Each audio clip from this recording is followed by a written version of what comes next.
Painful. How painful. My head hurts so badly.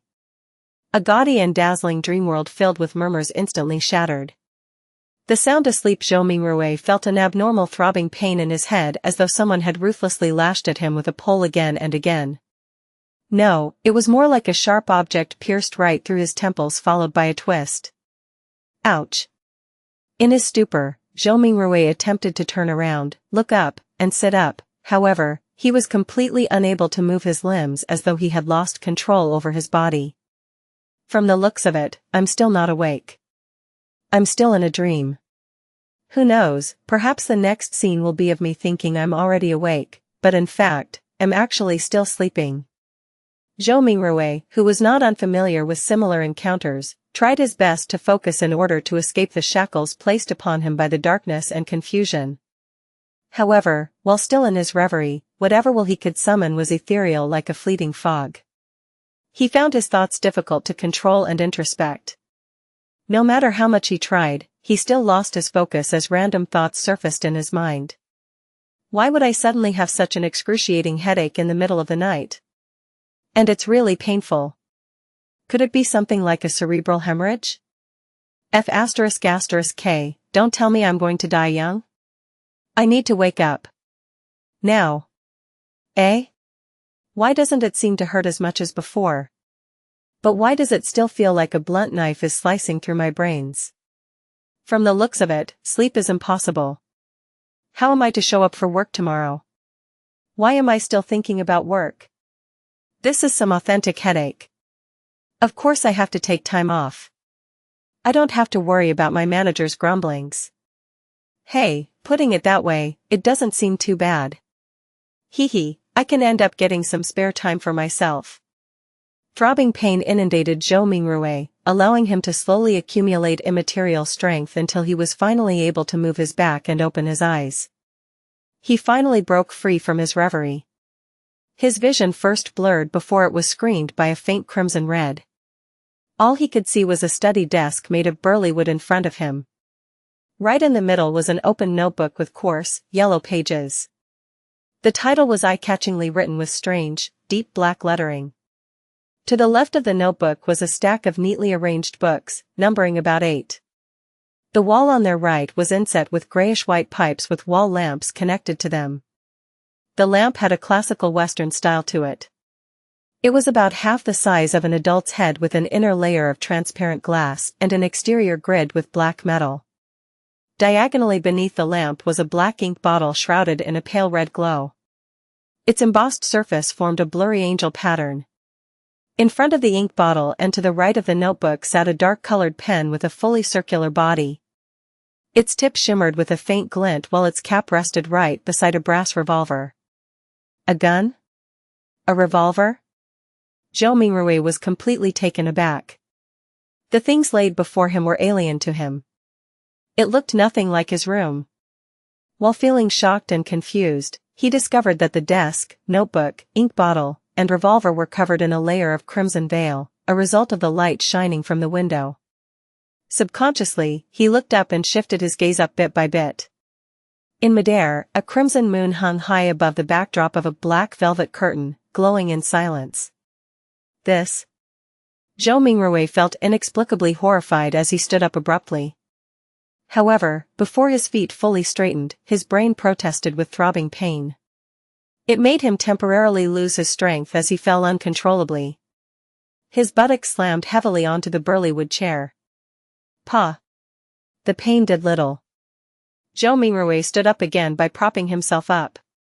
He turned around in a fluster as he began to size up the environment he was in. The room was not very large, with a brown door on each side of the room. Close to an opposite wall was a low wooden bed. Between the bed and the left door was a cabinet. Its 2 doors were swung open and beneath it were 5 drawers. To the side of the cabinet, there was the same grayish-white pipe on the wall at the height of a person.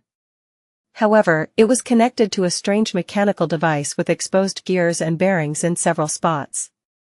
Items resembling coal stoves sat in the right corner of the room near the table, along with soup pots, iron pots, and other kitchen utensils.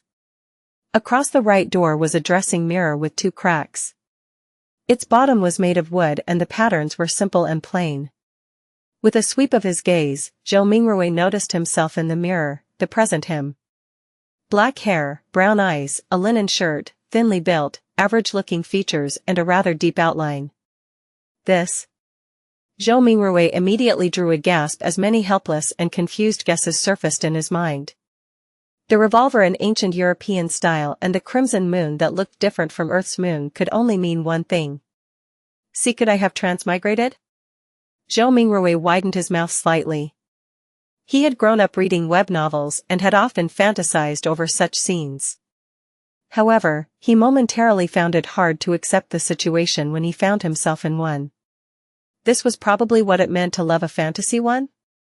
In a minute, Zhou Mingrui had already cursed himself while trying to make the best out of his adverse situation. If not for the still throbbing headache that made his thoughts high-strung but clear, he would have definitely suspected that he was dreaming. Calm down, calm down, calm down. After taking a few deep breaths, Zhou Mingrui worked hard to stop panicking. At that moment, as his mind and body calmed down, memories began flooding him as they slowly appeared in his mind. Klein Moretti, a citizen of the northern continent's lone kingdom, Awa County, city of Tianjin. He is also a recent graduate from the Department of History at Koei University. His father was a sergeant of the Royal Army who had sacrificed himself during a colonial conflict with the southern continent. The bereavement allowance gave Klein the opportunity to study at a private language school and laid the foundation for his admission into university.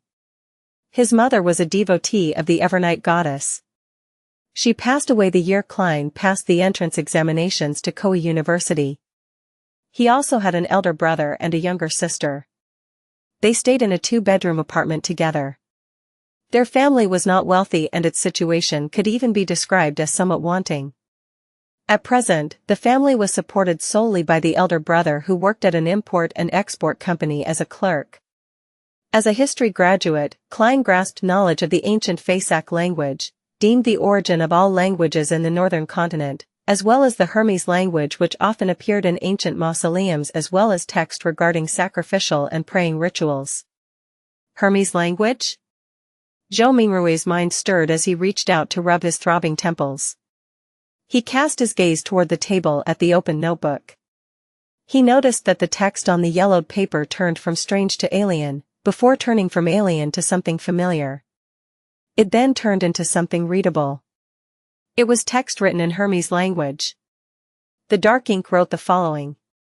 Everyone will die, including me. Hiss.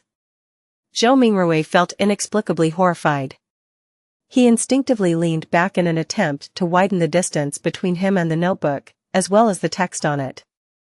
Being very weak, he nearly fell down but managed to extend his hands in a fluster to hold on to the edge of the table.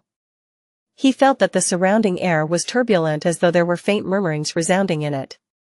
The feeling was akin to hearing horror stories being recounted by elders when he was young.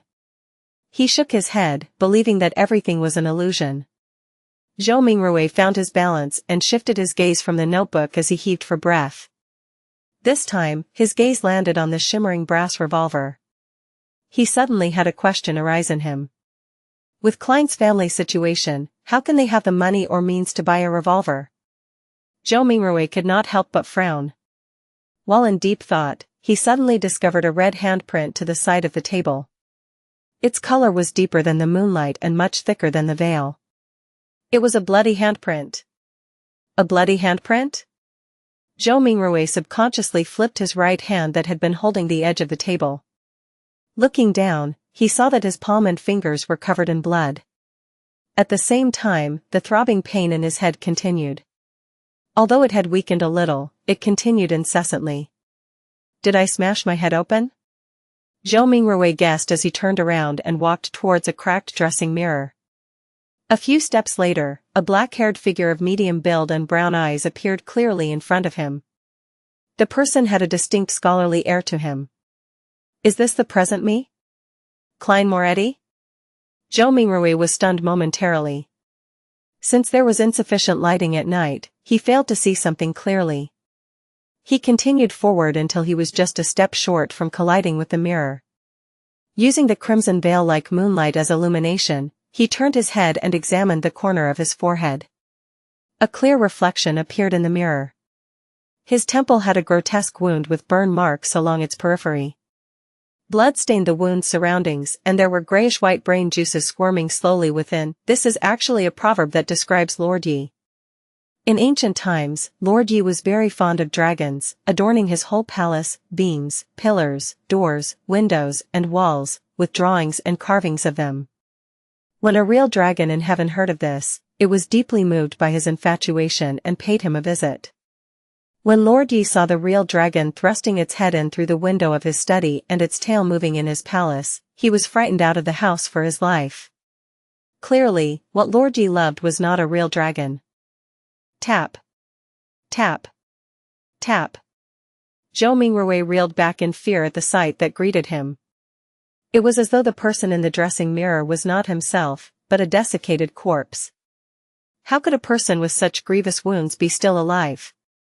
He turned his head in disbelief again and checked the other side. Even though he was a distance away and the lighting was poor, he could still see the penetrating wound and dark red blood stains. This. Zhou Mingrui drew a deep breath as he tried hard to calm himself. He reached out to press his left chest and sensed his racing heart that exuded immense vitality. He then touched his exposed skin. Beneath the slight coldness was flowing warmth. When he squatted down and after verifying that his knees could bend, Zhou Mingrui stood up again and calmed down. "What's happening?" he muttered with a frown. He planned to inspect his head injury seriously once more. He took 2 steps forward and suddenly paused.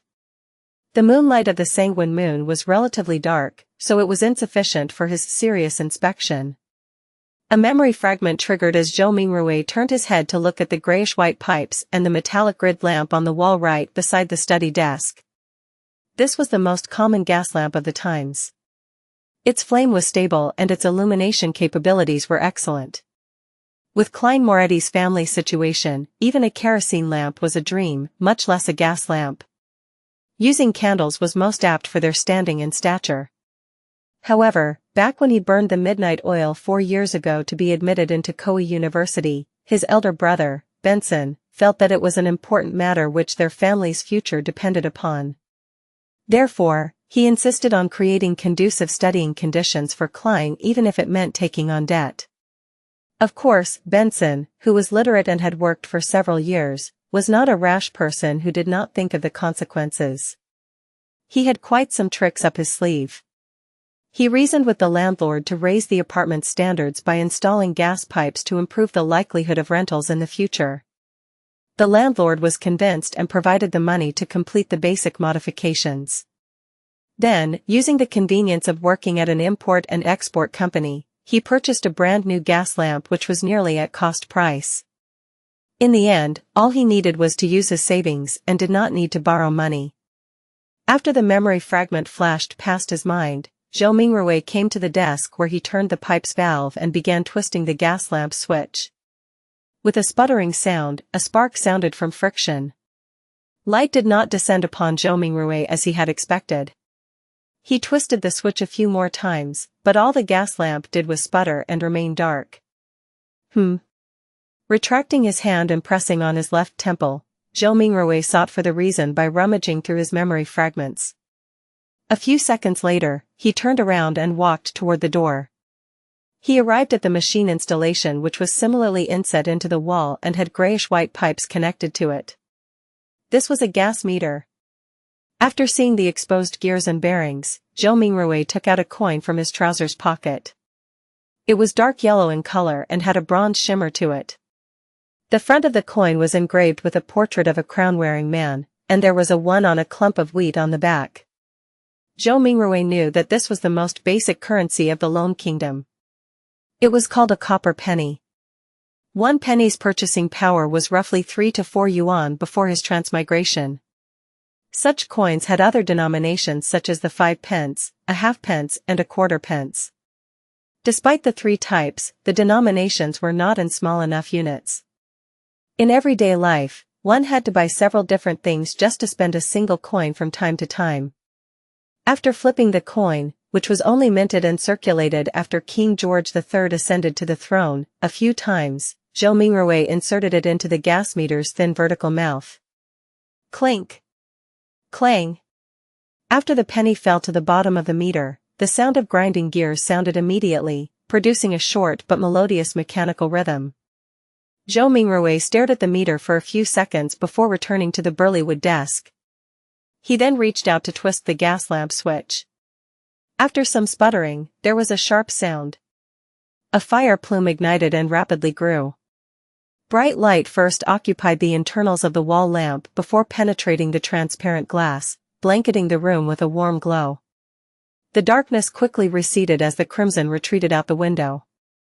Zhou Mingrui felt at ease for a baffling reason as he quickly came in front of the dressing mirror. This time, he seriously inspected his temple and did not miss a single detail. After a few rounds of inspection, he realized that apart from the original blood stain, liquid was no longer flowing out of the grotesque wound. It appeared like it had received the best hemostasis and bandaging. As for the slowly squirming grayish-white brain and the discernible growth of flesh and blood around the wound, it meant that the wound might take 30 to 40 minutes, or maybe even 2 to 3 hours before it would only leave a light scar. The restorative effects that transmigration brings? Zhou Mingrui curled up the right corner of his mouth as he muttered silently.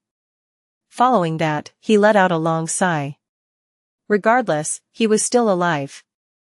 After settling his mind, he pulled open a drawer and took out a tiny piece of soap. He took one of the old and tattered towels hanging by the side of the cupboard and opened the door. He then walked to the public bathroom which was shared by the tenants on the second floor. Yes, I should clean up the blood stains on my head, or I'll keep looking like a crime scene. It's fine scaring myself, but if I were to scare my sister, Melissa, when she gets up early in the morning tomorrow, it would be quite problematic. The corridor outside was pitch black. Silhouettes were barely accentuated by the crimson moonlight from the window at the end of the corridor. They looked like a pair of monster eyes that silently observed the living late into the night.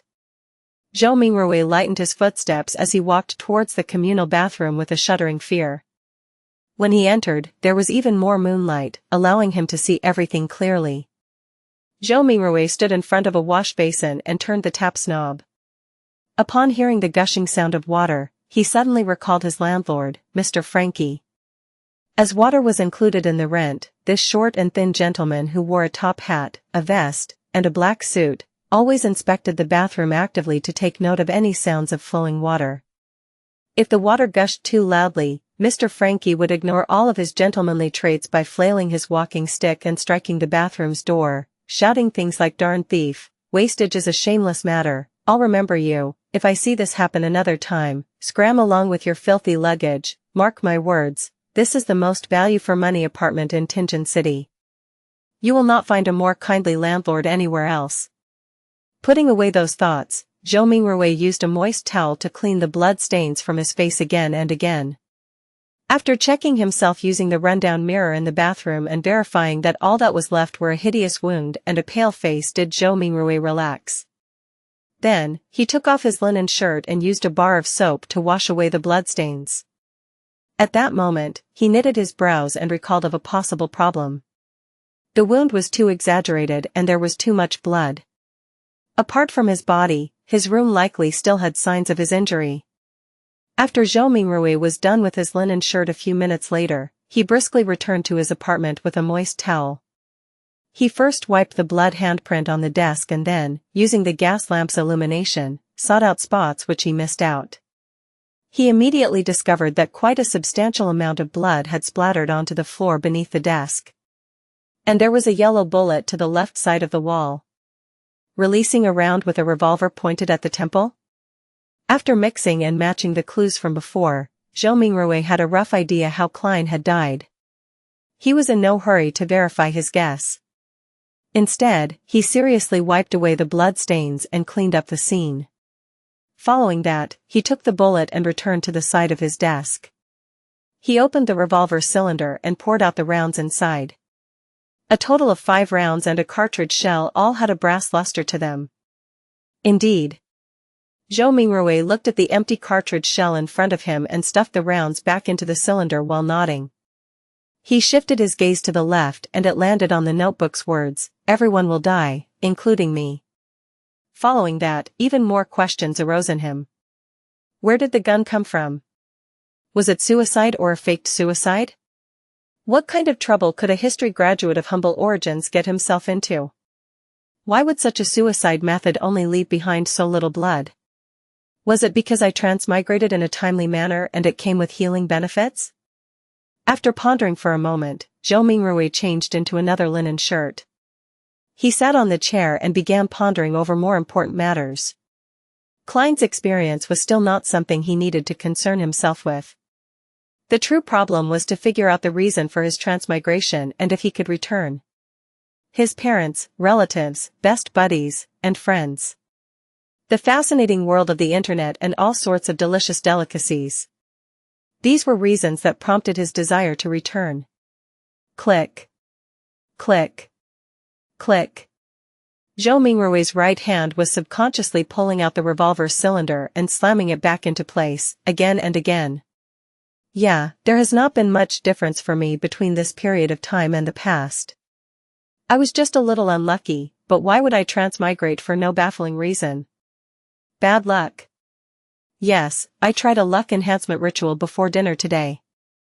A thought flashed in Zhou Mingrui's mind, illuminating the memories which were concealed by a fog of confusion. As a qualified keyboard politician, keyboard historian, keyboard economist, keyboard biologist, and keyboard folklorist, he had always deemed himself as knowing something of everything. Of course, his best buddy would often mock him as only knowing a little of everything. And one of them was Chinese divination. When he visited his hometown last year, he had discovered a thread-bound book titled Quintessential Divination and Arcane Arts of the Qin and Han Dynasty at an old bookstore. It looked pretty interesting and could aid him in posturing on the internet, so he bought it. Unfortunately, his interest was short-lived. The vertical script it used made the reading experience horrible. All he did was flip through the beginning pages before he threw it into a corner. He had experienced a spate of bad luck in the past month, losing his cell phone, customers running away after cheating him, and mistakes at work. Only then did he suddenly recall the luck enhancement ritual written at the beginning of Quintessential Divination and Arcane Arts. Furthermore, the requirements were extremely simple, without any basic foundation requirements. All he needed was to get 4 portions of the staple food in his area and place them in the 4 corners of his room. They could be placed on furniture such as tables and cupboards. Then, standing in the middle of the room, he had to take 4 steps in a counterclockwise fashion to make a square. The first step required him to sincerely chant blessings stem from the immortal Lord of Heaven and Earth. The second step was to silently chant, blessings stem from the Sky Lord of Heaven and Earth. The third step was blessings stem from the exalted the Arch of Heaven and Earth, and the fourth step was blessings stem from the celestial worthy of heaven and earth. After the 4 steps were taken, he needed to close his eyes and wait 5 minutes in his original spot. Only then would the ritual be considered complete. Since it did not cost him any money, he found the book, followed what was stipulated, and did it before dinner. However, nothing happened back then. Who would have guessed that he would actually transmigrate in the middle of the night? Transmigration. There is a distinct possibility that it's due to that luck enhancement ritual. Yes, I should give it a try here tomorrow. If it's really because of that, I stand a chance of transmigrating back. Zhou Mingrui stopped flicking the revolver cylinder and suddenly sat straight up. Regardless, he had to give it a try. He had to attempt a Hail Mary. After confirming his plan, Zhou Mingrui immediately felt he had a mental crutch. His fear and unease were all swept away into a corner of his mind. Only then did he have the mood to carefully study Klein's memory fragments. Zhou Mingrui habitually stood up before turning off the pipe's valve. He watched the wall lamp gradually dim until its flame extinguished before sitting back down.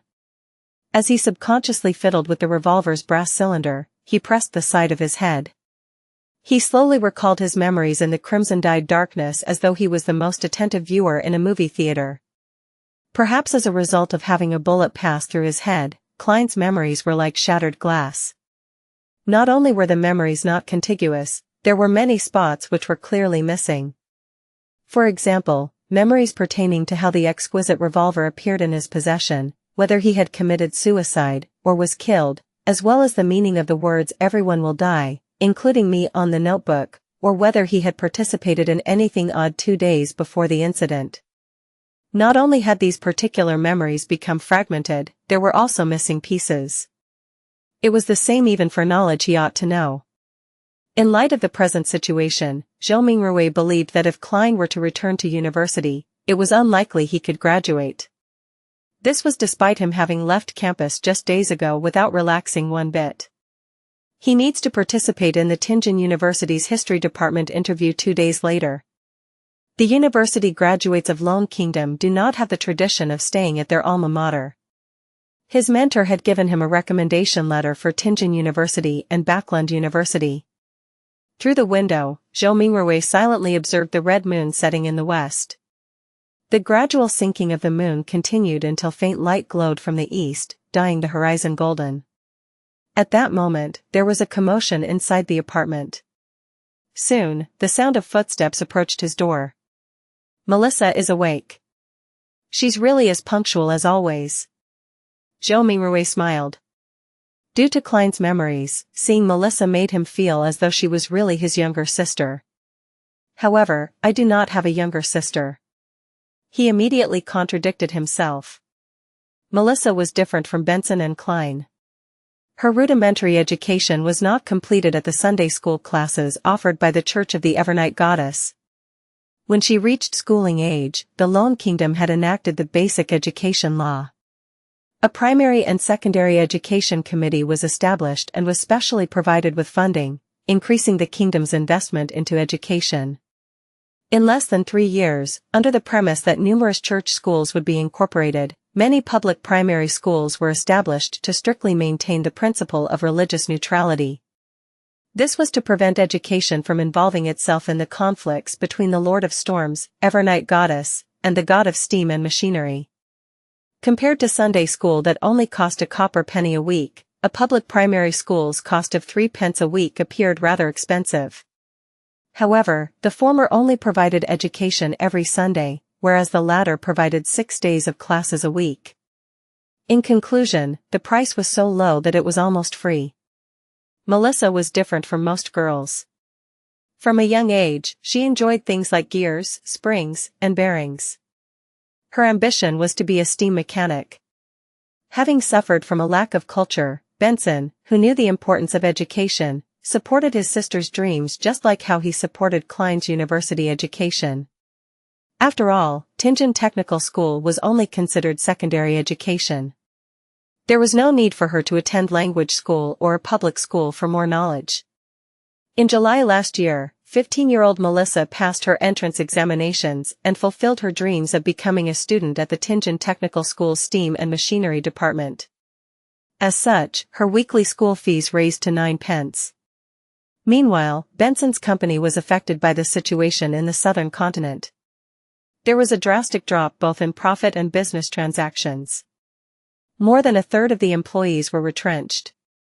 In order to keep his job and maintain their livelihood, Benson could only accept more arduous tasks. He had to work overtime more frequently or head to places with harsh environments. That was what he was occupied with the past few days.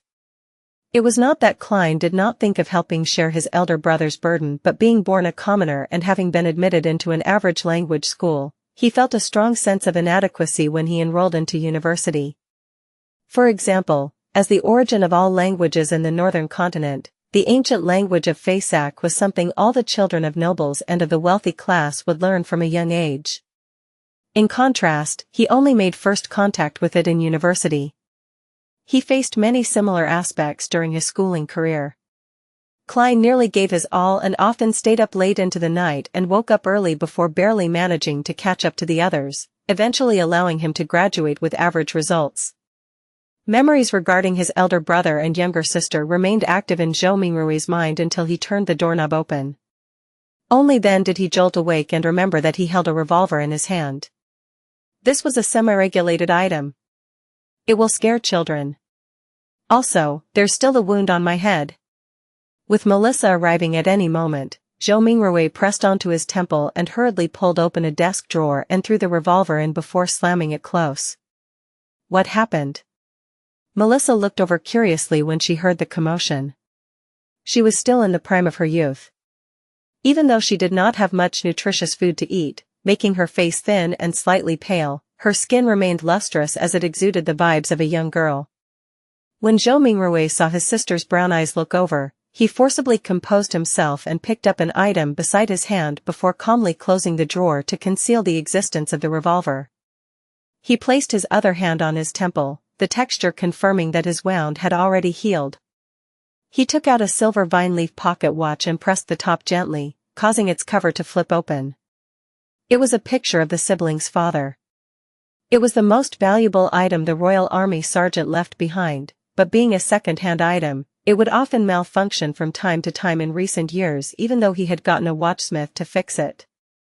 It had embarrassed Benson, who enjoyed bringing it with him to elevate his status many a time, so it was thrown away back at home in the end.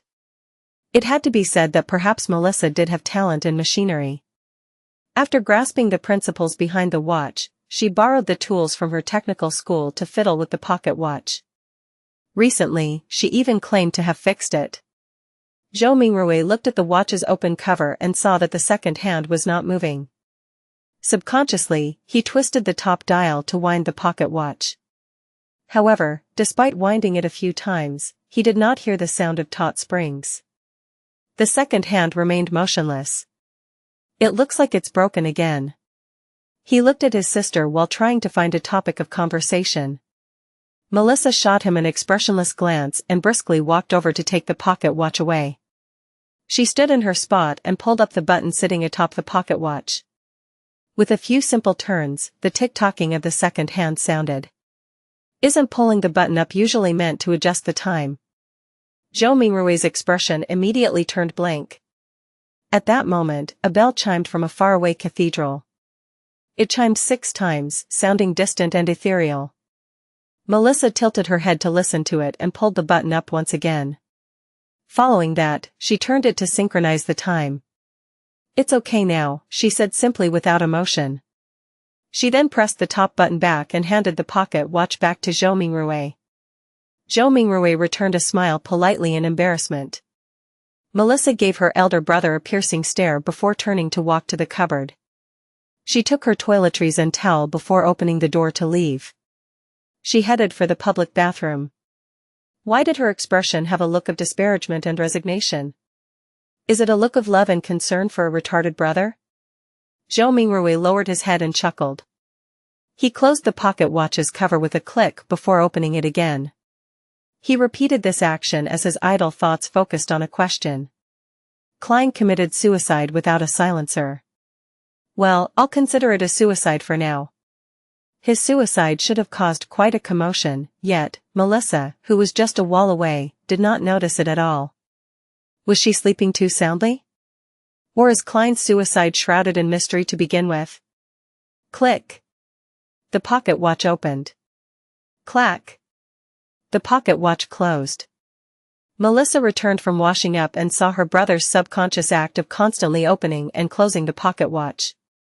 Her gaze was once again glazed with exasperation as she said with a sweet voice, Klein, take out all the remaining bread. Remember to buy fresh ones today. There's meat and peas too. Your interview is soon. I'll make you mutton stewed with peas. As she spoke, she moved a stove out from a corner. With some charcoal, she boiled a pot of hot water. Before the water boiled, she opened the cupboard's lowest drawer and took out what seemed like a treasure, a can of inferior tea leaves. She threw about 10 leaves into the pot and pretended that it was real tea.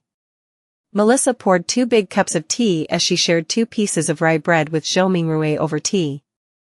There is no sawdust or excessive gluten mixed in, but it is unappetizing. Zhou Mingrui still felt weak and was starving. He forced himself to swallow the bread with the tea while complaining inwardly. Melissa finished eating a few minutes later. After she adjusted her black hair that reached down to her vest, she looked at Zhou Mingrui and said, remember to buy fresh bread. All we need is 8 pounds. The weather is hot, so the bread will easily spoil. Also, buy the mutton and peas. Remember to buy them. Indeed, she was showing concern for her dull brother. She even had to repeat to emphasize it another time. Zhou Mingrui nodded with a smile. All right. Regarding the Lone Kingdom's pound, Zhou Mingrui matched Klein's muscle memory with his. He believed it was close to half a kilogram of what he was accustomed to. Melissa did not say anything further. She stood up and tidied the area. After packing away the last bit of bread for lunch, she put on a tattered veil cap that their mother left behind, picked up a self-sewn bag used to carry her books and stationery, and prepared to leave. It was not Sunday, so she had an entire day of classes to attend. Walking from their apartment to Tianjin Technical School took about 50 minutes. There were public horse carriages that cost a penny a kilometer with a limit of 4 pence in the city and 6 pence in the city outskirts. In order to save money, Melissa would leave ahead of time and walk to school. Moments after she opened the main door, she paused in her footsteps and turned her body halfway, saying, "Klein, don't buy too much mutton or peas. Benson might come back on Sunday. Oh, and remember we only need 8 pounds of bread." "All right." "Sure thing," answered Zhou Mingrui exasperatedly. Simultaneously, he repeated the word Sunday a few times in his head. In the northern continent, a year was similarly split into 12 months. Every year, there was 365 or 366 days. A week was similarly split into 7 days. The splitting of months was a result of astronomical observations. It made Zhou Mingrui suspect whether he was in a parallel world. As for the splitting of days, it was a result of religion. This was because northern continent had 7 orthodox gods: the eternal blazing sun, the lord of storms, the god of knowledge and wisdom, the evernight goddess, Mother Earth, the god of war, and the god of steam and machinery. Watching his sister close the door and leave, Zhou Mingrui suddenly sighed. Soon, his thoughts focused onto the luck enhancement ritual. "Sorry, I really wish to return home." Returning to his chair again, he heard the faraway cathedral's bells chime again. It continued 7 times before Zhou Mingrui slowly stood up.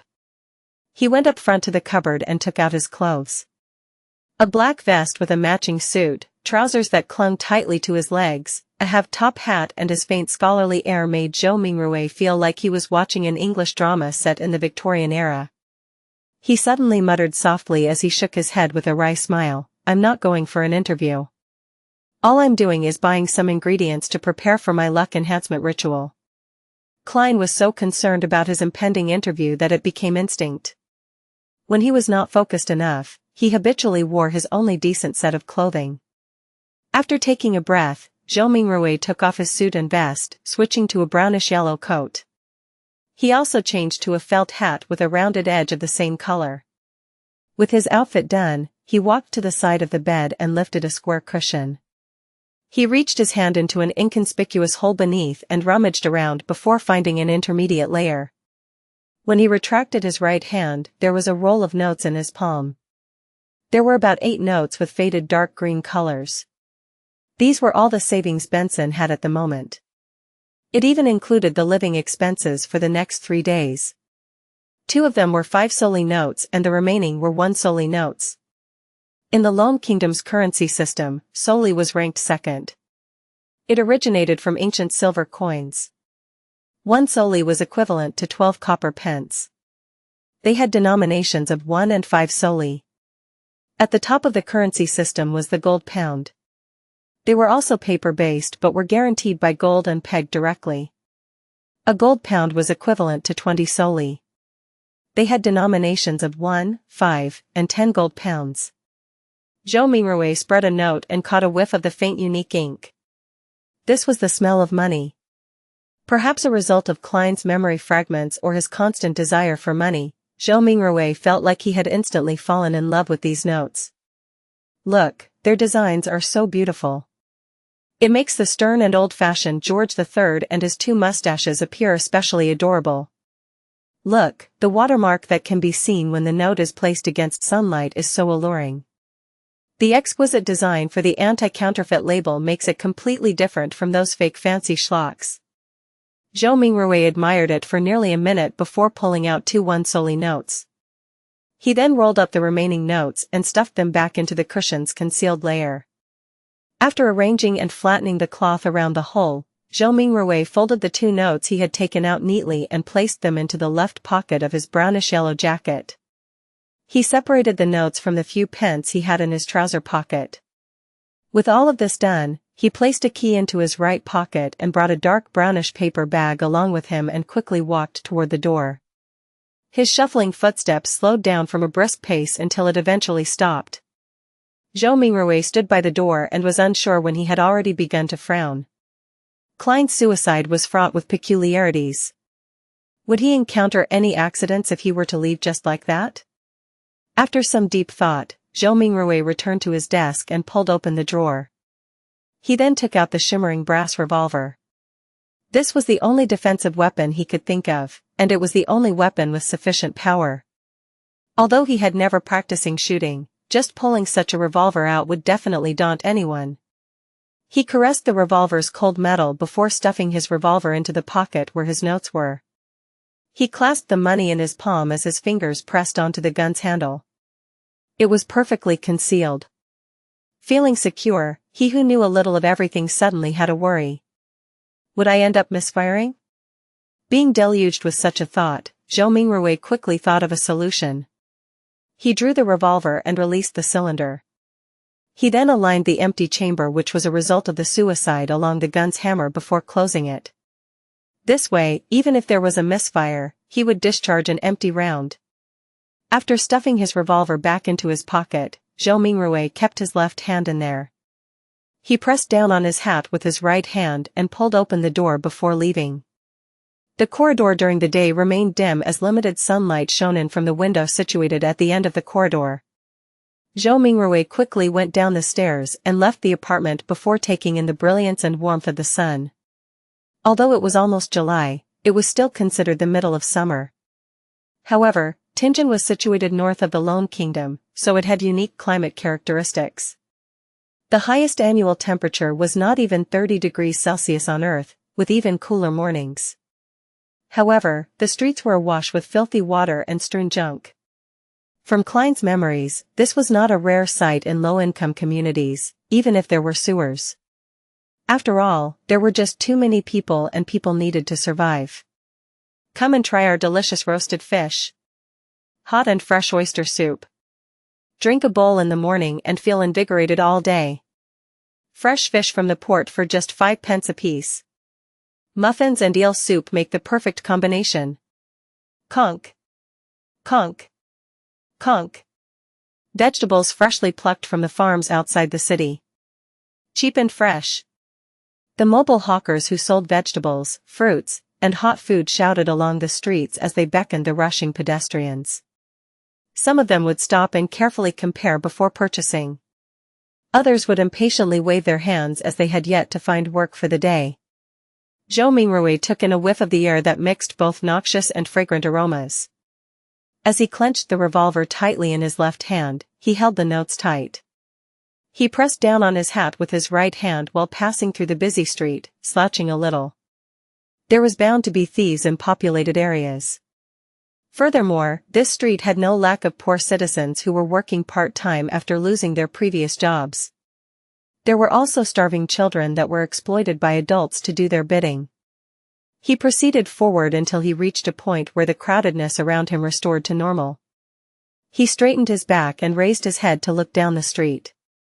There was a vagrant accordionist busking. The melody was sometimes pleasant, sometimes fervent.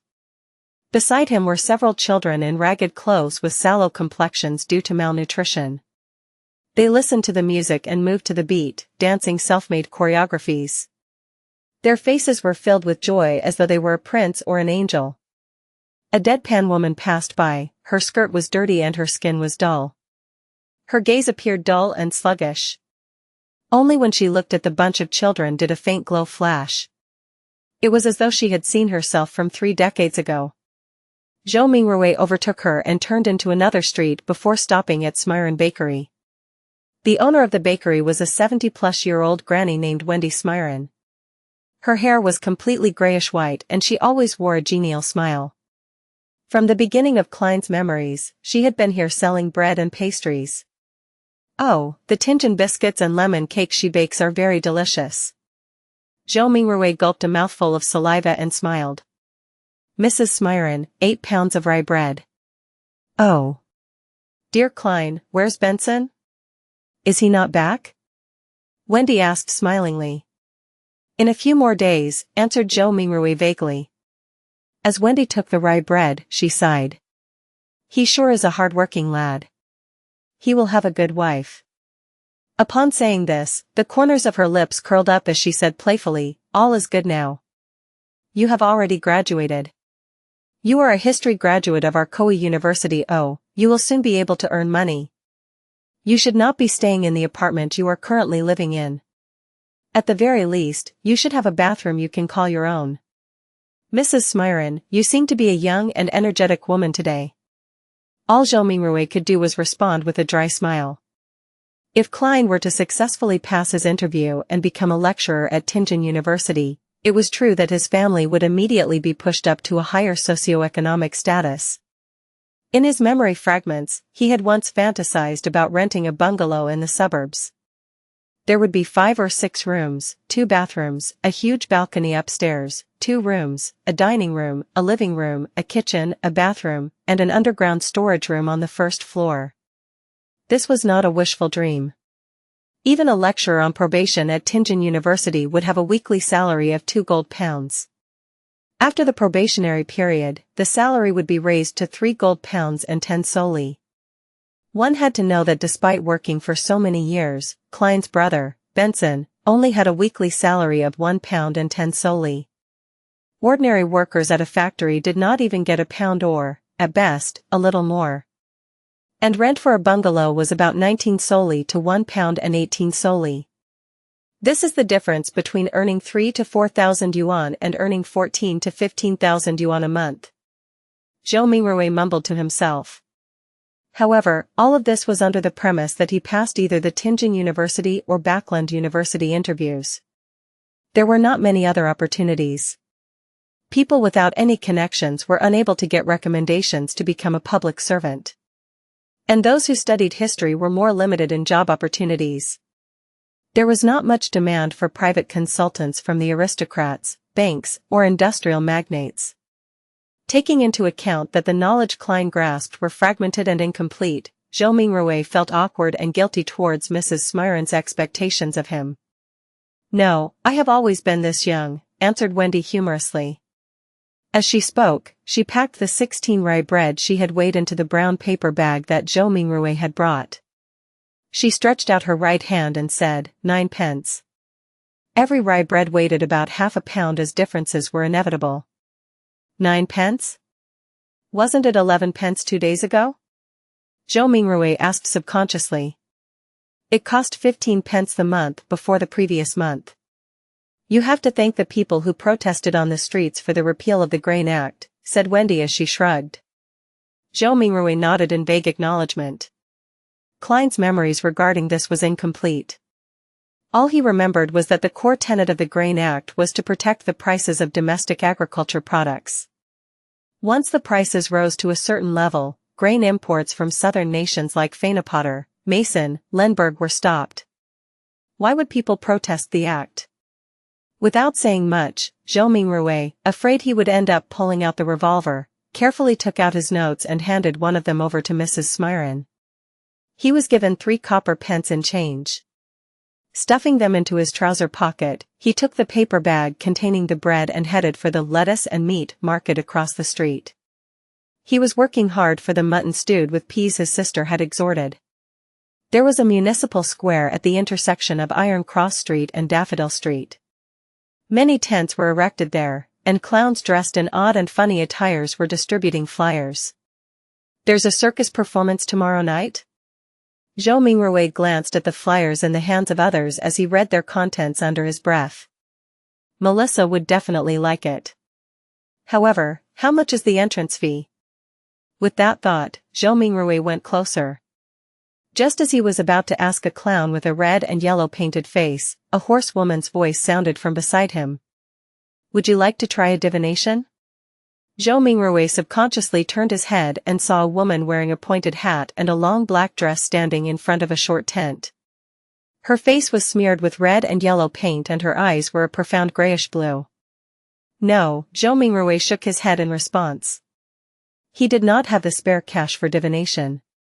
The woman laughed and said, "My tarot divination is very accurate." Tarot. Zhou Mingrui was instantly dumbfounded. This pronunciation was almost identical to the tarot cards on Earth. And tarot cards from Earth were a set of cards used for divination. They just had graphics that represented different omens. Wait. He suddenly recalled the origins of tarot divination in this world. It did not originate from the 7 Orthodox gods nor was it an ancient legacy. Instead, it was created by the Intis Republic's consul of that era, Roselle Gusta, more than 170 years ago. This Mr. Roselle invented the steam engine, improved the sailing boat, overthrew the Intis kingdom's imperial rule, and was recognized by the god of craftsmanship. He also became the first consul of the Intis Republic. Later, he invaded other nations and placed Lemberg and other nations under his protection. He made the Lone Kingdom, Fainapotter, Fasak Empire, and other powerful northern continent nations bow down to the Intis Republic. Following that, the Republic was then changed to an empire and he became the self-proclaimed Emperor Caesar. It was during Roselle's rule that the Church of Craftsmanship received its first public holy revelation since the 5th epoch. Ever since, the god of craftsmanship was changed to the god of steam and machinery. Roselle also invented tarot divination. He also established the contemporary system of paper-based cards and their playstyles. There were many familiar styles that Zhou Mingrui was familiar with, such as Upgrade, Fighting the Landlord, Texas Poker, and Quint. In addition, the marine fleets he sent out discovered a sea route that led to the southern continent through the stormy and turbulent seas. This also began the era of colonialism. Unfortunately, he was betrayed in his old age. In the year 1198 of the 5th epoch, he was assassinated by the combined forces of the Church of the Eternal Blazing Sun, the former Intis royal family, the Sauron family, and other aristocrats. He eventually died in the White Maple Palace. To recall such general knowledge suddenly made him facepalm. Could this be a transmigration senior? With this in mind, Zhou Mingrui was intrigued to see what tarot cards looked like. Therefore, he nodded at the pointy hat woman with the painted face and said, "If the, price is reasonable, I'll give it a try." The woman immediately said with a laugh, "Sir, you are the first one here today, so it's on the house." Free? Free things cost the most. Zhou Mingrui silently mumbled and decided that he would not purchase any additional services whatever they were. He would firmly refuse them all. "If you are really that capable, try divining that I transmigrated here." With this in mind, Zhou Mingrui followed behind the woman whose face was painted red and yellow, stooping low to enter the low tent. The tent's interior was extremely dark, illuminated only by several beams of light that managed to seep inside. A table covered with paper cards could be made out faintly in the low illumination. The woman with the sharp pointy hat was not affected by this at all. Her long black dress glided as though it was moving over water while she went around to the table. She sat on the opposite side and lighted a candle. The dim yellow light flickered, causing the inside of the tent to appear bright and dark at the same time. It instantly added a much more mysterious feel to the atmosphere. Zhou Mingrui sat down quietly, his gaze sweeping over the tarot cards on the table where he discovered familiar cards like the Magician, the Emperor, the Hanged Man, and Temperance, etc. Could Roselle have been a senior? I wonder if he was also a fellow countryman of mine. Zhou Mingrui mumbled to himself subconsciously. Before he could finish looking at the opened cards on the table, the woman who claimed to have accurate divinations had already reached out her hands to gather all of the cards together. She stacked them into a deck and pushed it in front of him. "Shuffle the cards first and cut the deck," the circus fortune teller said in a muted voice. "Me? Shuffle?" Zhou Mingrui asked reflexively. The yellow and red paint on the fortune teller's face squirmed together as she revealed a slight smile, saying, "Of course, everyone's destiny can only be unraveled by themselves. I only serve as a reader of it." Zhou Mingrui immediately questioned her warily, "This reading does not require additional fees, right? As a keyboard folklorist, I've already seen too many of such tricks." The fortune teller was visibly taken aback before finally saying muffledly, "It's free." Zhou Mingrui, relieved, stuffed the revolver further back into his pocket. Thereafter, he calmly reached out his two hands to shuffle and cut the deck skillfully. "It's done." He placed the already shuffled tarot cards in the middle of the table. The fortune teller clasped the cards with both her hands and carefully looked at cards for a while. Then, she suddenly opened her mouth and said, "I'm sorry, I forgot to ask, but what would you like to ask about?" Back when he was wooing his first love, Zhou Mingrui had also done research on tarot cards. He asked unhesitatingly, past, present, and future. This was a type of divination as part of tarot card interpretation. 3 cards when opened sequentially symbolized one's past, present, and future. The fortune teller nodded first, then curled her lips to reveal a smile and said, "Then please reshuffle the deck. You can only truly get the cards you want if you know what you would like to ask about." "Were you fooling me just now? Do you have to be this petty? Didn't I only ask a few times if this would be a free service?" Zhou Mingrui's cheeks twitched a little. He took a deep breath and took the tarot deck back to reshuffle and cut it. "There won't be any problems this time, right?" He placed the already cut deck back onto the table. "No problem." The fortune teller reached out her fingers and picked a card from the top of the deck. Then she placed it on the left side of Zhou Mingrui. Her voice was going lower and lower as she spoke. "This card symbolizes your past. This card symbolizes your present." The fortune teller placed the second card right in front of Zhou Mingrui. Then, she picked the third card and put it on the right side of Zhou Mingrui. "This card symbolizes the future." "Alright, which card would you like to see first?" The fortune teller raised her head up after completing her placement of the cards and gazed deeply at Zhou Mingrui with her grayish blue eyes. "I'll have a look at the present first," Zhou Mingrui said after giving it some thought. The fortune teller nodded slowly and flipped over the tarot card that was directly in front of Zhou Mingrui. A colorfully dressed character was depicted on this card, wearing ragged headgear with a stick over his shoulder. There was a bindle hanging on the end of the stick and a puppy was following behind him. It was numbered 0. The Fool, the fortune teller lightly read out the name of the card with her grayish blue eyes affixed on Zhou Mingrui. The Fool? The 0 card of tarot? A start? A fresh beginning with all kinds of possibilities? Zhou Mingrui was not even considered an amateur enthusiast of tarot, so he could only make a rough interpretation based on his own impressions of tarot. Just as the fortune teller was about to say something, the cloth curtains of the tent was suddenly lifted open. The ray of sunlight that shone in was so blinding that it caused the back-facing Zhou Mingrui to instinctively narrow his eyes. "Why are you impersonating me again?" "It's my job to handle the divination for people," a woman's voice growled angrily. "Return to your post quickly. You must remember that you're just an animal trainer." "An animal trainer?" Zhou Mingrui's eyes had already adapted to the light by now. He saw a similar-looking woman who was also wearing a sharp pointy hat and a black dress, with her face painted in red and yellow as well. The only difference was that she was taller and had a slimmer physique. The woman who was seating in front of him immediately stood up and said disgruntledly, "Don't mind this. It's just that I like doing this. But I have to say, my divination and interpretation can be really accurate sometimes. I'm serious." She spoke and lifted up her dress to go around from the side of the table before quickly trotting away from the tent. "Sir, would you like me to interpret your cards for you?" The real fortune teller looked at Zhou Mingrui and asked with a smile. Zhou Mingrui's lips twitched and asked her sincerely, "Is it free?" "No," the real fortune teller answered. "Then forget it."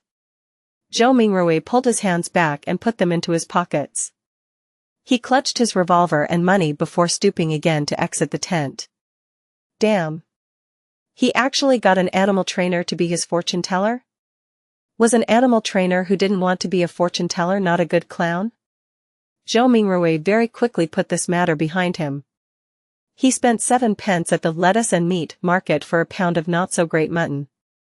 Then, he also bought some tender broad beans, cabbage, onions, potatoes, and other items. Together with the bread that he bought earlier, he spent a total of 25 copper pennies, which converted to 2 soldi and 1 pence.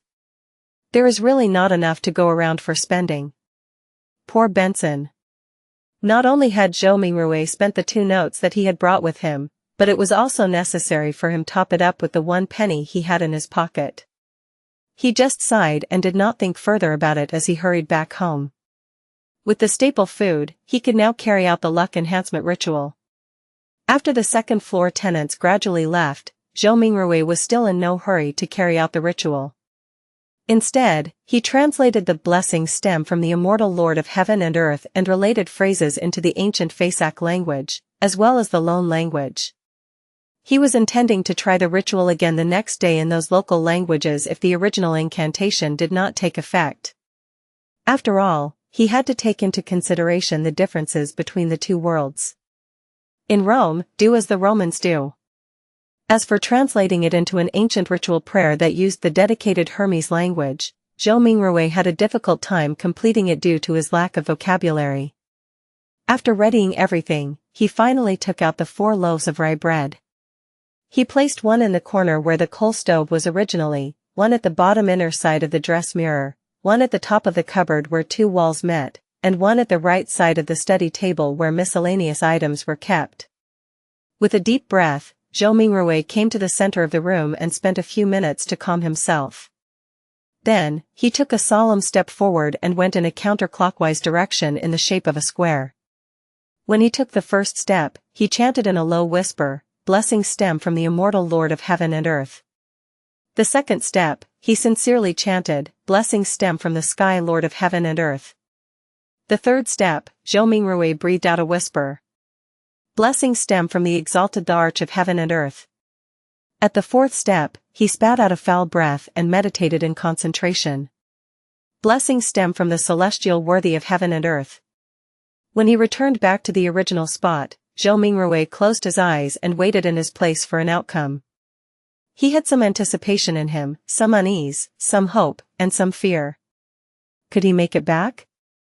Was there going to be any effect? Could there be some unexpected situation? The unknown in front of him was tainted with the crimson light of hope. Zhou Mingrui's thoughts were swirling in his head and was finding it difficult to quell it. It was at this time that he suddenly felt the surrounding air seem to stop, becoming thick and mysterious. Immediately after, a low whisper could be heard beside his ears that sounded at times real, at times sharp, at times imaginary, at times alluring, at times maniacal, and at times crazy. He clearly did not understand the murmuring that went on, but Zhou Mingrui still couldn't help himself from wanting to listen to it and distinguish what it was saying. His head was in pain again. It was so painful that it felt like someone had stuck a steel drill rod into it. Zhou Mingrui only felt like his head was going to explode. His thoughts were filled with a psychedelic of colors. He knew that something was wrong and tried to open his eyes. However, he wasn't even able to complete such a simple action. His entire body was getting tighter and tighter and it felt like he could just break apart at any time. At this time, a self-mocking thought came up in Zhou Mingrui's mind. If you didn't seek death, you wouldn't die. He could no longer bear with it. Just as his mind was going to break, the murmuring of voices faded away and his surroundings became very quiet. The mood was an erratic one. It was not only the mood, Zhou Mingrui felt his own body going through the same sensations as well. He tried once more to open his eyes, an extremely easy task this time. A gray fog appeared over his eyes, haziness, vague, and endless. What's with this situation? Zhou Mingrui suddenly looked around him and then lowered his head down to discover that he was floating at the edge of an endless fog. The fog was flowing like water and was dotted with a lot of crimson stars. Some of them were enormous while others were tiny. There was a sense of them being hidden in the deep depths, while others floated over the surface of this water-like fog. Looking at the seemingly holographic sight, Zhou Mingrui reached out his right hand in a half-confused, half-exploring manner to try to touch the crimson star that was seemingly floating on the surface. He was trying to find a way to leave this place. When his hand touched the surface of that star, a watermark suddenly appeared from within his body and agitated the stars into a crimson burst. It looked like a dreamlike burning of flames. Zhou Mingrui got a fright from it. He retracted his right hand in a panic, but accidentally touched yet another crimson star. As a result, this star burst with splendid light as well. In turn, Zhou Mingrui felt his mind empty and his spirit dissipated. In the Lone Kingdom's capital, Backland. Inside a luxurious-looking villa at the royal district. Audrey Hall sat in front of a dresser. The markings on it were antiquated and there was a cracked bronze mirror on the surface. Mirror, mirror, awaken. In the name of the Hall family, I command you to awaken. She switched between many different sayings, but there was no reaction from the mirror at all. After more than 10 minutes, she finally chose to give up and pouted her lips in grievance.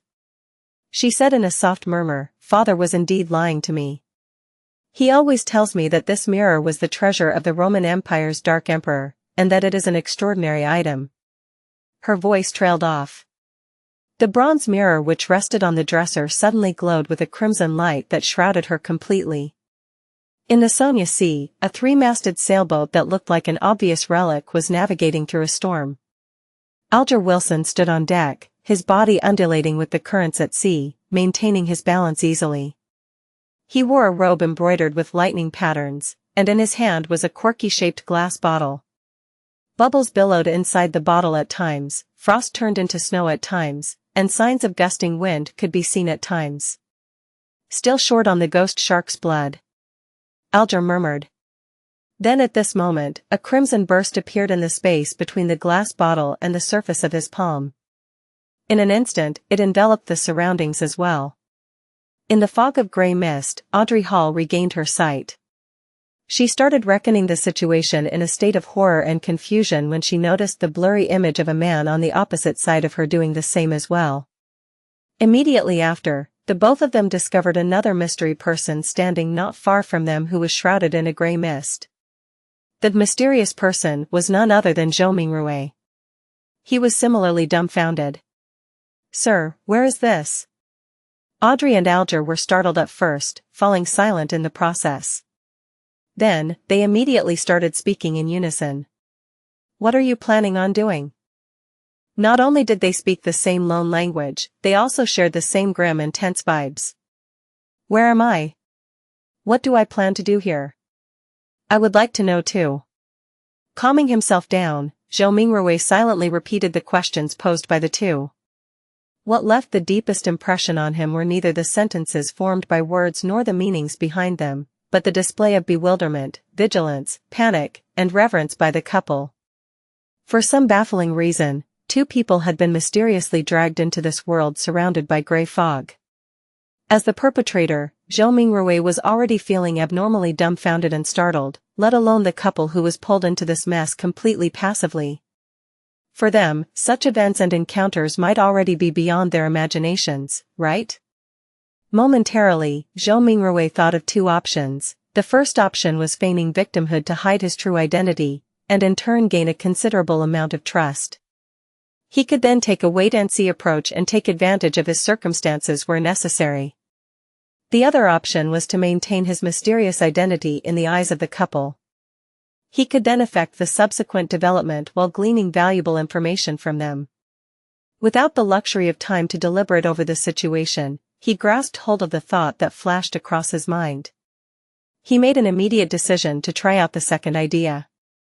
Exploit the psychological state of the others to gain the greatest advantage for himself. After a few seconds of silence in the fog, Zhou Mingrui chuckled. With a low but not heavy tone, he calmly spoke as though he was replying to the polite greetings from the visitors. An attempt. An attempt, an attempt? Audrey Hall looked at the mysterious guy veiled in the grayish-white fog, and the only thought was that whatever was happening was absurd, funny, horrifying, and weird. She was at the dressing table inside her bedroom only moments ago. But just by turning around, she had come into this place that was filled with grey fog. How inconceivable. Audrey took a breath, revealing an impeccable, courteous smile. She asked in a somewhat perturbed way, "Sir, is the attempt over? Might you permit our return?" Alger Wilson also had the intentions to probe Zhou Mingrui in a similar fashion, but his rich experience made him statelier. He held back his impulse and only took on the role of a silent onlooker. Zhou Mingrui looked at the questioner. Looking through the hazy mist, he could roughly see the silhouette of the person in question. It was a tall girl with smooth blonde hair, but her exact countenance could not be seen clearly. He did not rush to reply the girl's question but turned around to look at the man. He had messy dark blue hair, as well as a medium stature that was not considered stout. Zhou Mingrui suddenly realized something. Once he became stronger or had a deeper understanding of the foggy world, perhaps it was possible for him to see through the fog and discern the girl and the man. In this situation, they are the visitors, and I'm the master. After changing his mindset, Zhou Mingrui instantly noticed details that he had neglected earlier on. The girl with a melodious voice and the mature, withdrawn man both looked considerably incorporeal. Tainted by a faint crimson red, they resembled a projected image of the two crimson-red stars beyond the gray fog. This projection was based on the connection between the crimson red and himself, an intangible connection that only he himself could realistically grasp hold of. The projection would disappear once the connection was cut, and the couple would then return. Zhou Mingrui nodded mildly and looked at the blonde, chuckling. "Of course, if you make a formal request, you can return this very moment." When she did not identify any ill intention from his tone, Audrey heaved a sigh of relief. She believed that since a gentleman who was capable of such miraculous things had given his word, he would definitely abide by it stringently. With her mind somewhat mollified, she surprisingly was in no hurry to request her leave. She rolled her virid eyes left and right, which sparkled with an abnormal radiance. She said in an anxious, anticipative and tempted manner, "This is such a wonderful experience. Yes, I have always been hoping that something like this would happen. I mean, I like mysteries and supernatural miracles. No, my point is, what I mean is that, sir, what can I do to become a beyonder?" She got more excited as she spoke, so much so she was fumbling over her words. The dream that sprouted in her as a result of listening to thrilling fantasies as told by her elders finally saw the possibility of being materialized. However, with just a few words, she had already forgotten all her previous fears and horrors. "Good question. I would also like to know the answer." Zhou Mingrui complained inwardly. He started to ponder on an answer to the question to maintain his unfathomable image. At the same time, he felt that it was quite unbecoming of him to talk while standing. Shouldn't he be in a palace, sitting at the head of a long table, and on a mysterious high-backed chair engraved with ancient patterns, while silently observing his visitors? As soon as this thought surfaced, the gray fog started to churn, giving both Audrey and Alger a shock. In an instant, they saw a number of towering stone pillars around them. Above them was a vast dome that encapsulated them. This entire edifice looked magnificent, grand and lofty, just like a legendary palace for giants. Directly under the dome where the gray fog gathered, a long, bronze table appeared with 10 high-backed chairs on either side in a symmetrical arrangement, along with a chair on the other two ends of the long table. The back of each chair dazzled and shone faintly with crimson red, drawing the outlines of weird constellations that differed from reality. Audrey and Alger sat face to face, sitting next to the seat of honor. The girl looked to her sides, and could not help but mumble, "How fascinating." "It is certainly fascinating." Zhou Mingrui extended his right hand and caressed the edge of the bronze table a little while maintaining an unperturbed expression. Alger inspected the surroundings, and after a few seconds of silence, he suddenly opened his mouth, and answered Audrey's question in place of Zhou Mingrui. "Are you alone? If you want to become a beyonder, join the churches of either the Evernight Goddess, the Lord of Storms, or the God of Steam and Machinery. The majority of us will not meet a beyonder our entire lives. This has caused churches, and even some clergies within some of the biggest churches, to suspect the same. While this is the case, I am certain to tell you that beyonders still exist in courts, tribunals, and execution agencies. They are still fighting against the dangers that grow in the dark, only that their numbers are much fewer as compared to before and during the early days of the Iron Age. Zhou Mingrui listened attentively, but he tried his best to present himself as paying little attention to Alger's words, much like how he was listening to kids telling stories. Relying on Klein's fragmented general knowledge of history, Zhou Mingrui knew clearly that the Iron Age referred to the current epoch, which was the fifth epoch that began 1,349 years ago. Audrey silently listened to Alger finish his sentence before sighing. "Mister, I know all about what you just said. I even know more than that, including the Nighthawks, the mandated Punisher, and the machinery hive mind, but I don't want to lose my freedom." Alger gave a low-sounding laugh, and said vaguely, "You can't become a Beyonder without sacrifices. If you don't consider joining churches and accepting their given challenges, you can only seek the royal families and the few nobles with family histories of more than 1,000 years. If not, you can rely on your luck to search for clandestine evil organizations."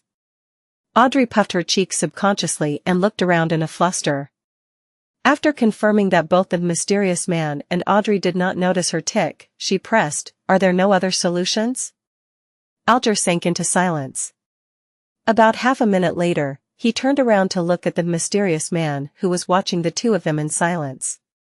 Realizing that Zhou Mingrui had no plans to make any comment, he looked back at Audrey and said with deliberation, "I have 2 sets of Sequence 9 potion formulas." "Sequence 9? Zhou Mingrui muttered to himself. "Really? Which 2 sets?" Audrey clearly knew what the Sequence 9 potion formulas meant. Alger leaned back slightly, and replied unhurriedly, "As you know, humanity can only depend on potions to become real Beyonders, while the names of potions come from the blasphemy slate. After constant translations into Jotun 1, Elvish, Ancient and Modern Hermes, and Ancient Faesak, they have undergone changes to match the day and age of that era. The essence is not in their names, but whether they portray the core characteristics of the potions. I have a Sequence 9 potion named Sailor. It enables you to have excellent balancing capabilities. Even if you were on a boat in a rainstorm, you will be able to walk about freely as though you were on land. You will also gain immense strength and illusory scales under your skin. They will enable you to swim like a fish and be difficult to catch. You will move agilely underwater just like marine animals. Even without any equipment, you will be able to easily submerge underwater for at least 10 minutes. Sounds great, the Keepers of the Seas from the Lord of Storms? It was called by that name in the past. Alger did not pause and continued. The second set of Sequence 9 potions is called Spectator, although I am not sure what it was called in the past. This set of potions enables you to have an exceptionally sharp mind with acute observational abilities. I believe you can understand by what spectator means from watching operas and plays. Just like an audience, spectators judge the actors in the secular world, catching a glimpse of the real thoughts of them through their emotions, conduct, and mantras.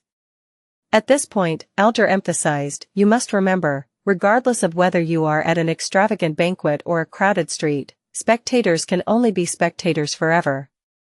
Audrey's eyes shone as she listened, and spoke after a long while, "Why?"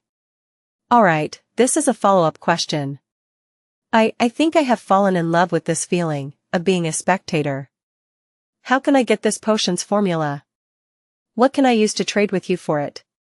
Alger looked like he was already prepared as he said in a deep voice, "The blood of ghost sharks, at least 100 milliliters of it."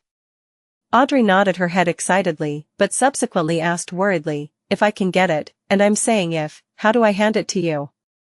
How can you promise me that you can give the potion's formula to me in return for the ghost shark's blood, as well as the authenticity of the formula?" Alger said calmly, "I'll give you an address. I'll mail the formula to you, or tell you directly here, once I receive the blood of the ghost shark. As for promises, I think that both you and I can feel rest assured under the witness of the mysterious Sir."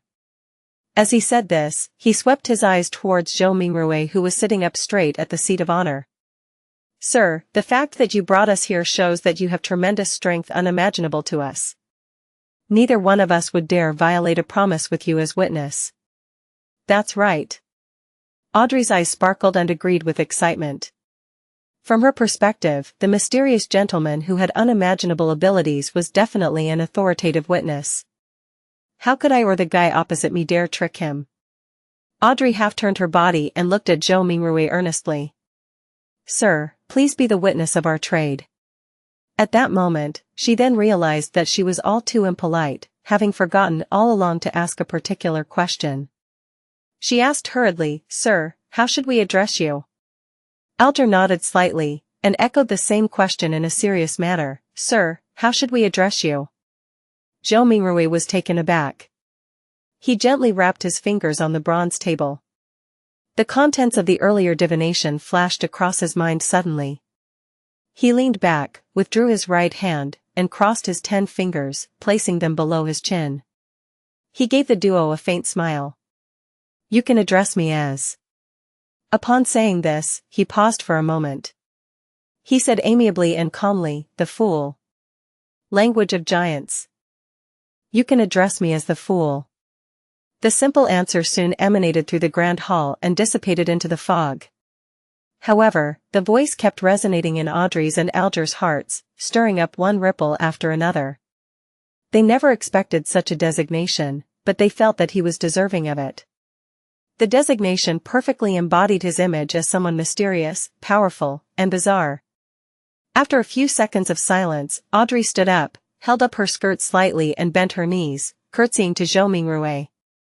Honorable Mr. Fool, would you please permit me to take the liberty of requesting you to be the witness of our trade? It's nothing. Zhou Mingrui's mind whirred as he answered in a way that matched his status. It's our honor, Mr. Fool. Alger stood up as well. He bent his back slightly with his right palm over his chest. Zhou Mingrui lowered his right palm and smiled. Continue, the both of you. Alger nodded and sat back down before looking at Audrey. If you can obtain the ghost shark's blood, get someone to send it to the Warrior and Sea Bar at Pelican Street, in the White Rose Borough of Pritz Harbor. Tell the boss, Williams, that it's what the captain wants. Once I acknowledge receipt, will you be giving me an address to mail the potion formula to, or do you want me to tell it to you here directly? Audrey thought for a moment before saying with a smile, I will choose the more secure method. Let's do it here, although it's a test of my memory. Since Mr. Fool had agreed to bear witness for the trade, it also represented that there would be a similar gathering the next time. With this in mind, she suddenly turned her head as she looked at Zhou Mingrui with sparkling eyes.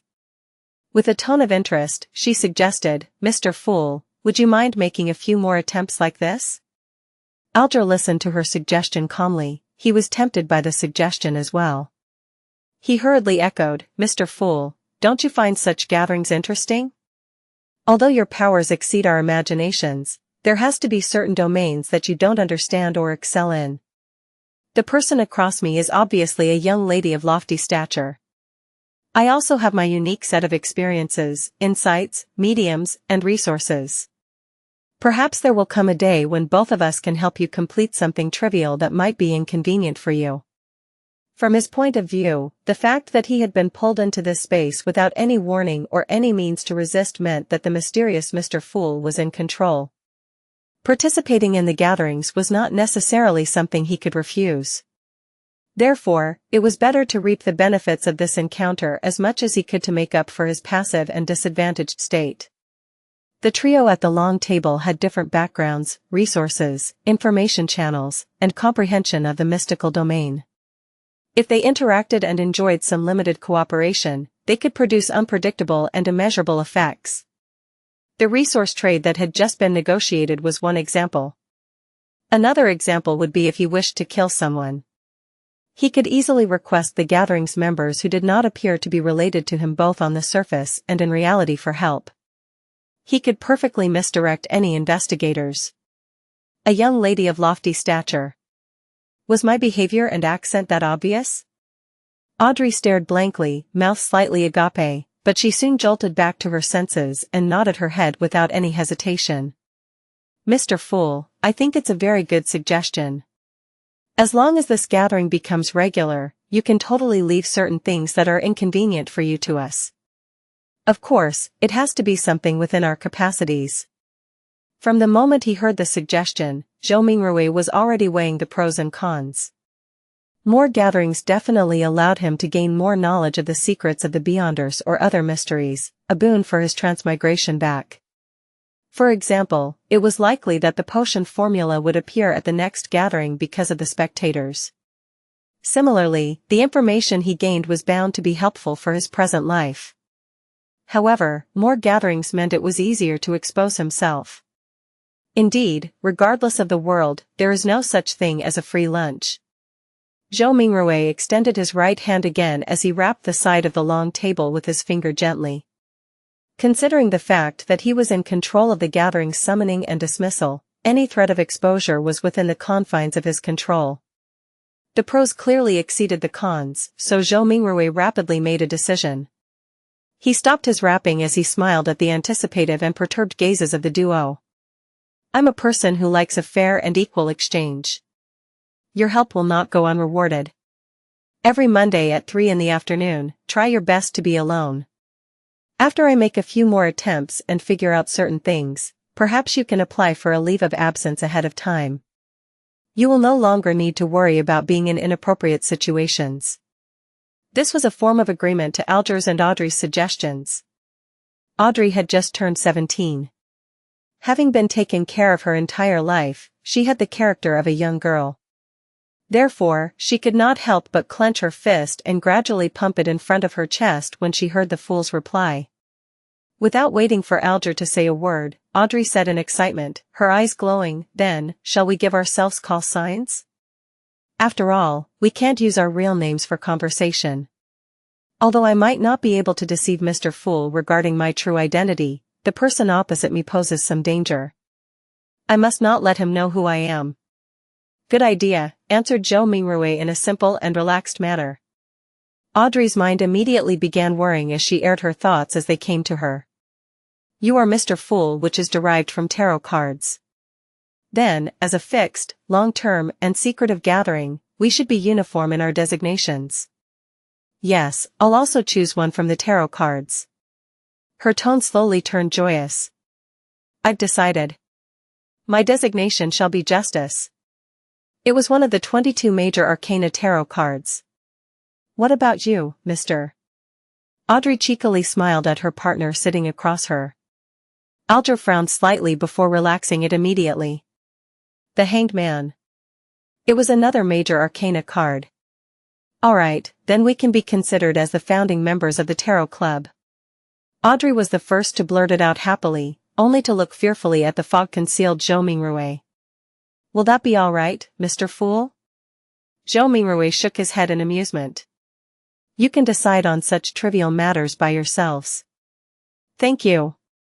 Audrey was clearly thrilled. Following that, she looked at Alger. Mr. Hanged Man, can you repeat the address again once more? I'm afraid that my memories will fail me.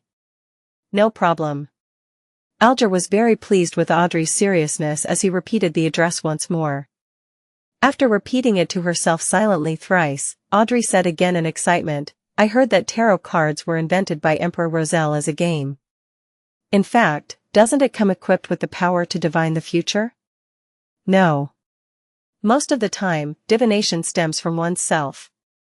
Everyone has something spiritual about themselves, allowing them to attune to the spiritual world and connect to information about themselves at an even higher level. However, ordinary folks are unable to notice this, much less be able to interpret the signs they receive. This information will present itself with the help of divination tools. Let me raise a simple example, dreams and dream interpreters.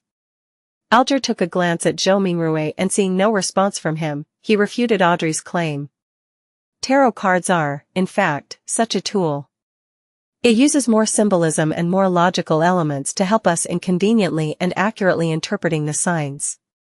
Although Zhou Mingrui appeared indifferent, he was actually listening very carefully. It was only at this point that his empty mind slowly became heavy as his head began to feel a throbbing pain. Got it. Audrey nodded in agreement. Following that, she emphasized, that's not what I meant. I'm not doubting the tarot cards, but I heard that Emperor Roselle had actually created another set of cards, secret and mysterious ones. They were paper cards which symbolized a particular unknown power. There was a total of 22 cards that he completed. Later on in life, he referenced them to create the 22 major arcana tarot cards which are used as a gaming tool. Was what I said correct? She looked at Zhou Mingrui as though she was attempting to get an answer from the mysterious Mr. Fool. All Zhou Mingrui did was smile without saying a word. He cast his gaze at the hanged man as though he was putting him to the test. Alger subconsciously straightened his back and said in a deep voice, "That's right." It is said that Emperor Roselle had seen the blasphemy slate and that set of paper cards contained the profound mysteries of the 22 paths of the divine. 22 paths of the divine, repeated Audrey with a longing tone. At that moment, Zhou Mingrui's headache intensified. He felt that his invisible connection with the crimson stars and grayish-white fog was beginning to falter. "All right, that will be all for today's gathering," he said in a deep voice after making the decision immediately. "By your will."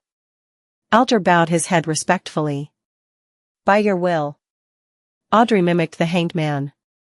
She still had many questions and thoughts, thus, she was unwilling to have it end so soon. As Zhou Mingrui severed the connection, he said with a smile, "Let us look forward to the next gathering."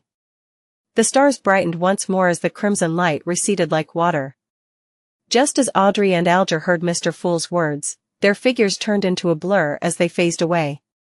In a second, the projection shattered as the gray fog restored its silence. As for Zhou Mingrui, he felt himself turning heavy rapidly. His surroundings turned fleeting as his eyes met darkness before changing into dazzling sunlight.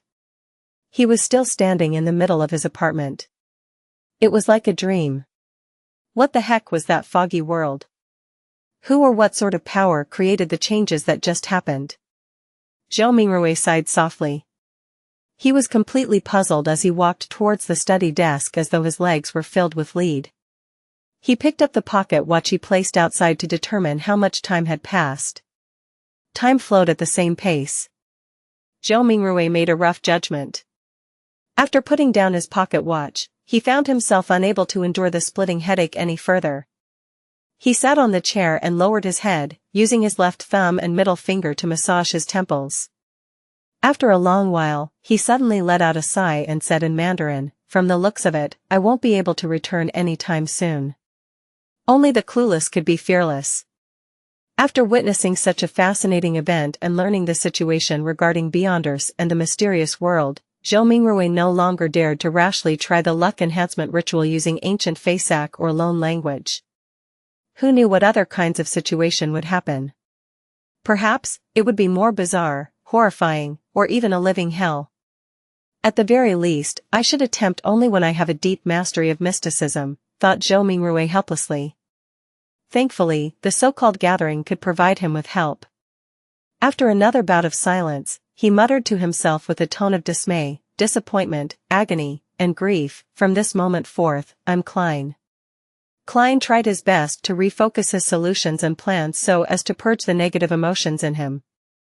Perhaps, he could learn the potion formula for Spectator from the side. The gathering that just happened sure is fascinating. People who reside in different places across the world can reduce hundreds of kilometers to just mere inches and discuss face-to-face while supplying each other's needs. Speaking of which, this does sound a little familiar. Klein was stunned for a few seconds before he burst out in laughter. Pressing against his temple, he jested under his breath, "Wasn't that a social networking platform?" Whoosh! Howling wind accompanied a downpour. The three-mast sailboat was tossed around by the crests and troughs of the incoming waves, as if it was being towed by a giant. The crimson glow in Alger Wilson's eyes faded. He found himself still remaining on the deck and nothing appeared to have changed. Almost immediately, the quirky-shaped glass bottle in his palm shattered and the frost within melted into the rain. In seconds, there were no longer any traces left that suggested the existence of the wondrous antique. A hexagonal crystal-like snowflake emerged on Alger's palm. It then faded rapidly until it was seemingly absorbed by the flesh, vanishing completely in the process. Alger nodded his head in a hardly noticeable manner, as if he was thinking about something. He remained still and silent for a full 5 minutes. He turned around and headed for the cabin. As he was about to enter, a man who wore a similar robe embroidered with lightning patterns emerged from inside. This man, who had soft blonde hair, paused and looked at Alger. He held his right fist to his chest and said, "May the storm be with you." Alger replied with the same words and gesture. There were no emotions on his rough face, which had a well-defined structure. Alger entered the cabin after the greeting and proceeded to the captain's cabin situated at the far end of the corridor. Surprisingly, he did not encounter any sailors on the way. The whole place was as quiet as a graveyard. Behind the door to the captain's cabin, a soft brown carpet overlaid the floor. A bookshelf and a wine rack took the opposite side walls of the room. The books with their yellowish covers and wine bottles with their dark red color looked peculiar under the flickering candlelight. On the desk with the candle, there was a bottle of ink, a quill, a pair of black metallic telescope, and a sextant made of brass. Behind the desk sat a pale middle-aged man wearing a captain's hat which had a skull on it. As Alger approached him, he said menacingly, "I will not give in." "I believe you can do it," Alger said calmly, so calm that it felt like he was commenting on the weather. "You." The man seemed to be stunned by the unexpected answer. At this very moment, Alger leaned forward slightly and suddenly dashed across the room until they were only separated by the desk. "Pa." Alger tightened his shoulder and reached out his right hand to choke the man. Illusory fish scales appeared on the back of his hand as he crazily mustered more strength to choke the man, giving him no time to respond.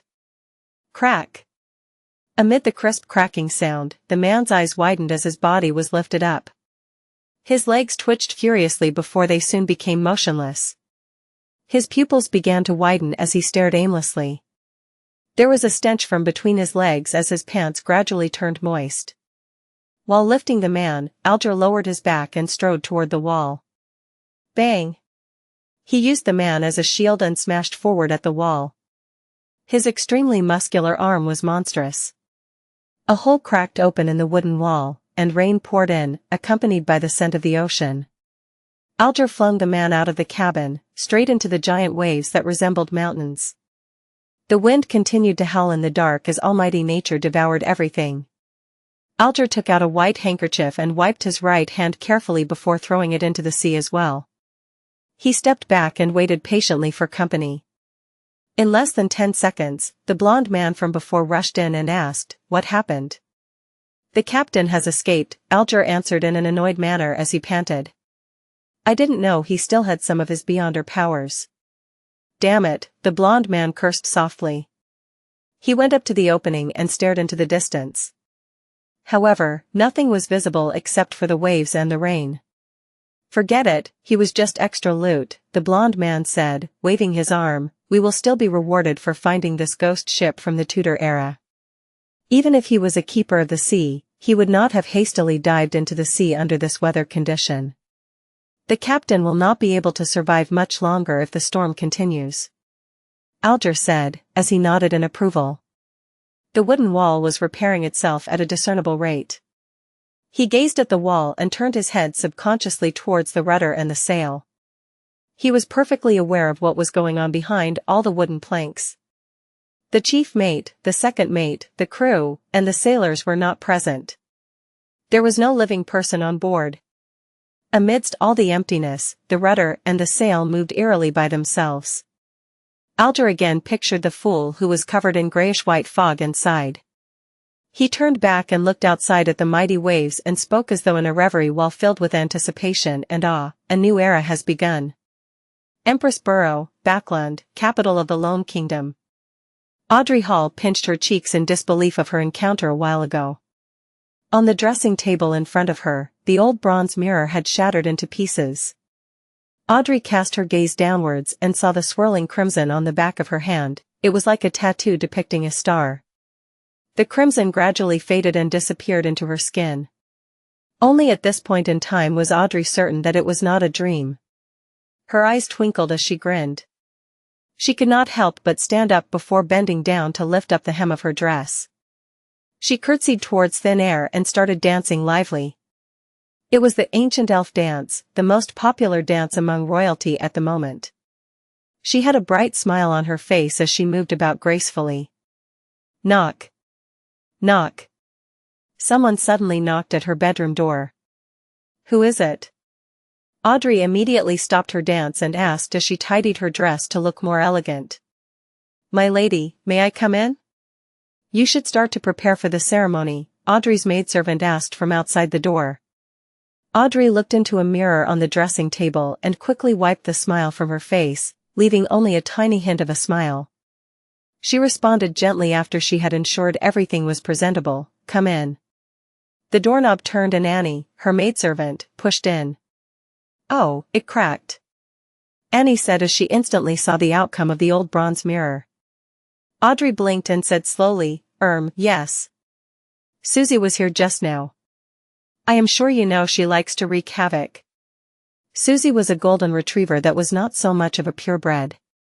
It was a gift given to her father, Count Hall, when he bought a foxhound. Nevertheless, Audrey adored it. You should train it well, Annie said, as she picked up the pieces of the bronze mirror adeptly and with care, lest it hurt her mistress. As she finished tidying up, she asked Audrey with a smile, which dress do you want to put on? Audrey thought for a while and answered, I like the dress designed by Mrs. Guinea for my 17th birthday. No, you can't wear the same dress twice to a formal ceremony or others will gossip about and question the Hall family's financial ability, Annie said, shaking her head in disagreement. But I really like it. Audrey insisted in a gentle manner.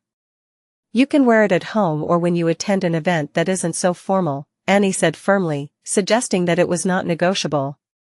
Then it will have to be the one with the lotus design along the sleeves given by Mr. Sadas 2 days ago, Audrey said as she drew in a gasp inconspicuously, maintaining her sweet smile. You always have such a good taste, Annie said as she stepped back and shouted towards the door, the 6th dressing room. Ah, forget it, I shall fetch it myself. Maidservants began to work.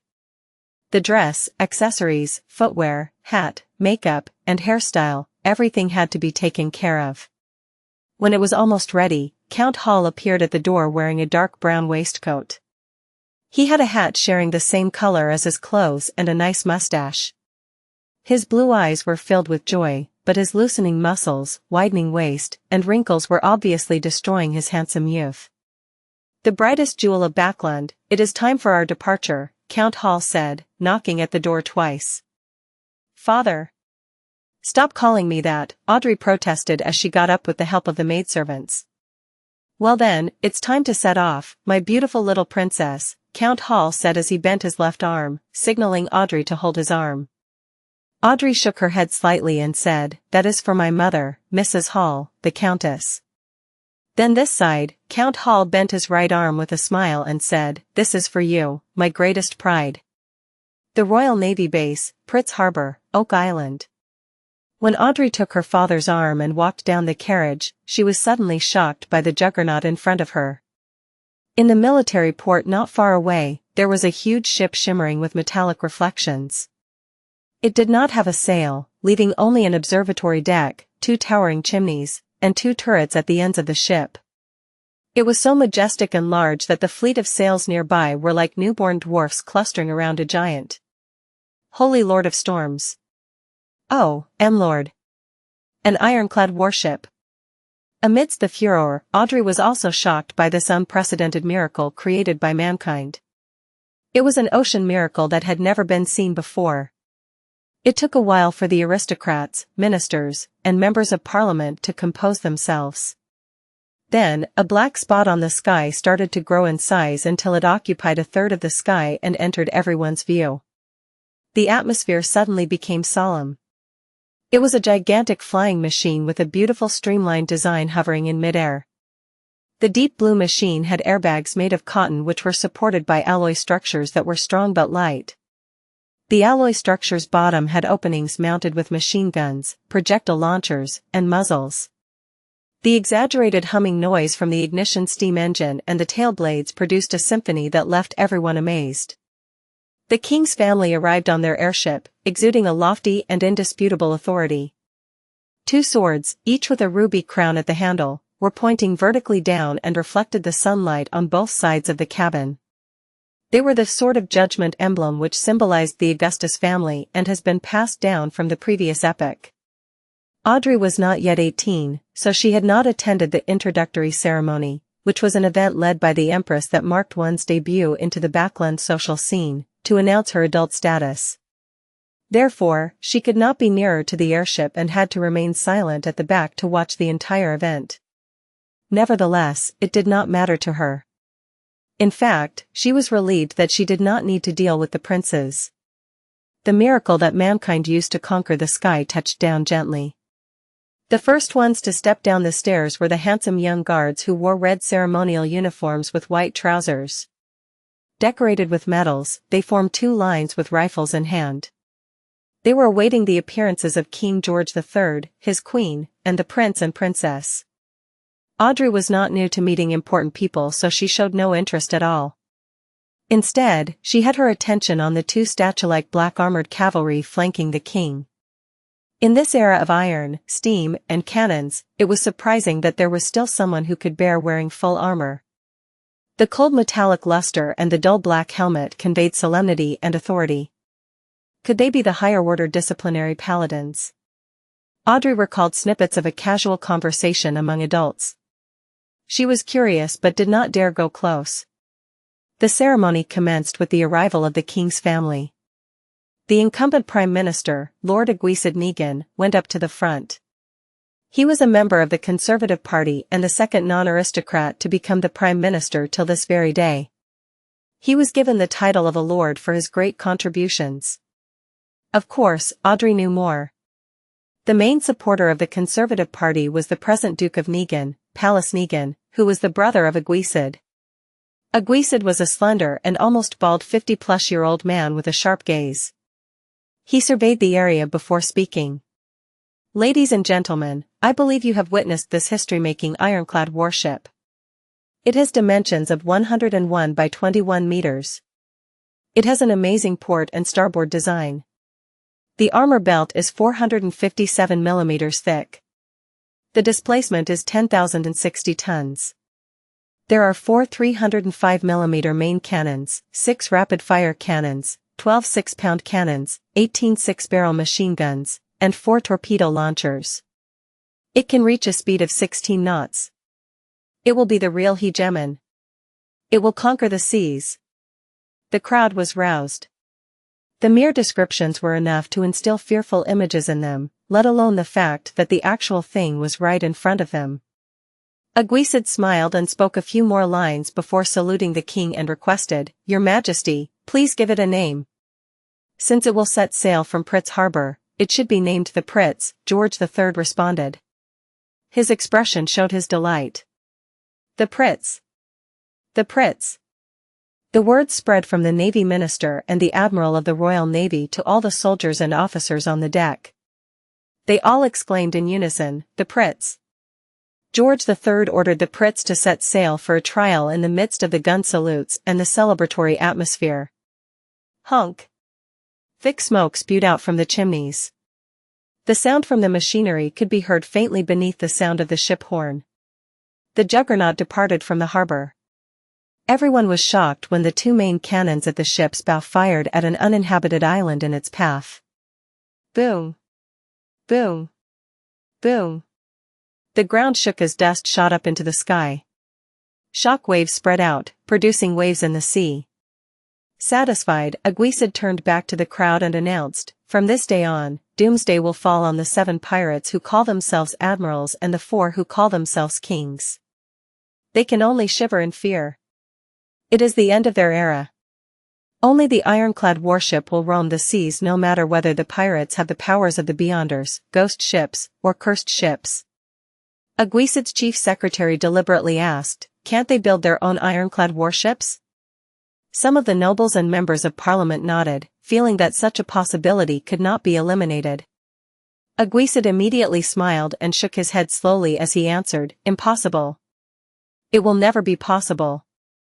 Building our ironclad warship required 3 big coal and steel amalgamators, a scale of more than 20 steel factories, 60 scientists and senior engineers from the Backland Cannon Academy and Pritz Nautical Academy, 2 royal shipyards, almost 100 factories for spare parts, an admiralty, a shipbuilding committee, a cabinet, a determined king with excellent foresight, and a great country with an annual steel production of 12 million tons. The pirates will never achieve it. Having said that, he paused and raised his arms before shouting in agitation, "Ladies and gentlemen, the era of cannons and warships has dawned upon us." After half an hour of rest, Zhou Mingrui, who now viewed himself as Klein, finally recovered. In the meantime, he found that there were now 4 black dots on the back of his hand, which happened to form a small square. These 4 black spots faded and disappeared quickly, but Klein knew that they were still hiding in his body, waiting to be awakened. For spots forming a square, is it in correspondence with the 4 pieces of staple food at the 4 corners of the room? Does this mean that in the future, I don't need to prepare the food and can do the ritual and chants immediately? Klein made a guess. This might seem good, but the emergence of the spots was ominous, and things that one lacked understanding of were always scary.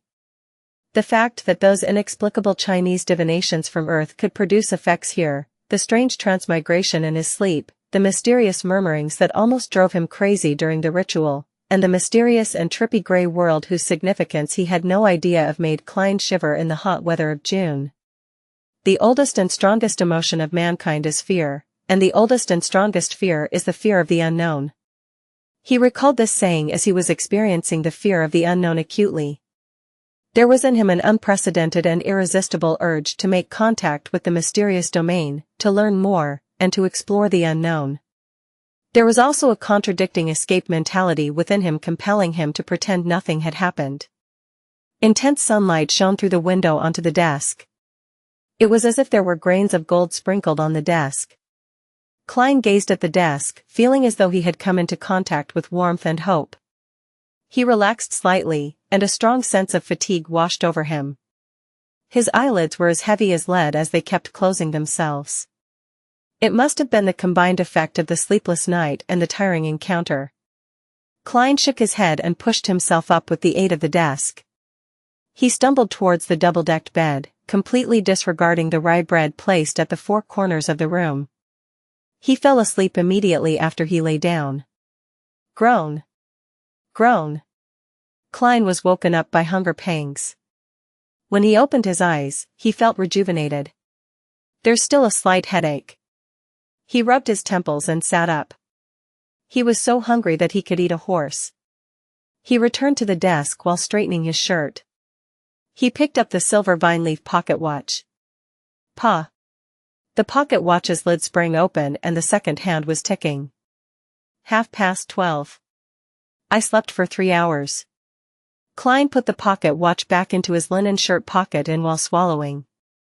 In the northern continent, there were 24 hours in a day, 60 minutes in an hour, and 60 seconds in a minute. Whether each second passed at the same rate here compared to Earth was unknown to Klein. At this moment, he could not even think of terms such as mysticism, rituals, or the grayish world. His mind was occupied by one thing, food. He would leave the thinking to after his meals. Only then could he work. Klein picked up the loaves of rye bread from the 4 corners and wiped off the minute specks of dust on it without any hesitation. He planned on making one of them his lunch. He decided to dig into the offerings because he only had 5 pence with him and there was a tradition of eating the offerings back in his hometown. After all, there was not any observable change to the bread. It was better to be frugal. Of course, the memory and habits left behind by the original Klein had also played a role. It was a huge waste to use the expensive gas only to light up the room. So, Klein took out a furnace and boiled water with it after adding some coal. He paced around as he waited. Anyone would choke eating those loaves of rye bread without water. Yikes. Life with meat only for dinner is going to be dreadful. No, wait, this is already an exception. Melissa would only allow our meals to have meat twice a week if not for my upcoming interview, Klein thought, as he looked around, hungry. He had nothing better to do. His eyes seemed to turn avaricious when he set his eyes on the pound of mutton in the cupboard. No, I need to wait for Melissa to eat it together, Klein thought as he shook his head and rejected the idea of cooking half of it right now. Although he often ate outside, he had still developed some basic culinary skills, owing to his living in a big city alone. His dishes were not delicious, but they were at least edible. Klein turned his body around so that the mutton would not seduce him. Then, he suddenly realized that he had also bought peas and potatoes in the morning. Potatoes! Klein immediately had an idea. He quickly turned back to the cupboard and took out 2 potatoes from a tiny pile of them. He first cleaned the potatoes in the public bathroom and then added them into a pot so they were boiled together with the water. After a while, he sprinkled into the water some yellow coarse salt from the spices container he found inside the cupboard. He waited patiently for a few minutes before lifting the pot and pouring the soup into a few cups and a bowl. He took out the potatoes with a fork and placed them on the desk at the end. F. He blew at the potato as he peeled it bit by bit. The fragrance of boiled potato diffused through the air. It smelled very appetizing. He salivated crazily, the heat could not deter him any longer. Klein took a bite despite having the potato only half peeled. How fragrant! It had a powdery texture and tasted sweet as he chewed. He was instantly filled with emotions and he wolfed down the 2 potatoes. He even ate some of the skin. Then, he held up the bowl and enjoyed the soup. The pinch of salt and water proved to be thirst-quenching. I really enjoyed eating potatoes this way when I was young. A filled Klein exclaimed in his head. Meanwhile, he tore off a small piece of bread and dipped it into the soup to eat it softened. Perhaps the ritual was too tiring. Klein ate 2 loaves of bread which amounted to a whole pound. Klein felt he was finally rejuvenated. He enjoyed the joy of life after he drank the soup before tidying up. Then, he took in the lustrous sunshine happily. He sat back at the desk and began planning. I can't escape. I must think of a way to come into contact with mysticism and become a beyonder as mentioned by Justice and the Hanged Man. I need to overcome the fear of the unknown. The only way now is to wait for the next gathering. I need to try listen for the formula of the spectator potion or other things related to mysticism. There are 4 more days before Monday. Before that, I need to first figure out the problem with Klein. Why did he commit suicide? What happened to him?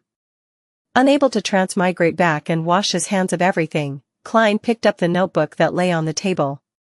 He wanted to find hints that could help him regain his lost memory fragments. The original Klein obviously had the habit of taking notes.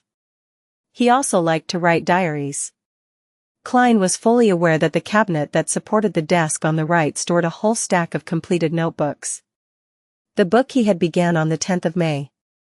Matters regarding his school and mentor, as well as content pertaining to knowledge were at the beginning. May 12th. Mr. Azek mentioned that the common language used by the Balam Empire in the southern continent also developed from ancient Fasak, a branch of Jotun. Why is this so? Does this mean that every sentient living being once spoke the same language? No, there has to be a mistake. According to the revelation of Evernight and the Book of Storms, giants were not the only hegemons of the world in primordial times. There were also elves, mutants, and dragons. Anyways, these are just myths and fantasies. May 16th. Senior Associate Professor Cohen and Mr. Azek discussed the inevitability of the Age of Steam. Mr. Azek opined that it was just a coincidence because if it wasn't for Emperor Roselle, the northern continent would still be wielding swords like the southern continent. Mentor argued that Mr. Azek had placed too much emphasis on the contribution of an individual. He believes that with progress, even if there wasn't an Emperor Roselle, there would be an Emperor Robert. Therefore, the Age of Steam might come late, but eventually come nevertheless. I found little meaning in their discussion. I prefer discovering new things and unraveling the hidden past. Perhaps I am more suited to study archaeology than history. May 29th. Welch found me and told me that he had acquired a notebook from the 4th epoch. Oh my goddess! A notebook from the 4th epoch. He didn't want to ask the archaeology department students for help, so he came to Naya and me to help him decode the contents. How can I refuse? Of course, I can only do it after my graduation defense. I can't afford diverting my attention at this stage. This caught Klein's attention. Compared to the notes about history and viewpoint disagreements, the appearance of a notebook from the Fourth Epoch might have led to Klein's suicide. The Fourth Epoch was the epoch before the present Iron Age. Its history was mysterious and incomplete. Due to the fact that very few tombs, ancient cities, and records had been found, archaeologists and historians could only refer to the ambiguous records provided by the 7 major churches that centered around their religious teachings to roughly form their original picture. They knew the existence of the Solomon Empire, the Tudor dynasty, and the Trunsoist Empire. Having set his sights on solving the mystery and restoring history, Klein didn't have much interest in the first 3 eras, whose roots were closer to legends. He was more interested in the Fourth Epoch, also known as the Age of the Gods. So Klein was concerned for his future career and thus focused on the interview. But it was all futile. Klein could not resist exclaiming.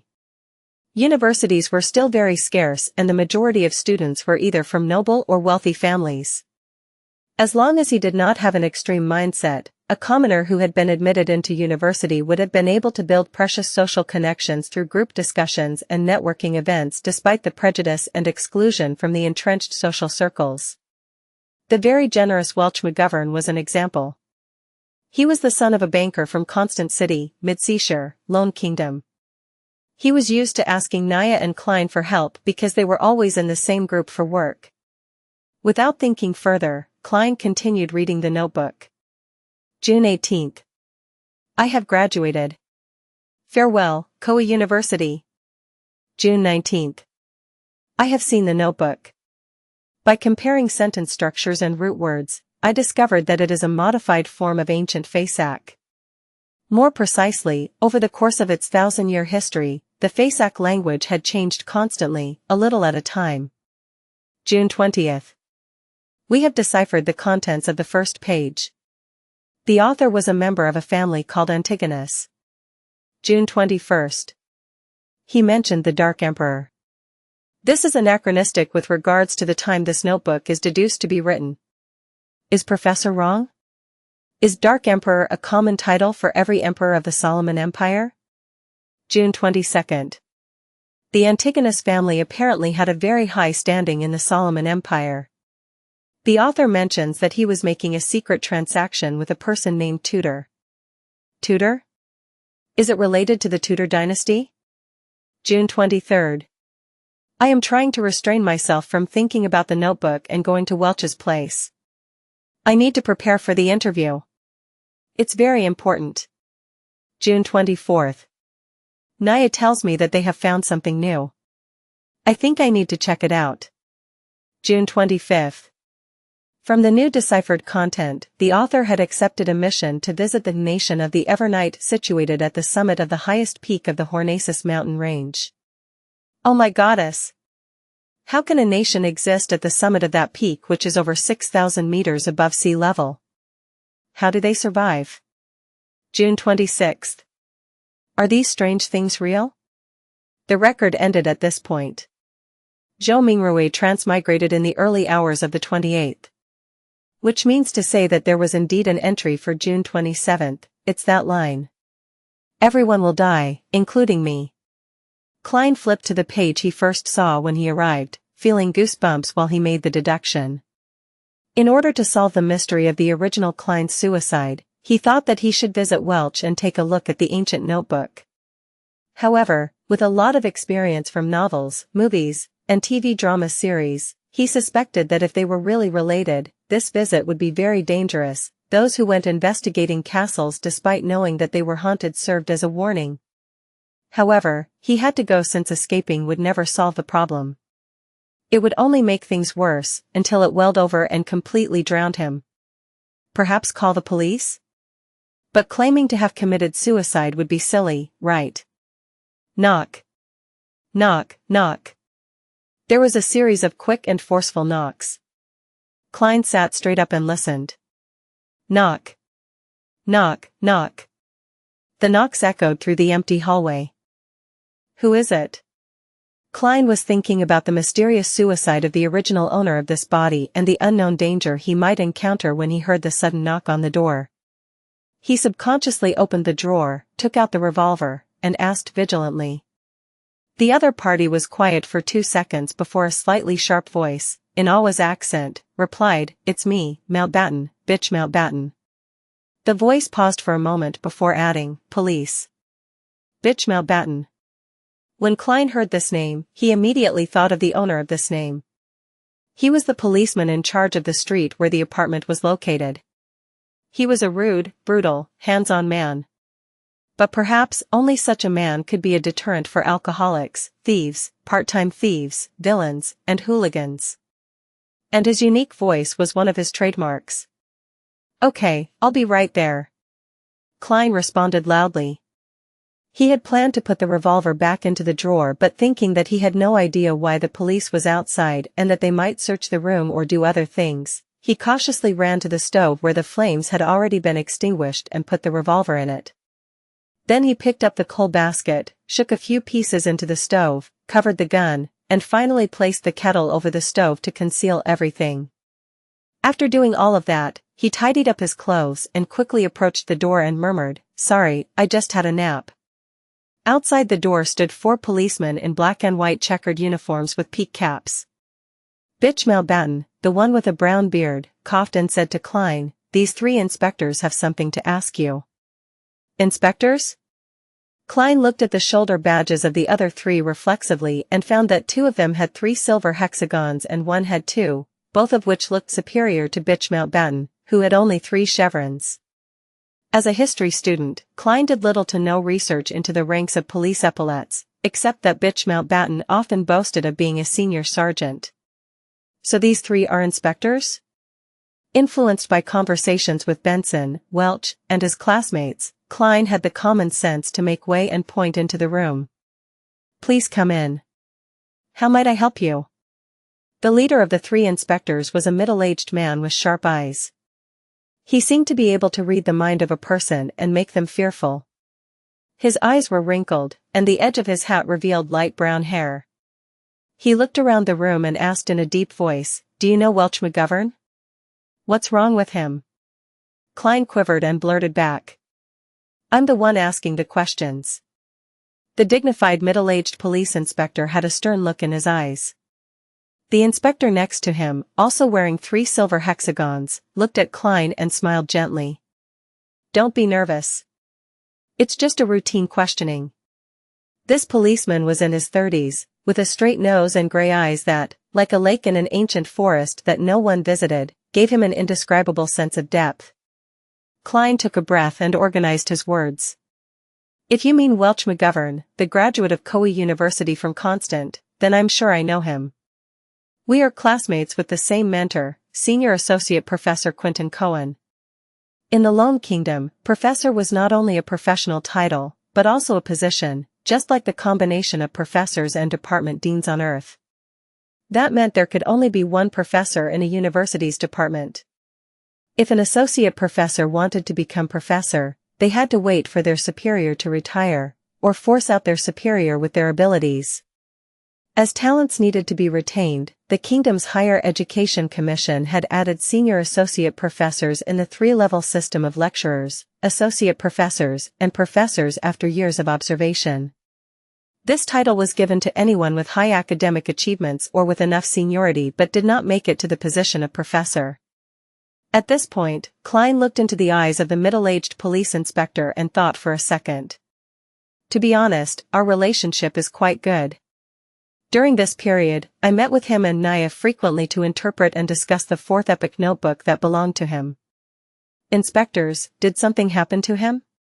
Instead of answering, the middle-aged police inspector looked sideways at his gray-eyed colleague.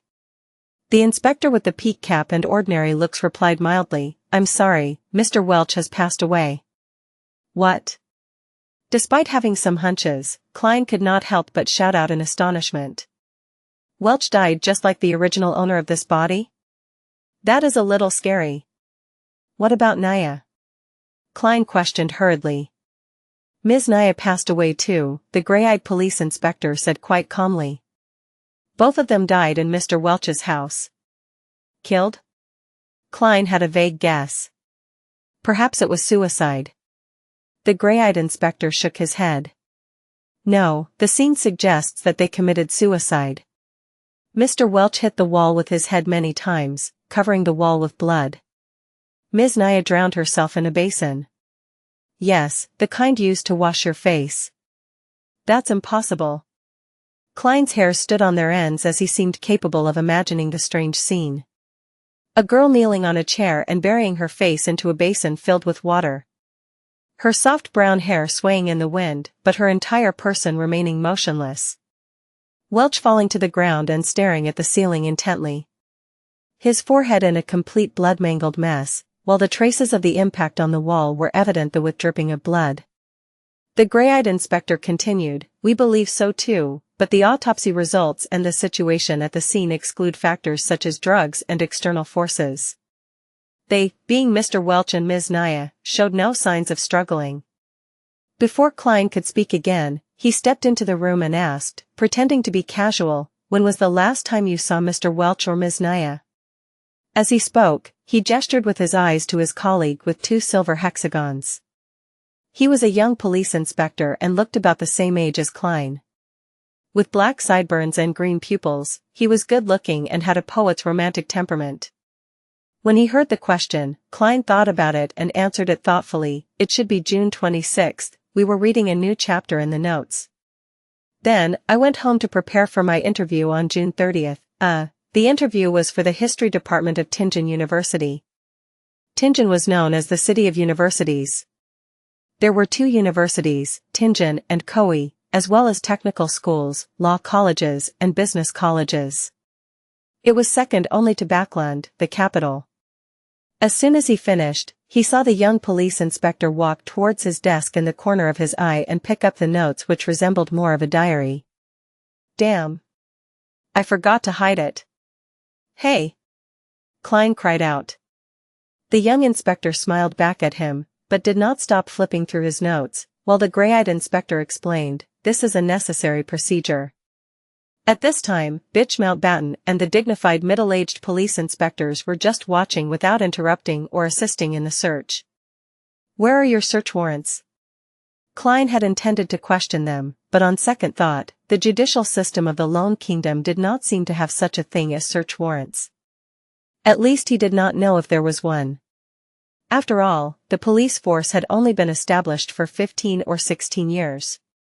When the original owner of this body was still a child, they were still called public security officers. Klein couldn't stop it. He watched the young inspector flip through his notes, but the gray-eyed inspector did not ask any questions. "What is this strange thing?" The young police inspector turned to the end of the notes and suddenly asked, "And what does this mean?" "Everyone will die, including me."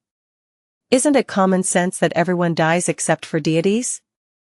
Klein was prepared to quibble, but it suddenly occurred to him that he had planned to connect with the police in case of possible danger, but he had no reasons or excuses. He made a decision in less than a second. Putting his hand over his forehead, he answered painfully, "I have no idea. I really have no idea. When I woke up this morning, I felt I wasn't quite right, as if I had forgotten something. It's especially true for whatever happened recently. I don't even know why I had written such a sentence. Sometimes, being frank was the best way to solve a problem. Of course, it required skills. There were things that could be said and could not be said, and the order of what was said first mattered. As an expert keyboard warrior, Klein was also good at sophistry. "That is ridiculous. Do you think we are fools?" Bitch Mountbatten could not help but interject angrily. "This is such a bad lie that it insults the intelligence of his and his colleagues. It's better for you to pretend to be mentally ill than to pretend to be an amnesiac." "I'm speaking the truth," Klein responded frankly, looking into the eyes of Mountbatten and middle-aged police inspectors. "It really could not be more true." "Maybe it is," the gray-eyed police inspector said slowly. "What? He really believed it?" Klein was surprised himself. The gray-eyed inspector smiled at him and said, "An expert will come in 2 days and believe me, she should be able to help you to recall your lost memories. Expert? Help me remember my memories? In the field of psychology? Klein frowned. Hey, what if his memories of Earth were exposed? He suddenly felt like facepalming himself. The young police inspector put down his notes and searched his desk and room. Fortunately, he focused on books instead of lifting the kettle. Well, Mr. Klein, thank you for your cooperation. We advise that you'd better not leave Tingen for the coming days. If you have to, please notify Inspector Mountbatten, or you'll become a fugitive, the gray-eyed police inspector warned. That's it? That's it for today? No other questions with deeper investigations? Or taking me back to the police station to torture me for information? Klein was at a loss. Nevertheless, he wanted to solve the odd turn of events brought about by Welch too. So he nodded. That wouldn't be an issue. The inspectors exited the room one by one, and the young man at the end suddenly patted Klein on the shoulder. It's really nice. Very lucky. What? Klein's face was puzzled. The green-eyed police inspector with a poet's temperament smiled and said, generally speaking, the norm is for all the involved parties to die in such an event. We are very glad and fortunate to see you still alive. After that, he exited the room and closed the door behind him in well-mannered manner. The norm is for everyone to die together? Very glad that I'm still alive? Fortunate that I'm still alive? On this June afternoon, Klein was chilling all over. The norm is for everyone to die together? Very glad that I'm still alive? Fortunate that I'm still alive? Klein shivered and quickly ran to the door, trying to catch up with the policeman and ask for protection. But as soon as he reached the handle, he suddenly stopped. That officer talked so horribly about it, why didn't they protect me, an important witness or key lead? Isn't that too careless? Were they just probing me? Or maybe it's a bait? All kinds of thoughts rushed into Klein's mind. He suspected that the police were still secretly watching him, observing his reaction. He felt much calmer after thinking of this and was no longer so panicked. He slowly opened the door, deliberately shouting with a trembling voice at the staircase, "You guys will protect me, right?" Tap, tap, tap. There was no response from the police officers, and there was no change in the rhythm of the contact between the leather shoes and the wooden stairs. I know. You'll do that. Klein shouted again in a tone of feigned conviction, trying to act like a normal person that was in danger. The sound of footsteps gradually weakened and disappeared into the bottom floor of the apartment. Klein snorted and laughed. Isn't that response too fake? Their acting skills are not up to standard. He did not run after them. Instead, he turned back to the room and closed the door behind him. In the next few hours, Klein fully expressed what they called back in Footaholic Empire, China, restlessness, nervousness, agitation, inadvertence, and murmuring words that he did not understand. He did not slack just because there was no one around. This is called the self-cultivation of an actor. He laughed at himself in his heart. When the sun moved to the west, the clouds on the horizon appeared to be reddish-orange. Tenants in the apartment came home one after another. Klein shifted his focus elsewhere. Melissa is almost done with school. He looked at the stove, lifted the kettle, peeled off the coal and took out the revolver. Without pause or delay, he reached to the back of the board under the double-decked bed where more than 10 wooden strips were staggered out. After clipping the left wheel between a piece of wooden strip and board, Klein straightened up and waited uneasily, fearing that the police would burst open the door and rush into the room with guns in their hands. If it was an age of steam, he was certain he would not be seen by anyone when he did that. However, there were extraordinary powers here, ones that he had proven through his own experiences. After waiting for a few minutes, there was no movement at the door. There was only the chatter between two tenants who were heading for the heart of the Wild Bar on Iron Cross Street. Phew. Klein exhaled, feeling assured.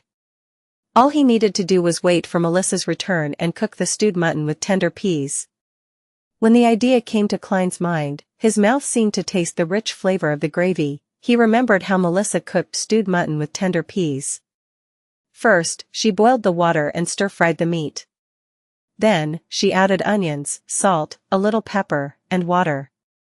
After a specific period of time, the peas and potatoes were added, and the stew was to be cooked for an additional 40 or 50 minutes with the lid on. It's indeed a simple and crude way to do it. Supported purely by the flavors of the meat itself. Klein shook his head. But there was no other way about it. It was hard for commoners to have many kinds of condiments and various cooking methods. They could only pursue simple, practical, and economical methods.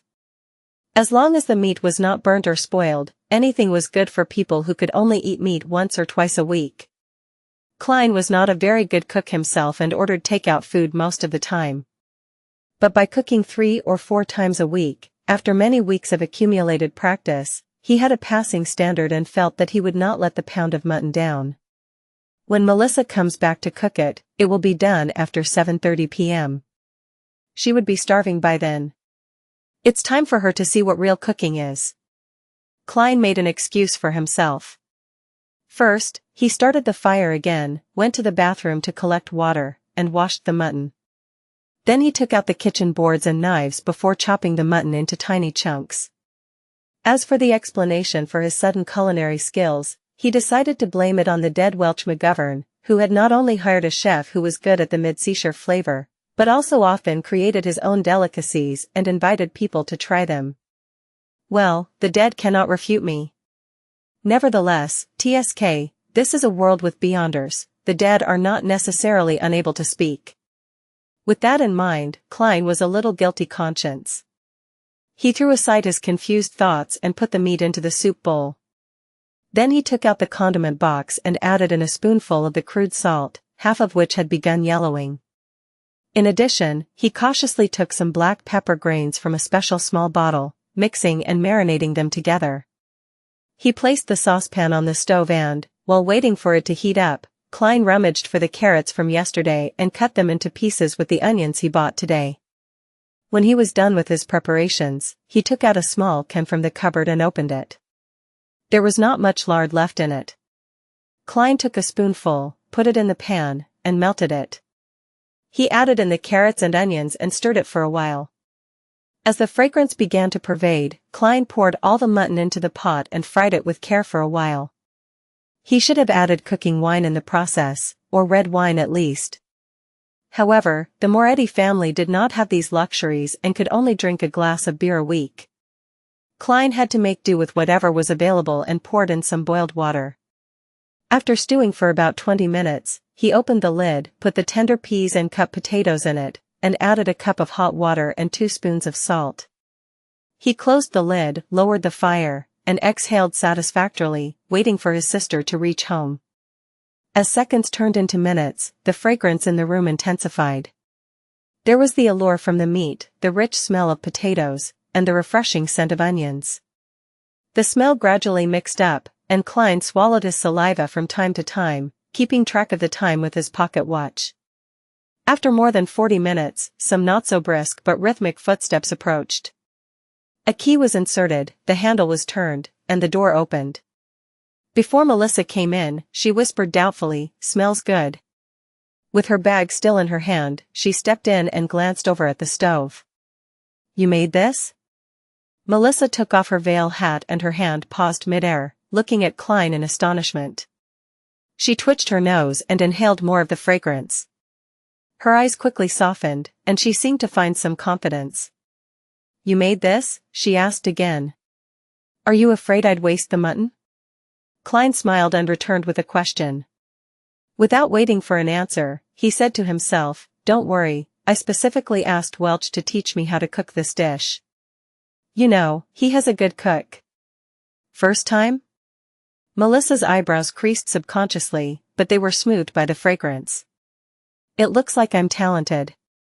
Klein laughed. "It's almost done. Put your books and veil hat down somewhere. Go to the bathroom and wash your hands, and then get ready to taste it. I'm very confident about it." When she heard her brother's orderly arrangements and saw his gentle and calm smile, Melissa stood rooted at the door and failed to respond in her daze. "Do you prefer the mutton to be cooked longer?" Klein urged with a laugh. "Ah, okay. Melissa jolted back to her senses. With handbag and veil in each hand, she rushed into the room quickly. When the lid of the saucepan was uncovered, a sudden blast of steam appeared before Klein's eyes. 2 pieces of rye bread were already placed to the side of the mutton and tender peas, allowing them to absorb the fragrance and heat to become soft. By the time Melissa had packed her items, washed her hands and face, and returned, a plate of stewed mutton with tender peas, potatoes, carrots, and onions was already placed on the table. 2 pieces of rye bread, colored by a light dip into the gravy, were on their plates. "Come on, try it." Klein pointed to the wooden fork and spoon next to the plate. Melissa was still a little confused. She didn't refuse, she picked up a potato with her fork, put it into her mouth and bit it lightly. The taste of the starchy potato and gravy fragrance flooded her mouth. Her saliva secretion went crazy as she gobbled down the potato in a few mouthfuls. "Try the mutton." Klein gestured at the plate with his chin. He had tasted it just now and thought it was barely at a passing standard, but it was enough for a girl who was inexperienced with what the world had to offer. After all, she only ate meat occasionally. Melissa's eyes were filled with anticipation as she carefully forked some mutton. It was very tender and, as soon as it entered the mouth, nearly melted. The fragrance of the meat exploded in her mouth, filling it with delicious meat juices. It was an unprecedented feeling and that made Melissa unable to stop eating. By the time she realized it, she had already eaten several pieces of the mutton. I. Klein, this was supposed to be prepared for you." Melissa blushed and stammered. "I'd nibbled some of the food just now. It's the privilege of being a cook." Klein smiled and soothed her sister. He picked up his fork and spoon. At times, he would eat a piece of meat and sometimes, he would stuff his mouth full of peas. At other times, he would put down the utensils, break off a piece of rye bread and dip it in gravy. Melissa relaxed and was immersed in the delicacy again by Klein's normal behavior. "It's really delicious. It doesn't seem like you were doing it for the first time." Melissa looked at the empty dish and praised him with all her heart. Even the gravy was finished. "It's a long way from Welch's chef. When I'm rich, I'll take you and Benson out to the restaurant and have a better meal," Klein said. He was beginning to look forward to it himself. "Your interview." Burp. Melissa did not finish her words because she suddenly let out a sound of contentment involuntarily. She put her hand over her mouth in a hurry and looked embarrassed. "The fault is with the stewed mutton with tender peas just now. It was just too delicious." Klein laughed secretly and decided not to make fun of his sister. He pointed to the plate and said, "This is your mission." "All right." Melissa stood up immediately, took the basin and rushed out the door. When she came back, she opened the cupboard to check the condiment box and other items as per normal. "Did you just use them?" Melissa was surprised, and turned to Klein, holding the black pepper bottle and lard can. Klein shrugged his shoulders and laughed. "Just a little. It's the price of a delicacy." Melissa's eyes twinkled, her expression changing for a few moments, before she finally said, "Let me cook in the future." You have to hurry up and prepare for the interview. You have to think about your job." "Melissa, can you not rub my nose in it?" Klein muttered inwardly. He felt a throbbing pain in his head. The amount of content Klein had forgotten was considered a lot, but neither was it negligible. The interview was in 2 days, so how could he find the time to make up for it? Furthermore, he was involved in such strange paranormal activity, so how would it be possible that he would be in the mood to revise? Klein gave his sister a perfunctory response and began putting on the appearance of studying. Melissa moved a chair over to sit beside him. With light shining from the gas lamp, she began working on her assignments. The atmosphere was serene. When it was almost 11 o'clock, the siblings bade each other good night and went to bed. Knock. Knock. Knock. Poundings on the door roused Klein from his dreams. He peered out of the window to see the first glimmer of dawn. In a daze, he flipped over and sat up. "Who is it? Look at the time now." Why didn't Melissa wake me up? It's me. Dunn Smith, a man with a deep voice outside the door replied. Dunn Smith? Don't know him. Klein got off his bed and shook his head as he walked towards the door. He opened the door to see the gray-eyed police inspector whom he had met the day before standing in front of him. Alarmed, Klein asked, "Is there something wrong?" The policeman replied with a stern look, "We found a carriage driver. He testified that you had gone to Mr. Welch's place on the 27th, the day when Mr. Welch and Ms. Nia died. Furthermore, Mr. Welch was the one who paid for your transportation fees." Klein was startled. He did not feel a tinge of fear or guilt that one would expect from having his lies exposed. It was because he was not even lying. In fact, he was surprised by the evidence provided by Dunn Smith. On the 27th of June, the former Klein had indeed gone to Mr. Welch's place. On the night that he returned, he killed himself, the exact same way as Welch and Nia did. Klein gave a forced smile and said, "This is insufficient evidence. It does not directly prove that I am associated with the death of Welch and Nia. Honestly speaking, I'm also very curious about the whole incident. I want to know what exactly happened to my two poor friends. But I really can't remember. In fact, I have almost completely forgotten what I had done on the 27th. You may find it hard to believe, but I fully relied on the diaries I had written to roughly make a guess that I had gone to Welch's place on the 27th. You sure have great mental fortitude, Dunn Smith said while nodding. He showed not a trace of anger, nor was he smiling. You should be able to hear my sincerity. Klein looked him straight in the eye and said. I'm telling the truth. Of course, only part of it. Dunn Smith did not give an immediate response. He swept his glance across the room before saying slowly, Mr. Welch lost a revolver. I guess I should be able to find it here. Right? Mr. Klein? Indeed. Klein finally understood where the revolver had come from. A thought flashed in his mind and he came to the final verdict in an instant. He raised his hands halfway and retreated, leaving a path open.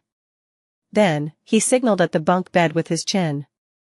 Behind the bed board. He did not specifically mention that it was the bottom deck, as no one would normally hide things at the back of the bed board on an upper deck.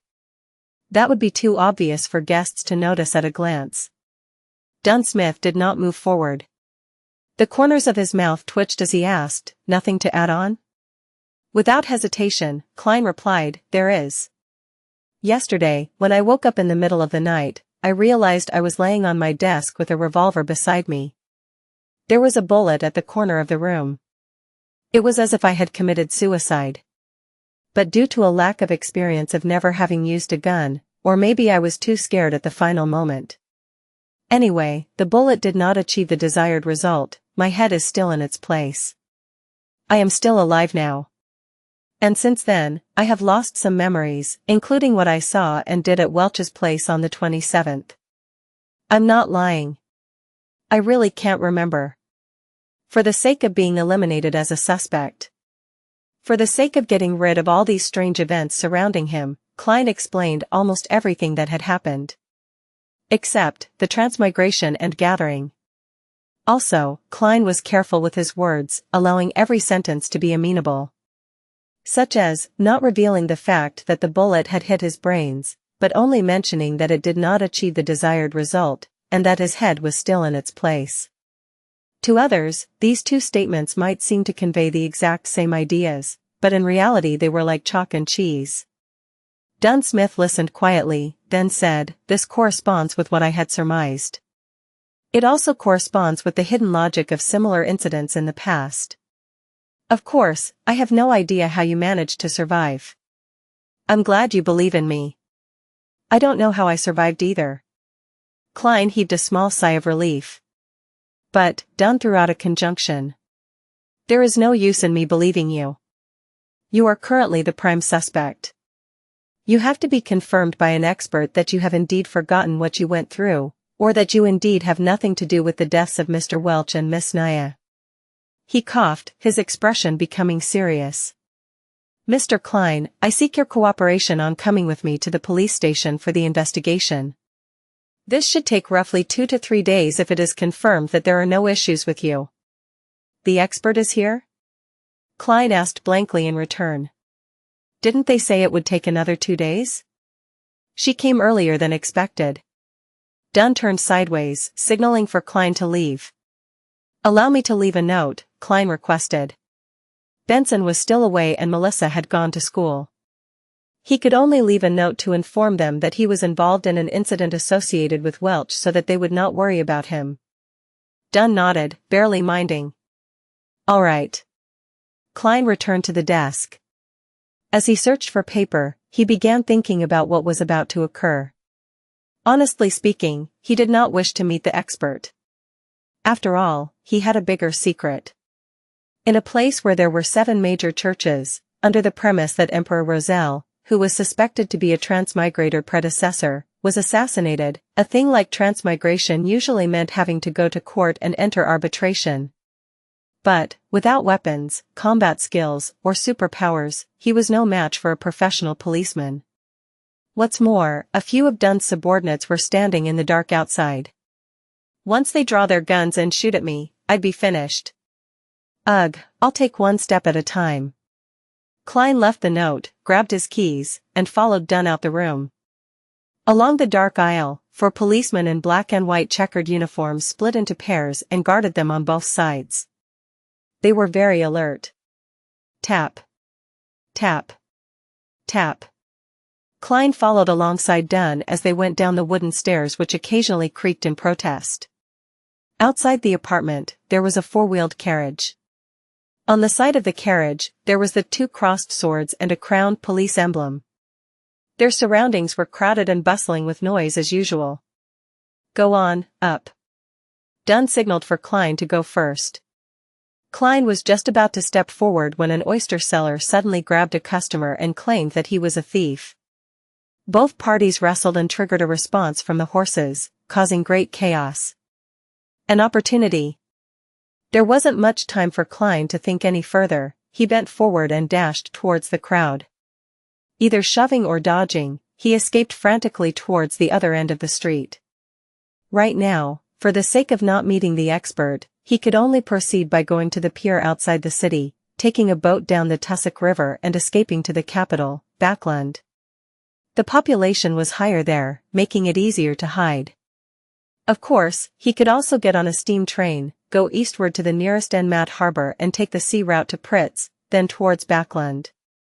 Not long after, Klein arrived at a street and made a turn onto Iron Cross Street.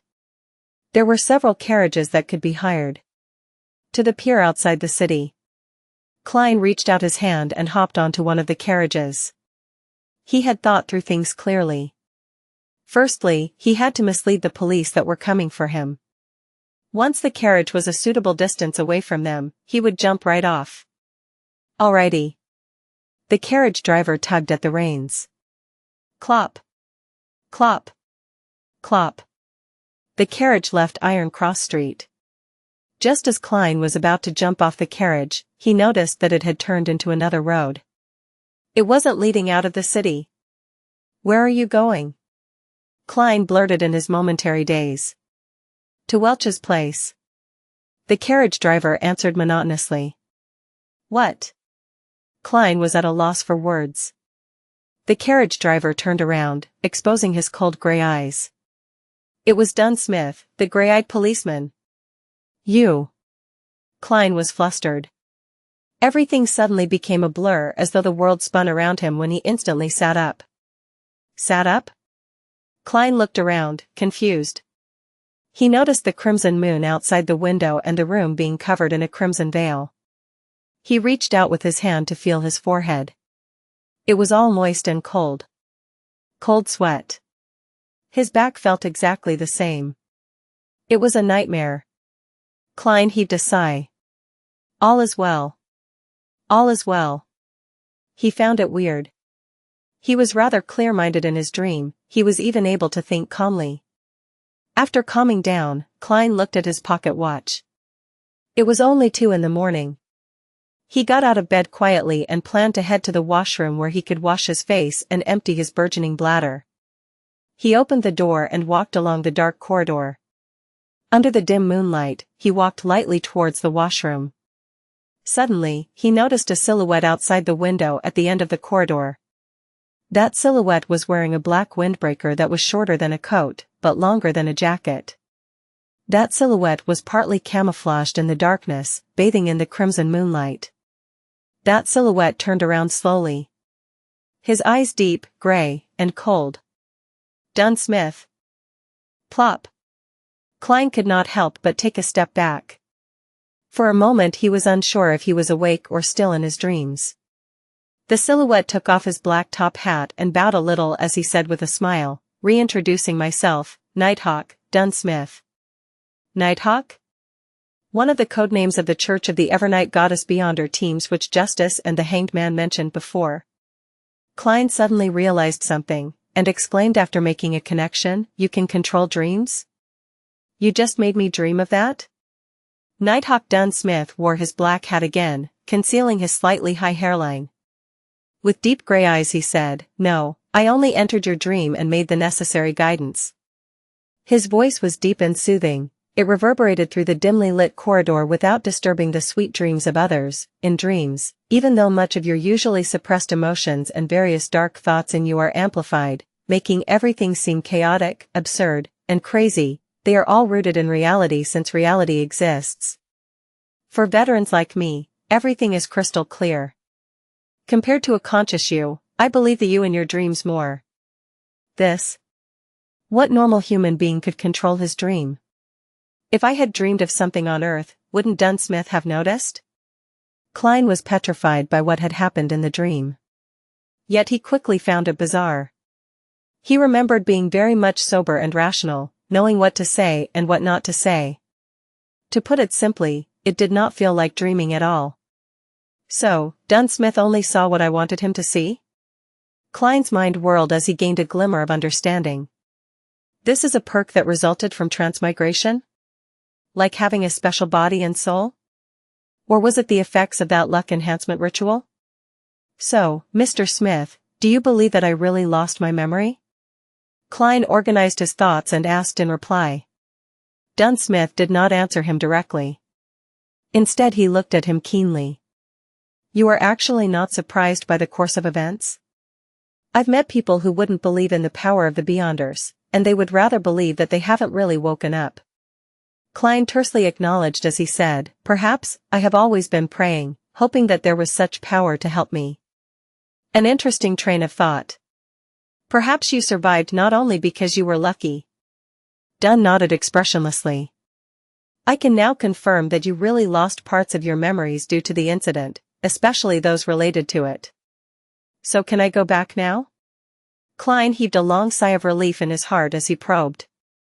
Dunn placed a hand in his pocket and walked slowly towards Cline, the surrounding darkness becoming tranquil and gentle. No, you still have to come with me to see the expert, he smiled politely and said. Why? Cline blurted out, then added, You don't believe in the findings from my dream? You must be joking. If that expert specializes in hypnosis or mind reading and stuff, then wouldn't my biggest secret be exposed? The consequences would be beyond imagination. I'm quite humble usually, but I'm still confident for things related to dreams. Dunn calmly replied, however, for important key matters, there is no harm in confirming them again. Plus, our specialties lie in different areas. Perhaps, she can help you recover some of your memories. Not waiting for Cline to reply, his voice turned deeper. After all, you're connected to the whereabouts of that Antigonus family notebook. What? Cline froze. Dunn stopped in front of him, locking his gray eyes on Cline's eyes and said, At the scene of the suicide, there was not a single trace of that notebook from the fourth epoch. Welch is dead, Naya is dead, you are our only lead. All right then. Cline went silent for a moment before exhaling. A missing notebook, now this is really peculiar. How did I not think about the whereabouts of that notebook from the fourth epoch? Dunn nodded slightly, walking past Cline and said, Lock your door and come with me to Welch's apartment, the expert is waiting for us there. Klein took in a silent breath. His heart was thumping wildly as he felt uneasy. He wanted to decline and even had the intention to run. However, he believed that with what had happened in his dreams, Dunn Smith would have definitely heightened his level of guard. And with the difference in strength between a normal human and a beyonder, there was little chance of success by using force. He must have a revolver with him too. He must also have had practice using the revolver. Many thoughts flashed past his mind, and eventually Klein chose to accept the reality. All right. Sigh, I can only take one step at a time and see how things unfold. Maybe that miraculous power in my dream will take effect again. Then let's go, Dunn said in an indifferent tone. Klein turned and followed. After taking 2 steps, he suddenly stopped and said, Mr. Smith, I would like to use the bathroom first. I came out originally for the bathroom. Dunn did not stop him. Instead, he gave him a keen look and said, No problem, Klein. Believe me, I am far more powerful than you can imagine in the dark night. In the dark night. Klein silently repeated this phrase. He did not make any reckless attempt to escape and honestly relieved himself. He then washed his face with cold water, completely calming himself down. Klein changed his outfit and closed the door to his apartment. With gentle steps, Klein followed Dunn down the stairs and walked towards the building's entrance. In such a tranquil setting, Dunn Smith opened his mouth and spoke suddenly. At the end of the dream, why did you try to escape? What were you afraid of? Klein immediately thought of an answer as he said, I do not remember what I did at Welch's place, nor do I remember if I was directly involved in Welch's and Naya's deaths. I was afraid that if it was really proven to be my doing, I would rather gamble and escape. I can then start anew in the southern continent. I would have done the same if I were you, Dunn said as he pushed open the door to the building, letting in the cool midnight breeze to disperse the sweltering heat inside. He was not afraid of Klein running away as he got on the carriage. It was exactly the one Klein had dreamed of, a 4-wheeled carriage drawn by a single horse and the carriage driver. There was also the police emblem of double-crossed swords that clustered a crown carved onto the side of the carriage. Klein followed into the carriage. Inside, there was a thick carpet laid out and the place was filled with a soothing fragrance. Having sat down, he looked for a topic to probe for more information. Mr. Smith, what if, and I mean if, the expert confirms that I have really forgotten a part of my memories? And that there is no other evidence which points to me being the perpetrator or a victim, would this be over? In theory, yes. We will try to search for the notebook through other means. As long as it exists, it can be found. Of course, before that, we will have to make sure you are not cursed or have any scent of cacodemons and that there are no related psychological problems lingering. We must ensure that you can embrace the rest of your life peacefully and healthily. Dunn Smith had a smile on his face, a rather unusual smile. Klein caught on to this point keenly, and promptly inquired, in theory? Yes, only in theory. In this field of work, there are always twisted, unorthodox, and inexplicable things happening. Dunn looked Klein in the eye and said, their continuation or end are not what we can foresee or control at times. For example? Klein actually felt frightened for a moment. The carriage sped through an almost empty street. Dunn took out his tobacco pipe and sniffed it, saying, when we believe that things have come to an end, with everything going back to normal, it would resurface in a terrifying, chilling way. A few years ago, we handled a case regarding an evil cult. They did live sacrifices to please an evil god by making followers commit suicide. When one of the followers was chosen, his survival instincts triumphed over his foolishness, twisted beliefs, and psychedelic drugs. He secretly escaped and reported to the police. The case was handed over to us. It was a very small mission, since there were no beyonders in that cult. The deity they worshipped was actually randomly thought up by their leader merely for the sake of money and satisfaction. Humanity was lost there. We only used 2 members, coupled with the support from the police, to suppress this cult. No one was off the hook. For that whistleblower, we also confirmed that he had no lingering demonic scent left on him. He was not cursed and did not suffer any mental disorders. He didn't have any personality problems or any other irregularities, nothing. Later, he got a decent advancement in his career, got married to a very good wife, had a son and a daughter. His dark past seemed far away from him. The horror and bloodshed seemed to have completely vanished. At this point, Dunn Smith gave out a laugh and said, "Yet in March this year, despite being in good financial health and having a loving wife and adorable kids, he strangled himself to death in his own office." The crimson moonlight outside the carriage window shone upon Dunn Smith. At that instant, his seemingly self-derisive smile made Klein feel unspeakably horrified. Strangled himself to death. Klein drew in a gasp of cool air silently, as if seeing his own tragic end. Even if I escaped at once, it might just be temporary? Is there any way to resolve this completely? Become a beyonder to fight it? The carriage returned to silence. Countless thoughts welled in Klein's mind.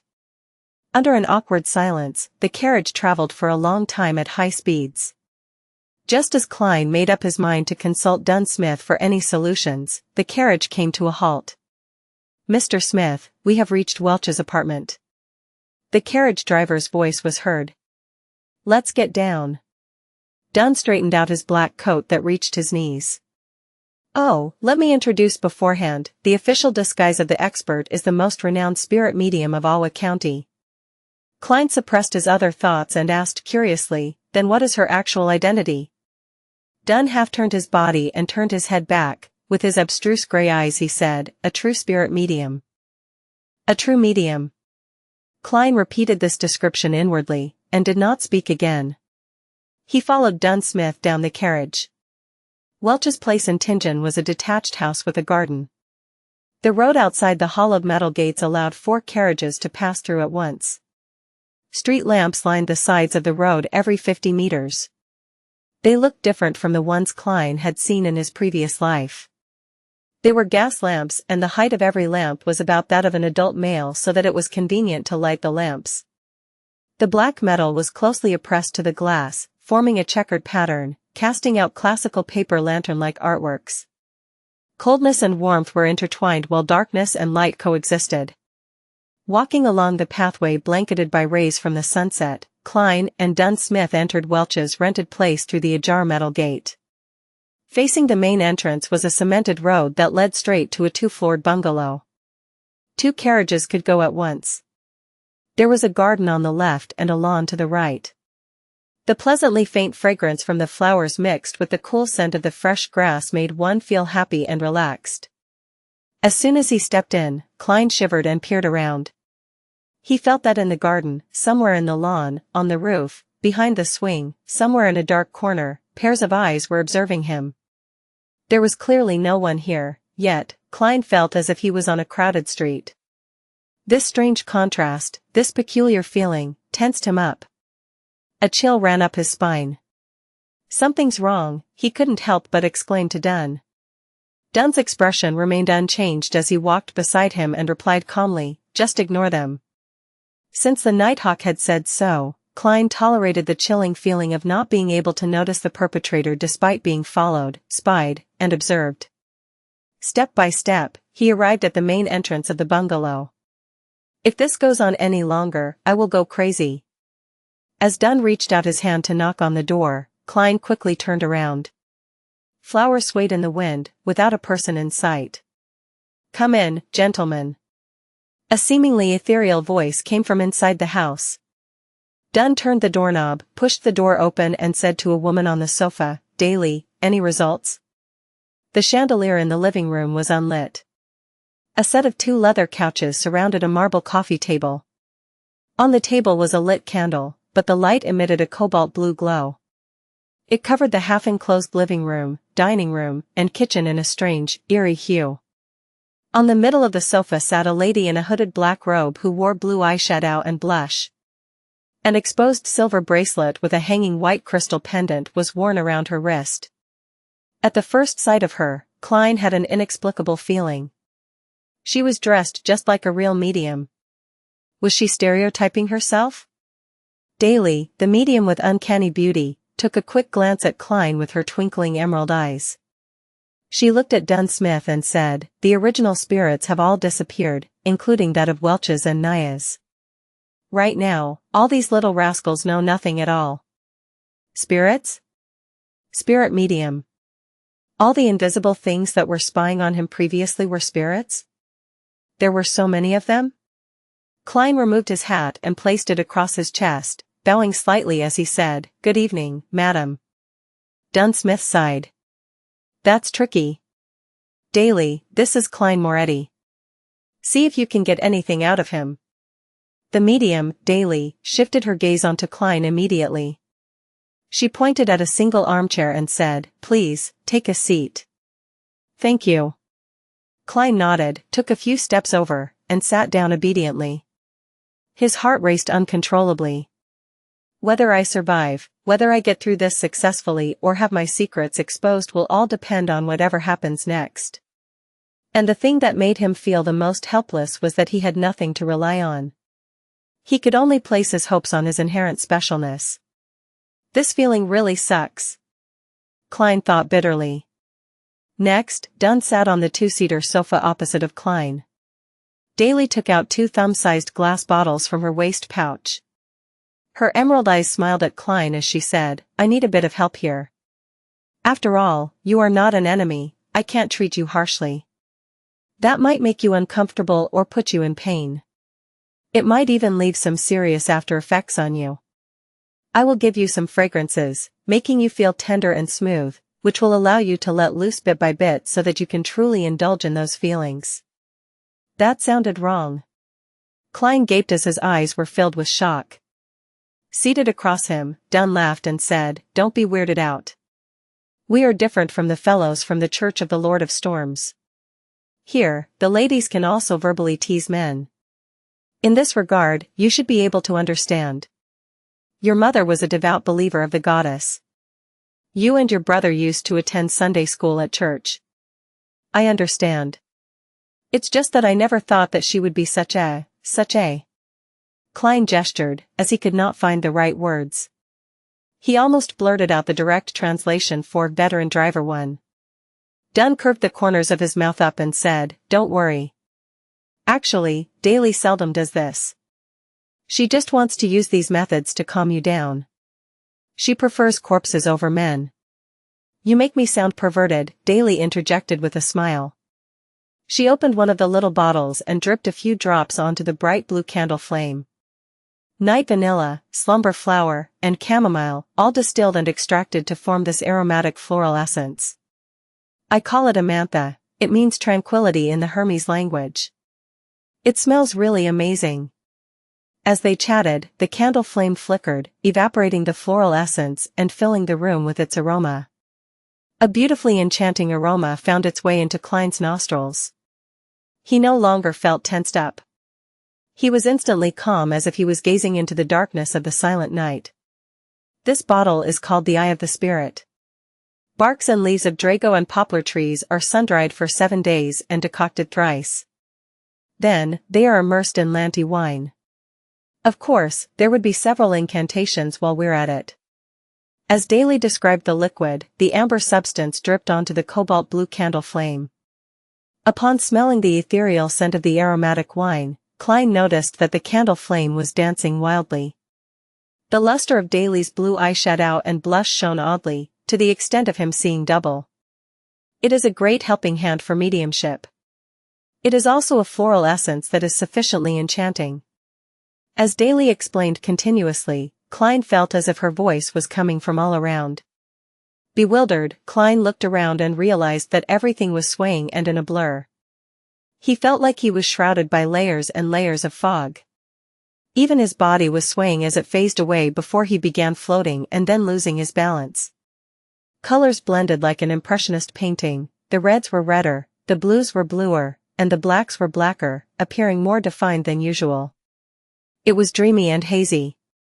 Distinct murmurs from the surroundings came through as if hundreds and thousands of people who could not be seen were debating.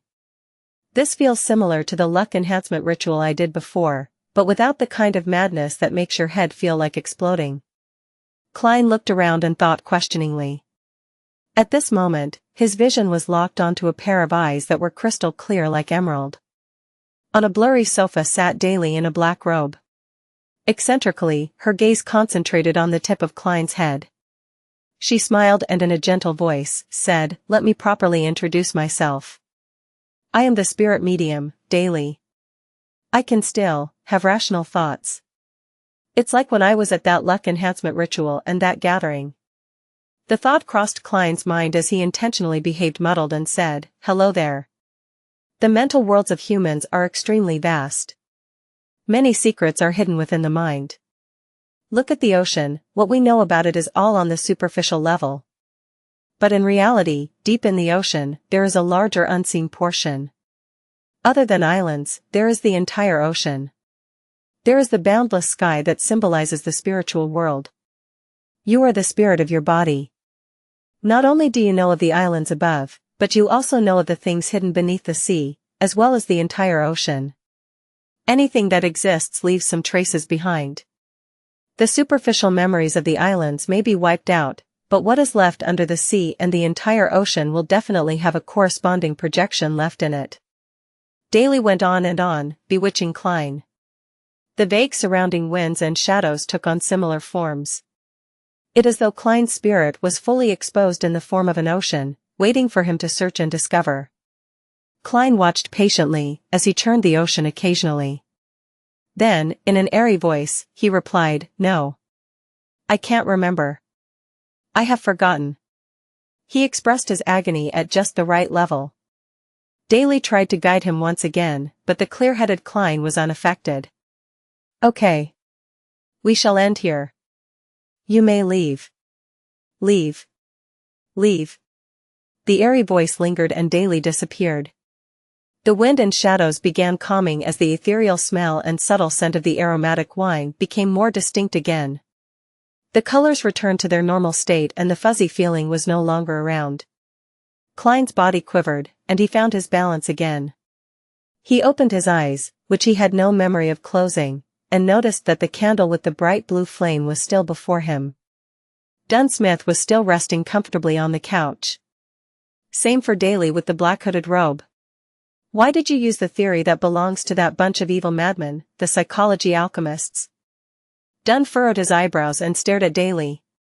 As Daly put away the two little bottles, she replied calmly, "I think it's pretty accurate. At least, it corresponds with some of the things I've made contact with before." Without waiting for Dunn's reply, Daly shrugged and said, "This tricky fellow did not leave a single trace behind." Upon hearing this, Klein heaved a huge sigh of relief. Pretentiously, he asked, "Oh, it's over? What happened? It felt like I just took a nap." "That was a pass, right? Thankfully, I had the luck enhancement ritual as a rehearsal. Just take it as such." Dunn interrupted him and looked at Daly. "Have you examined Welch's and Naya's bodies? The corpses can tell us a lot more than you can imagine. It's such a pity that Welch and Naya had indeed committed suicide. So, the force that drove them to it is to be feared. Not a single trace was left behind." Daly stood up and pointed at the candle. "I need some rest." The cobalt blue glow vanished, and the house was instantly inundated with a blurry shade of crimson. "Congratulations. You can return home now. But do remember, do not reveal this incident to your loved ones. You have to promise this," Dunn said as he led Klein to the door. Surprised, Klein asked, "Is there no need to examine the curses or the trails left behind by the evil spirits?" Daly didn't mention anything about it, so there's no need for it, Dunn answered simply. Klein calmed down. As the thought of his previous worries came to mind, he asked hurriedly, "How can I be sure that I will be free from trouble from now on?" "No worries." Dunn twitched his lips and said, "Based on statistics of similar incidents in the past, 80% of the survivors of the incident do not experience any horrifying after effects." "Yeah. This is based on what I know, roughly, more or less." "Then, there's still 1/5 of those poor souls." Klein did not dare to try his luck. "Then you can consider joining us as a civilian staff. This way, even if there are any precursors, we can discover it in time, Dunn said casually as he approached the carriage. Or simply become a beyonder. After all, we are not nannies. We can't babysit you all day long and even watch what you do with women. Can I? Klein questioned the statement. Of course, he did not expect much. After all, how was it even possible to be a part of the Nighthawks so easily and obtain the power of the Beyonders? That was the power of the Beyonders. Dunn paused, and turned his head sideways to look at him. It's not that you can't. It depends. What? The transition in his words shocked Klein. Klein stared blankly beside the carriage before answering, Really? Who are you kidding? Is it so easy to become a Beyonder? Dunn laughed lightly, his gray eyes were hidden in the shadow of the carriage. You don't believe me, huh? Actually, when you become a Nighthawk you lose a lot. For instance, freedom. Even if we don't talk about this now, there is another issue. Firstly, you are not a member of the clergy, nor a devotee. You can't pick whatever you want or choose the safest approach. And secondly, Dunn held onto the handle and hopped onto the carriage as he went on. Among the cases that we, the mandated punisher, the machinery hive mind and other judiciaries, have to deal with annually, a quarter of them were a result of Beyonders who lost control. A quarter. Beyonders who lost control. Klein was dumbfounded. Just then, Dunn turned slightly. His gray eyes were deep. With no sign of a smile, he continued, and among the quarter of cases, a large number of them are our teammates.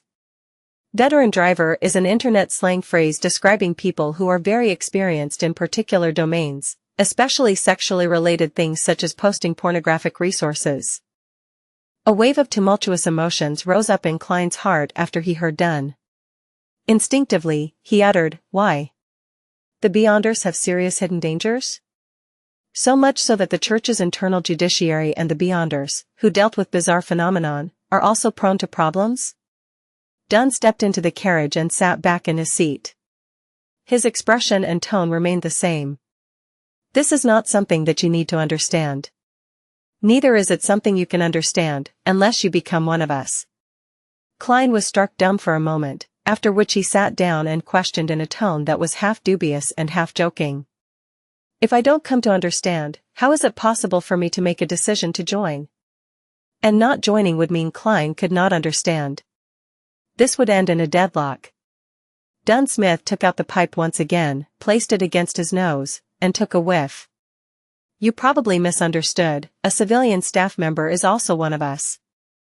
In other words, as long as I become one of your civilian staff members, I will be able to understand the relevant secrets, figure out the hidden dangers that plague Beyonders, and the dangers that may be encountered, as well as consider whether I want to become a Beyonder later.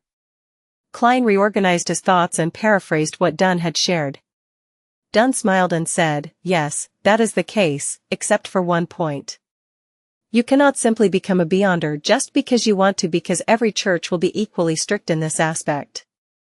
It would be odd if the churches were not strict.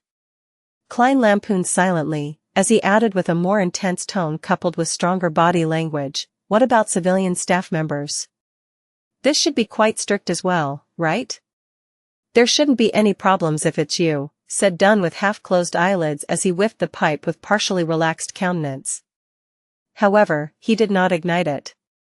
Why? Klein asked as he was once again grappled by doubt. At the same time, he jested inwardly. So my uniqueness and halo as a transmigrator are akin to the fireflies in the night, ever so bright and outstanding? Dunn opened his half-closed eyelids, his silver-colored eyes reflecting the same tranquility as before. First, you managed to survive without our help in such a situation. Certain exceptional qualities are not present in others. For instance, luck. Lucky people are often welcomed. Seeing that Klein's expression had turned blank, Dunn smiled slightly. All right, just treat this as a humorous statement. Second, you're a graduate of the history department from Koei University. This is something we urgently need. Although a believer of the Lord of the Storms, Lumi, perceives women in a way that is loathsome, his views regarding society, humanities, economics, and politics remain incisive. He said before that talents are key to maintaining a competitive advantage and positive development, a point that I very much agree with. Noticing that Klein was slightly furrowing his eyebrows, Dunn casually explained, "You should be able to imagine that we often encounter documents and objects from the Fourth Epoch or earlier. Many cults and heretics have tried to gain power from these things. Sometimes, they themselves can lead to strange and terrible things. Except for the Beyonders in special fields, most of us are not good with our studies, or have passed that age." Having said that, Dunn Smith pointed to his own head, and the corner of his mouth turned up slightly as if he was mocking himself. He then said, "Those dry, boring knowledge always puts us to sleep. Even the sleepless can't help it. In the past, we would cooperate with historians or archaeologists, but this posed the risk of exposing secrets, and mishaps might befall on these otherwise uninvolved professors and associate professors. Thus, the addition of a professional in our ranks is hard to refuse." Klein nodded lightly and accepted Dunn's explanation. With his thoughts all over the place, he asked, "Then why don't you directly, groom one?" Dunn continued, "This brings me to the third point, which is also the final and most important point. You've already been through a similar ordeal, so inviting you doesn't violate the confidentiality clause. With regard to developing others, I will bear the responsibility of exposure if it fails. Most of our team members, our civilian staff members, come from within the church." After Klein finished listening silently, he asked curiously, "Why are you so strict about maintaining confidentiality? Wouldn't spreading the news publicly to more people and increasing awareness lessen the chances of a similar mistake from happening again? The greatest fear stems from the fear of the unknown. We can make the unknown become known. No, humanity's stupidity is beyond your imagination. It actually leads to more people emulating these acts, creating more chaos and more severe incidents." Dunn Smith shook his head and replied. Klein acknowledged as he replied in enlightenment, "The only lesson that humans can learn from history is that humans do not gain any lessons from history, and they're always repeating the same tragedies." That famous quote from Emperor Roselle is indeed filled with much philosophical meaning, agreed Dunn. Emperor Roselle said that? This transmigrator senior really did not give the latecomers any chance to posture. Klein did not know how to follow up on Dunn's words. Dunn turned his head and gazed out of the horse carriage. The dim yellowish light of the street lamps intertwined to display the splendor of civilization. There is a similar discourse within the judiciary of the major churches. This may be the main reason for the strict confidentiality and the prohibition of ordinary people from knowing. What is it? Klein asked as his interest was piqued, pleasured that he seemed to be spying on secrets. Dunn turned his head, his facial muscles pulled themselves so slightly that it was hardly visible. Faith and fear bring troubles. More faith and more fear bring more troubles, until everything is destroyed. After he said that, Dunn signed, besides praying for the blessings and help from gods, humans can't solve their real major problems. Faith and fear bring troubles. More faith and more fear bring more troubles. Klein recited silently, but he could not fully understand it. What followed next was the fear of uncertainty that came from the unknown. It was like the dark shadows formed by the street lights outside. In the darkness without light, it appeared as though there were pairs of callous-looking eyes and wide-open mouths. As the horse galloped vigorously and nimbly while the wheels of the horse carriage reeled on ahead with Iron Cross Street in sight, Dunn broke the silence suddenly and formally invited Klein. "Would you like to join us as a civilian staff member?" In Klein's mind, multiple thoughts surfaced, making him indecisive. He contemplated and asked, "Can I have some time to consider?" Since this matter had serious implications, he could not hastily and recklessly make the decision. "No problem, just give me a reply before Sunday," Dunn nodded and added. "Of course, remember to keep this a secret and don't disclose the information regarding Welch to anyone, including your brother and sister. Once this is violated, it'll not only bring them trouble, but you might also have to attend a special court." "Okay," Klein answered gravely. The carriage was once again plunged into silence. Seeing that they were nearing Iron Cross Street and that he was almost reaching home, Klein suddenly thought of a question. He hesitated for a few seconds before asking, "Mr. Smith, What kind of salary and benefits do civilian staff get? This was a serious question. Taken aback momentarily, Dunn smiled instantly and answered, "There's no need for you to worry about this issue.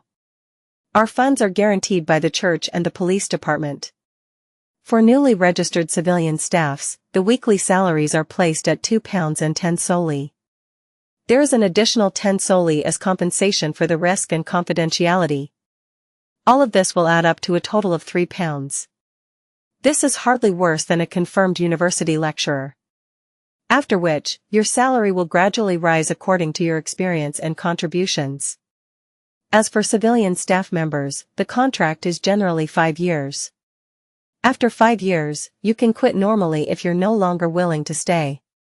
You only have to sign a lifetime confidentiality agreement and you're not allowed to leave Tingen until permission is given. If you want to move to another city, the first thing you must do is register with the local Nighthawk. By the way, there are no weekends and you can only work in shifts. At any point in time, there should be 3 civilian staffs on duty, and if you wish to go to the south or Desi Bay for a vacation, you'll need to arrange it with your colleagues." Just as Dunn finished speaking, the horse carriage pulled to a stop in the apartment building where Klein and his siblings resided and appeared on the side. "I get it now." Klein turned around and walked down the horse carriage. He stopped at the side and asked, "By the way, Mr. Smith, where do I find you after I've come to my decision?" Dunn gave a deep and low throaty laugh before saying, "Go to the Hound pub at Bisick Street and find their boss, right? Tell him that you want to hire a small mercenary squad for a mission." "Huh?" Klein asked confusedly. "Our location is confidential too. Before you agree to become one of us, I can't tell you directly." "All right, Mr. Klein Moretti, I wish you a good dream tonight as well," Dunn smiled as he said. Klein took off his hat and saluted, watching as the pace of the departing horse carriage gradually sped up. He took out his pocket watch. Click, he pressed it open and saw that it was only a little past 4 in the morning. The street was filled with a relaxing, cool breeze. A dim yellowish light from the street lamps illuminated the surroundings. Klein drew a deep breath and took in the deep silence of the night around him. The busiest and noisiest district in the day could be so lifeless and quiet at night. This was in stark contrast to the silent observations and medium seance in Welch's residence. It was only then that Klein realized that the back of his linen shirt was unknowingly drenched in sweat, cold and clammy. "Phew, I finally got through the round with the medium." Klein let out a foul breath. He slowly turned around and enjoyed the cool breeze and tranquility of the night while walking closer and closer to the apartment building's door. He took out his keys, inserted the correct one in and turned it gently, allowing the crimson-mixed darkness to expand with the creaking sound of the open door. Walking on the staircase without a single person in sight and taking in the cold air, Klein had an inexplicable and amazing feeling. It felt like he had a few more hours than others. This caused him to hasten his pace. In a similar state of mind, he opened the door to his room and before he even stepped inside, he saw a silhouette sitting silently in front of his desk. It had reddish-black hair, bright brown eyes, and a delicate, pretty face. Undoubtedly, she was Melissa Moretti. "Klein, where did you go?" Melissa asked curiously as she relaxed her eyebrows. Without waiting for Klein's reply, she added, "Just now, I got up to go to the bathroom and realized you weren't home." It was as if she wanted to know everything clearly, from the causes and effects of the matter to the underlying logic. With great experience at lying to his parents, Klein's brain took a spin before he gave a bitter smile and calmly replied, "I couldn't fall asleep again after I woke up.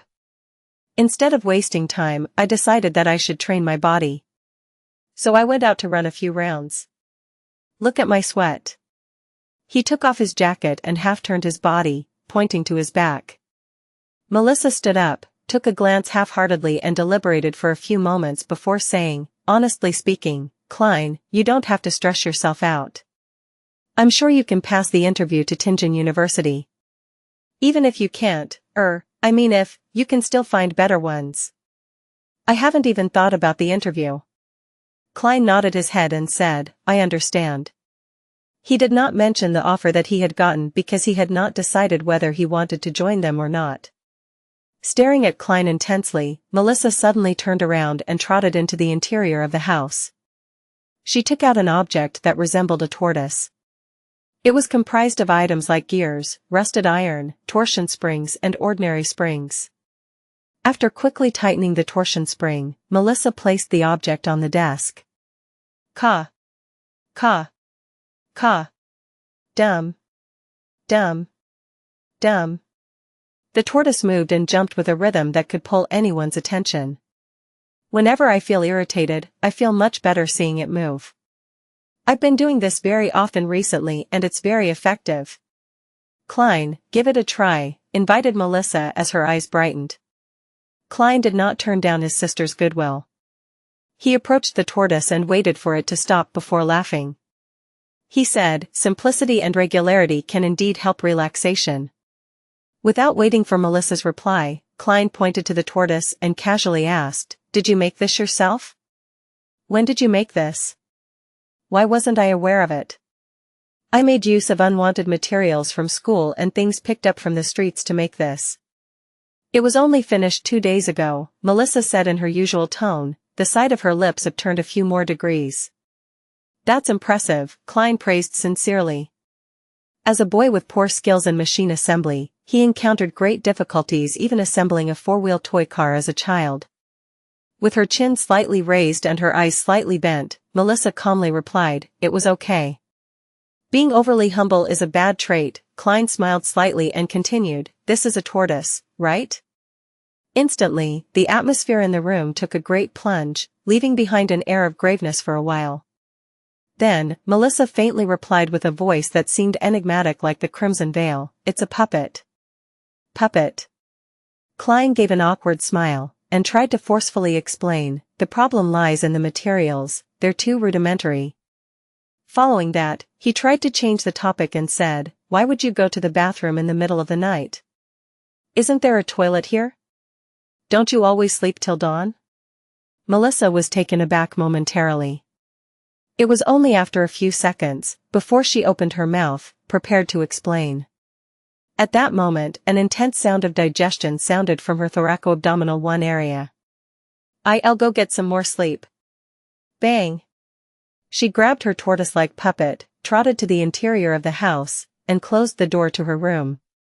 Last night's dinner was too good, she ate too much and now her stomach is having trouble digesting it. Klein shook his head as he smiled, slowly walking towards his desk. He sat down soundlessly, silently pondering Dunn Smith's invitation as the crimson-red moon emerged from behind the dark clouds. Being a Nighthawk civilian staff member had its apparent disadvantages.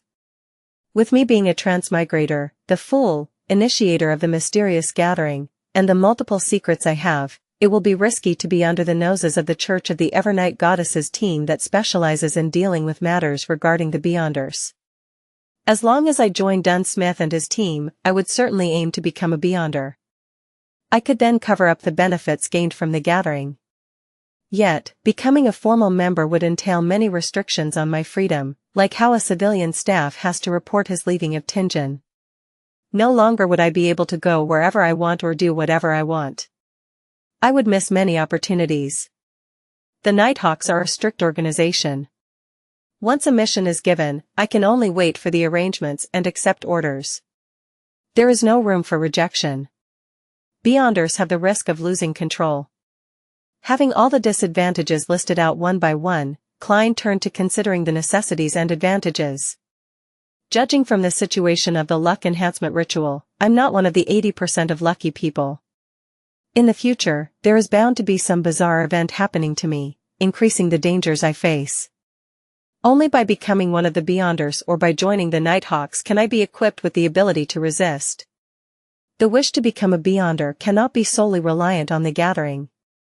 The potion formula is not a major problem, but where can I find the corresponding materials?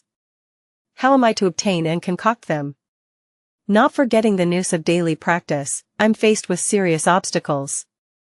It is just not possible for me to consult justice and the hanged man on every matter and exchange every object with them.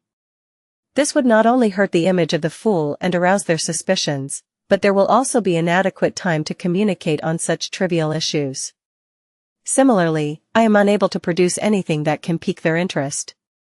Besides, more materials would more often than not leave behind the trail of my real identity. Then, online disputes would effectively be transformed into offline conflicts, bringing about immense troubles. By joining the Nighthawks, there would definitely be contact with the common knowledge of the world of mystery and relevant channels. This can sufficiently accumulate into a corresponding social circle and can be used as leverage. Only then can I initiate the gathering and in turn gain the greatest benefits from justice and the hanged man. In reality, the gains can feed back into reality, allowing me to obtain more resources and form a virtuous cycle. Of course, I could also go to an organization that is suppressed by the various churches such as the psychology alchemists mentioned by Dunn and join them. Yet I'll also lose my freedom and be in a constant state of fear and anxiety. However, more importantly, I have no idea where to look for them. Even if I manage to gain the corresponding information from the hanged man, such rash contact with them could endanger my life. Becoming a civilian staff leaves opportunity for a buffer and exit. The inferior recluse hides away in the wild, the superior, the crowd. Perhaps the identity as a Nighthawk can be a better cover. In the future, when I become one of the top authorities of the tribunal, who would imagine that I am a heretic, the head of the secret organization who is working behind the scenes? As the first rays of the morning sun shone, the crimson disappeared. Gazing at the golden light on the horizons of the sky, Klein made up his mind. He would find Dunn Smith today and become part of the Nighthawk's civilian staff. At this moment, Melissa, who had gotten out of bed again, had pushed open the door to the room. She was surprised to see her brother stretching in an unglamorous manner. "You didn't sleep?" "I was thinking through some things." Klein smiled, feeling relaxed. Melissa thought for a moment and said, "Whenever I encounter problems, I'll list out both the pros and cons one by one and compare them. After that, I would be able to get a hint of what I should do next." "That's a good habit." "I did that too," Klein smiled and replied. Melissa's countenance was relaxed, and she did not add more. Holding a yellowish sheet of paper and her toiletries, she headed to the bathroom. Not in a hurry to leave after he finished his breakfast and his sister's departure, Klein took a good nap. Based on what he knew, nearly all the pubs were closed in the morning. At 2 o'clock in the afternoon, he smoothed the pleats of his silk hat and handkerchief using a small brush. He also removed the dirt to re-establish the tidiness. Thereafter, he wore a suit of formal clothing, just like he was going for an interview. Bisick Street was a little far, and Klein was afraid that he would miss the working hours of the Nighthawk. Therefore, he did not walk there, but instead waited for public horse carriage at Iron Cross Street. In the Loam Kingdom, public horse carriages were placed under two categories, without track and with track. The former consisted of a carriage drawn by two horses and could sit approximately 20 people while taking into account the top of the carriage. Only a general route existed, without specific stations. It had flexible operations and could be hailed anywhere unless it was full. The latter was operated by the Orbital Carriage Company. First, a rail-like service device was laid on the main street. The horses would move on the inner lane while the wheels ran on the tracks, making it easier and more labor-saving. This could thus pull a bigger double-decker carriage that sat nearly 50 passengers. However, the only problem was that the route and stations were fixed, making many places inaccessible. After 10 minutes, the sound of the wheels hitting the tracks approached from a distance. A double-decker horse carriage stopped in front of the station at Iron Cross Street. To Bisick Street, Klein said to the carriage driver. "You have to transfer at Champagne Street, but when you get there, it takes about 10 minutes to walk to Bisick Street," explained the carriage driver to Klein, with regards to the route. "Let's go to Champagne Street then." Klein nodded in approval. "It's more than 4 kilometers, 4 pence," said a young man with a fair and clean face, as he extended his hand.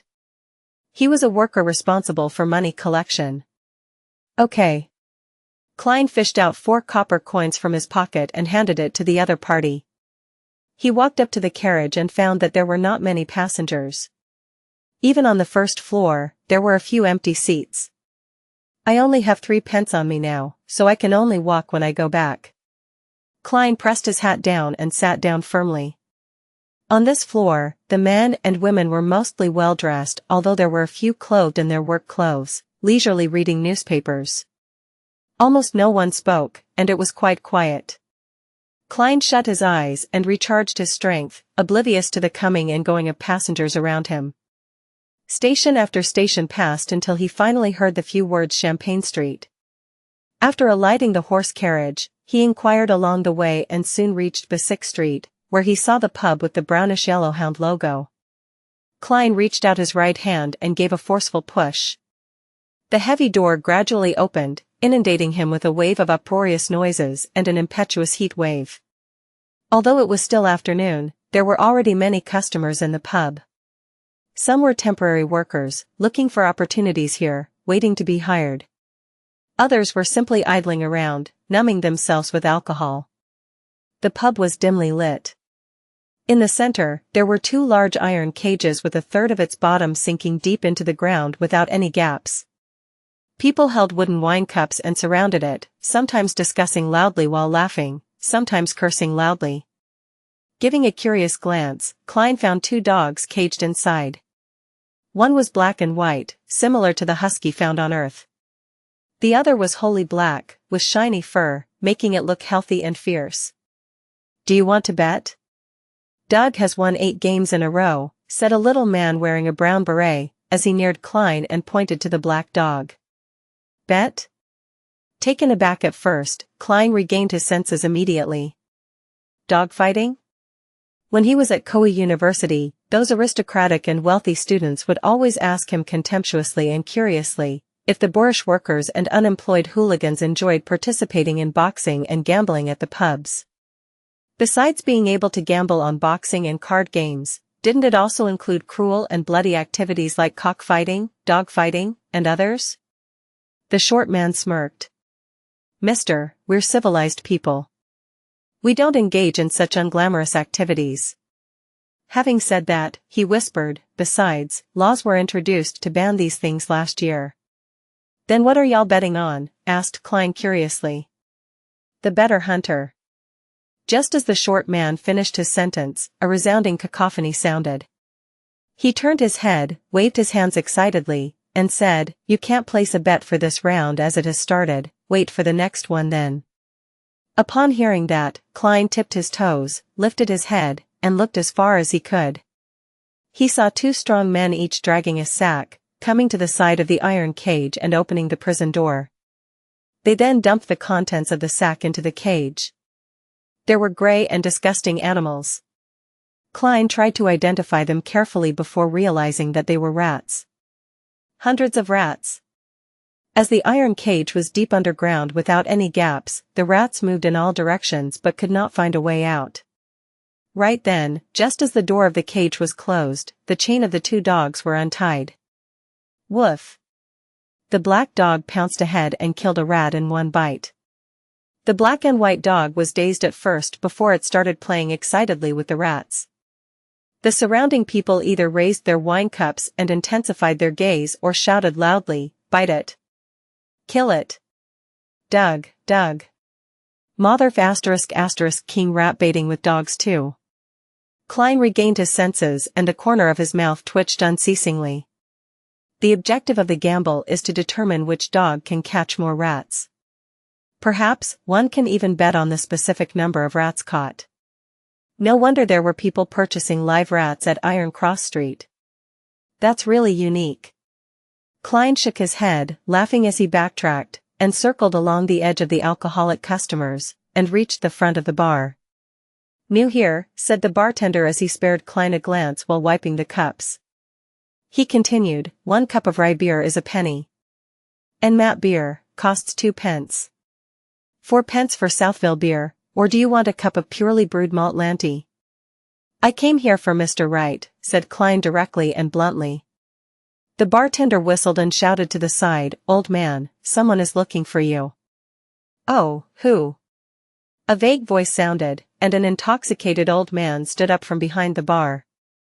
He rubbed his eyes, shifted his gaze to Klein and asked, "Lad, were you looking for me?"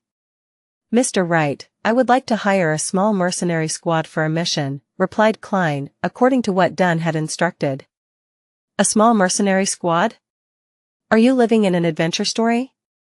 This hasn't been around for a long time, the bartender interrupted and smiled. Wright went silent for a few seconds before saying, "Who told you to look for it here?" Dunn. Dunn Smith, replied Klein in all honesty. Instantly, Wright broke out in a chuckle and replied, "I see. Actually, the small mercenary squad still exists. It's just in another form, with a more contemporary name. You can find it on the second floor of number 36 Zitland Street." "Thank you," thanked Klein sincerely before he turned and squeezed out of the pub. Before he went out the pub, the alcoholic customers who surrounded him suddenly quieted down, as they murmured, "Doug was actually defeated." Defeated? Klein smiled and shook his head. Then he left quickly and found his way to the nearby Zoeterland Street after asking around. 30, 32, 34. Here, he counted the house numbers and walked into the stairwell. Going around the corner and slowly climbing up the stairs, he saw the vertical sign with the current name of the so-called small mercenary squad. Blackthorn Security Company. Areas relating or affecting the thorax and abdomen. Note, this is not an invention of the author, but an actual legal blood sport known as rat baiting back in the Victorian era. Blackthorn Security Company. Upon seeing the signboard, Klein felt surprised yet found it reasonable. "Man. What do I say about this?" He shook his head and laughed before walking up the steps and knocking gently on the half-closed door with his right hand. Knock. Knock. Knock. The sound echoed slowly but rhythmically, but there was no response, only a faint sputtering sound could be heard. Knock. Knock. Knock. Klein repeated, only to be met with the same outcome. He switched to pushing the door, making the gap larger as he stared inside, a classic sofa which might have been for serving guests, a soft fabric armchair, and a burly wood coffee table. There was a girl with brown hair behind a table right across with her head drooped. Even though security company is just a guise, isn't this just too unprofessional? How long has this place been out of business? Right, you guys don't need any business. Klein drew closer as he complained silently and knocked on the table just beside the girl's ear. Knock. Knock. The brown-haired girl sat up immediately and swiftly took the newspaper in front of her, covering her face. Tingen City Honest Paper. Nice name. Klein silently read the title of the page facing him. The steam train service Soaring Express that directly reaches Constant City is starting operations today. Oh come on, when will there be one that goes straight to Brindisi Bay? I really don't want to take the ship there again, it's too awful, really awful. Hey, who are you? The girl with brown hair read pretentiously and gave her opinion. As she spoke, she lowered the newspaper and revealed her bright forehead and light brown eyes, looking at Klein with a fawning and startled look. Hello, I am Klein Moretti, and I am here at the invitation of Dunn Smith, Klein said as he took down his hat to his chest and bowed slightly. The brown-haired girl looked to be in her early 20s. She wore a light green, Lone-style dress. She was set off with beautiful laces on her sleeves, collar, and chest. The captain, all right, wait here for a moment. I'll go get him. The girl scurried up and went into the room beside her. She didn't even serve a cup of water or anything. The level of service awareness is worrying. Klein smiled faintly as he waited at his spot. After 2 to 3 minutes, the brown-haired girl opened the door and came out. She said with a sweet smile, "Mr. Moretti, please follow me. The captain is on watch at the Cheney's gate and is unable to leave at the moment." Okay. Klein quickly followed behind. In his mind, he pondered to himself. Cheney's gate, what could that be? Going through the partition, the first thing he saw was a small corridor, with only 3 offices on each side. Some of these offices were locked tight, while some were opened, revealing someone on the inside who typed nonstop on a heavy mechanical typewriter. At a glance, Klein noticed a familiar figure, the young officer that had investigated his apartment, the one with the black hair and blue eye and romantic vibe of a poet. He was not an official wear, his white-collared shirt was not tucked in, making for quite an unruly appearance. Perhaps he really is a poet. Klein nodded in greeting and was greeted with a smile. The brown-haired girl pushed open the left office door at the end of the room and pointed inside, chirping, "We still have to go down a few levels." This office had no furniture in place, only a grayish-white stone staircase that extended downwards. The two sides of the stairs were lit up by gas lamps.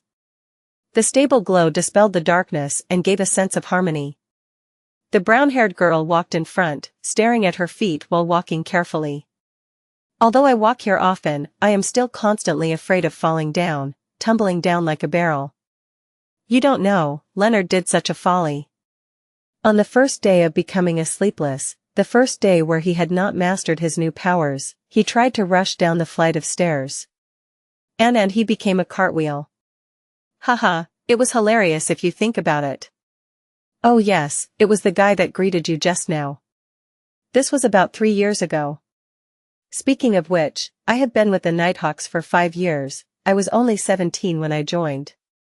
The girl watched her steps as she spoke. Suddenly, she smacked her forehead and said, "I forgot to introduce myself. I'm Roseanne.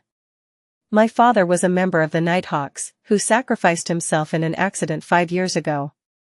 I suppose we are colleagues from now on." Yeah, colleague is the right word, we are not teammates since we are not beyonders. "I hope to have the honor, but still it depends on what Mr. Smith has to say," Klein said as he sized up the enclosed surroundings.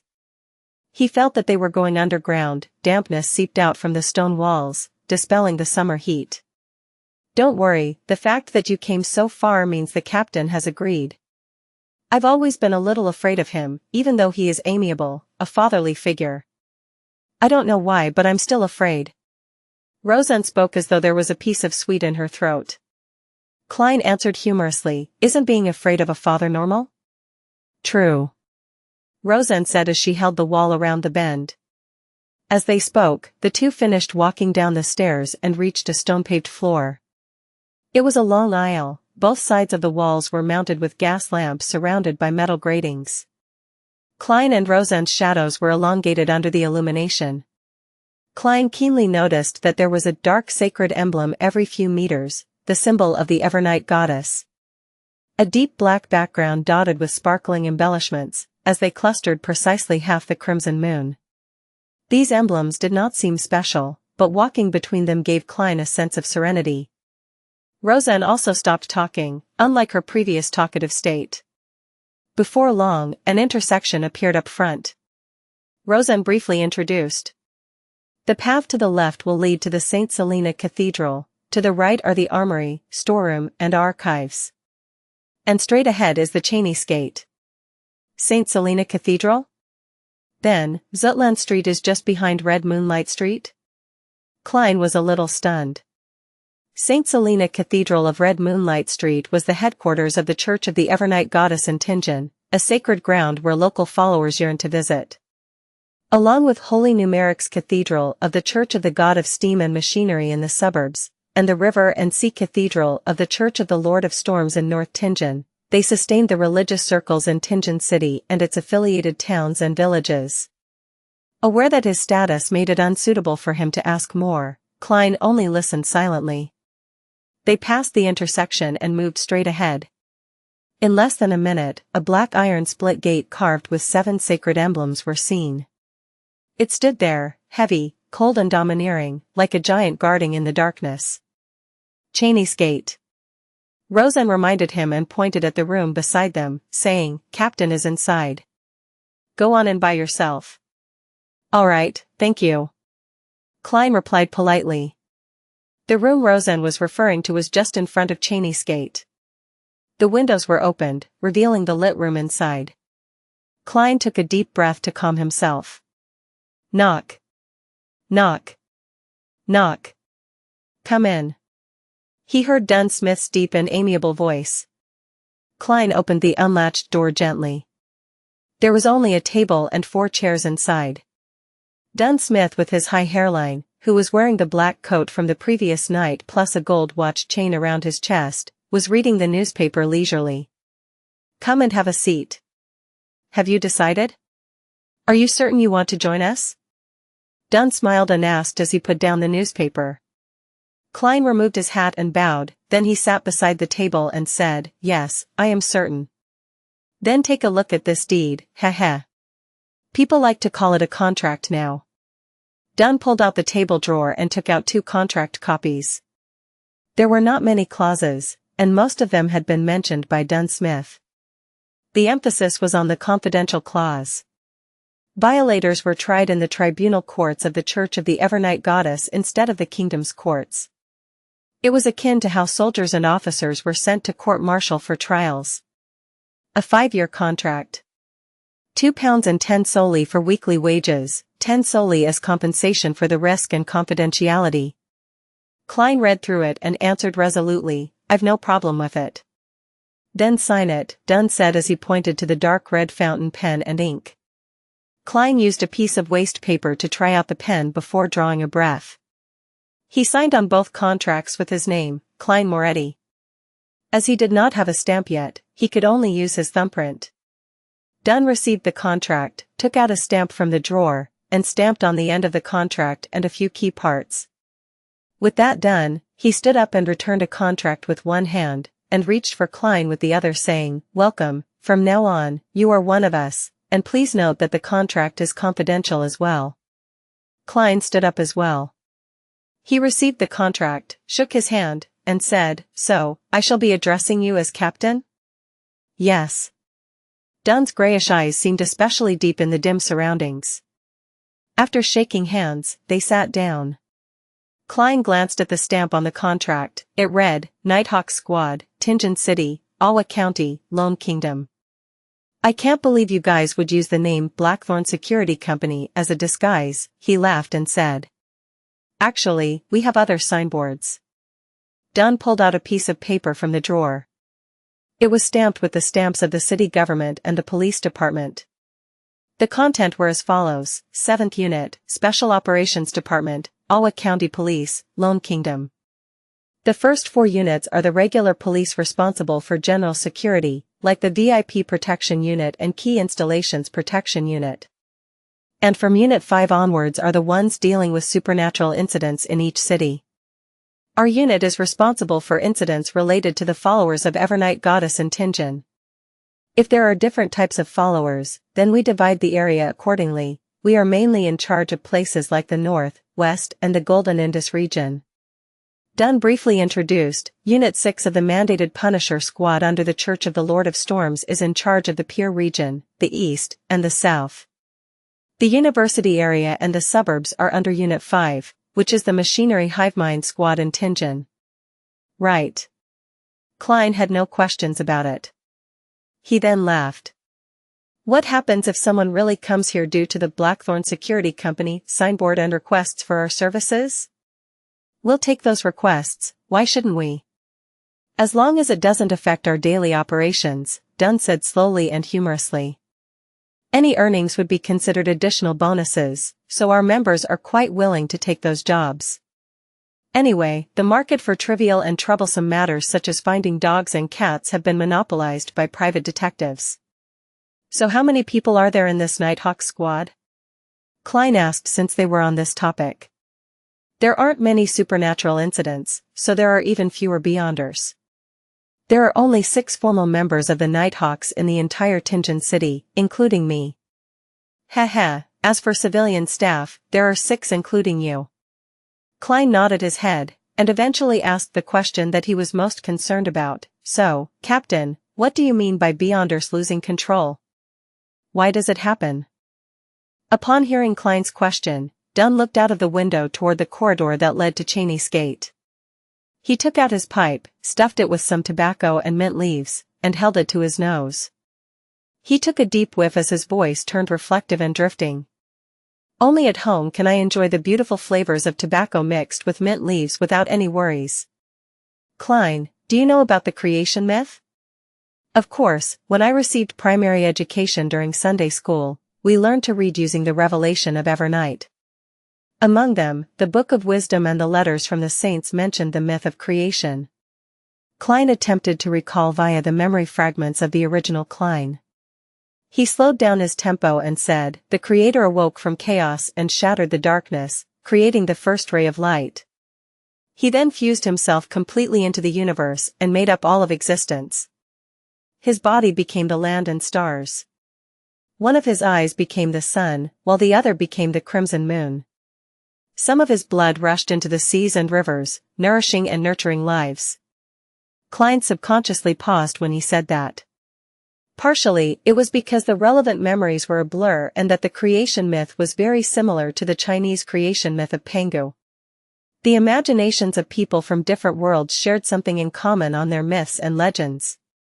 Noticing that Klein was having trouble, Dunn smiled and added, "His lungs turned into the elves, his heart turned into the giants, his liver turned into the treants, his brain turned into the dragons, his kidneys turned into the feather serpents, his hair turned into the phoenixes, his ears turned into the demonic wolves, his mouth and teeth turned into the mutants, and his remaining bodily fluids turned into the sea monsters, of which the essence was Naga. His stomach, his small and large intestines, and the evil parts of his body turned into devils, evil spirits, and various kinds of unknown maleficent existences. His spirit became the eternal blazing sun, the lord of the storms, and the god of knowledge and wisdom. His wisdom gave birth to humanity. That was the first epic, the chaos epic." Klein finished the last sentence for Dunn, but he found it funny and ridiculous. As a keyboard folklorist, it was the first time he came into contact with a creation myth that was arranged in such great detail. It was so detailed that almost every prominent race corresponded to a particular body part of the creator. It's like a children's song with children sitting in a row and eating fruit. Furthermore, it was not only mentioned in the canon of the Evernight goddess.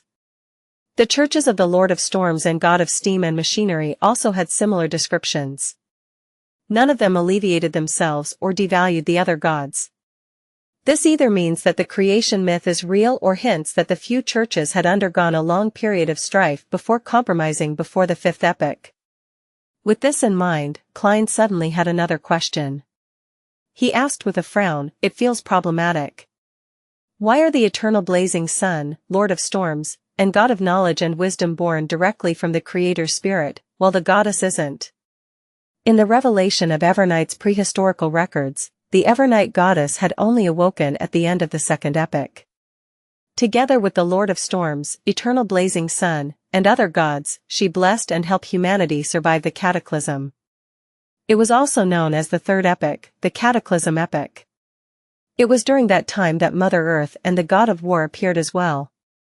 As for the god of steam and machinery, whose original name was the god of craftsmanship, he was born only in the fourth epic. In that sense, the standing among the gods seemed self-evident. The ones who were more ancient was more orthodox. It was extremely clear. This also troubled the believers of the Evernight goddess. Dunn Smith held his pipe with another hand and instead of answering, he returned with a question, "Repeat the goddess's full title." Klein immediately felt like he had stabbed himself with a knife. He racked his brains and tried his best to recall. The Evernight goddess is nobler than the stars and more eternal than eternity. She is also the Lady of Crimson, the Mother of the Secrets, the Empress of Disaster and Horror, Mistress of Calm and Silence. Thankfully, Klein's mother was a devout believer of the Evernight goddess. When she was still alive, she would recite this every evening at dinner. Even though the memories of the original Klein had fragmented, not all was lost. "What does the Lady of Crimson symbolize?" Dunn asked with a guiding tone. "The red moon." The moment Klein answered, he immediately understood. "Then which part of the Creator did the red moon come from?" asked Dunn with a smile. "A single eye." Klein and Dunn smiled at each other. This was no way less impressive than the Lord of Storms, who was formed from a third of the Creator's spirit. As for the churches of Mother Earth and the God of War, they likely had similar explanations. However, the God of Steam and Machinery had been born too late to find a reason, thus, their church had been weak in the past 1,000+ years.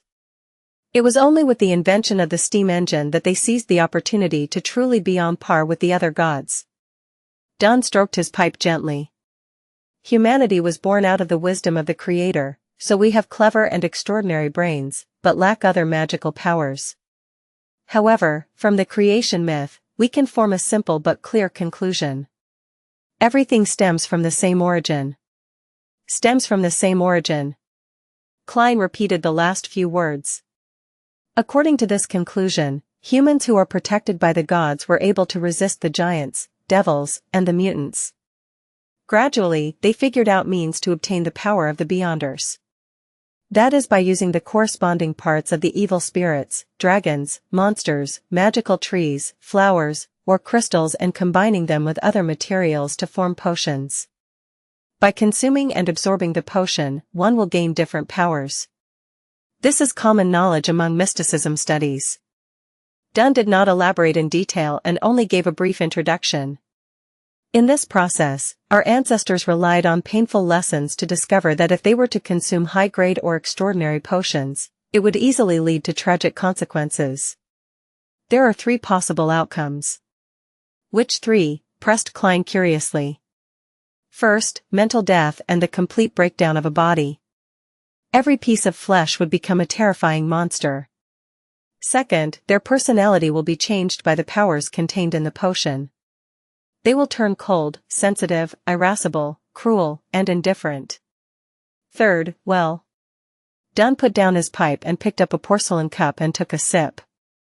Fermo coffee from the Paws River Valley is bitter, but very fragrant. It leaves a splendid aftertaste. Do you want one? I prefer coffee from the Fainapotter Plateau. Of course, I have only drank it a few times at Welch's place. Klein politely declined. What's the third outcome? Mental disorder. Turning crazy on the spot, becoming more devilish than the devil. This is what it means by losing control. Dunn emphasized the words losing control. Without waiting for Klein to say a word, he put down his coffee cup and continued, after a long period of experimentation and exploration, together with the birth of the blasphemy slate, humans have finally perfected the potion system. We formed a tiered system that chains into stable progression paths known as sequences. The lower the number in a sequence, the higher the grade of a potion. At this point, the 7 major churches each control at least one complete sequence. Besides, there are also incomplete paths that they have gathered over the past hundreds or 1,000 years. Blasphemy slate? Klein sharply noticed the term. At the gathering, the Hanged Man had also mentioned it. According to the Hanged Man, the blasphemy slate was the most critical factor of a potion system formation and completion. That seemed to contradict what Dunn had just said. Those were things created by some evil gods. As for which era it appeared, what it contains or what's so special about it, I am unsure as well. If you discover any clues, you have to immediately report it to me. It deserves the highest level of response, said Dunn vaguely. I mentioned one of the types of losing control. I'll now tell you the remaining 4. All right. Klein pushed the question of the blasphemy slate to the back of his mind and listened attentively. Although humans have clever minds, they lack extraordinary powers, it is not absolute. There are always a few lucky ones, perhaps I should call them the unlucky ones. They are born with relatively higher perception. Well, it also means the ability to sense spirits. They can hear voices that others cannot hear and see things that others cannot see. They have partial characteristics of Beyonders. While Dunn spoke, he looked at the empty air around him and watched Klein shudder in fear. In other words, if they are half a sequence 9 Beyonder and have fixed characteristics. Oh, sequence 9 is the lowest grade in the chain. In short, they can only choose a corresponding, fixed sequence pathway. If they consume other potions, the effects might range from mental disorders to a loss of control, or even worse, death. Got it. Klein nodded slowly. The third kind is similar to the second kind. Once you choose a sequence chain, you will be forced to go down that path. There will be no room for regret. If you were to consume potions from the corresponding sequence of other paths, there will be a high probability you will get mixed, unusual and warped powers. But it is almost certain that you would be in a semi-deranged state, sensitive and irascible, cruel and bloodthirsty, and silent and melancholic. And there is only one such opportunity. After that, Regardless if you consume the potions from the original path or potions in the present sequence, the only result is a loss of control. The outcome could then be mental death. Alternatively, the body breaks down into monsters or even transforms into an evil spirit. As Dunn spoke, he lifted his coffee cup to take a sip. Klein, who turned alarmed and fearful after hearing this, fell silent for a few seconds before asking, "What about the fourth kind?" "The fourth kind, heh. That is the most common problem.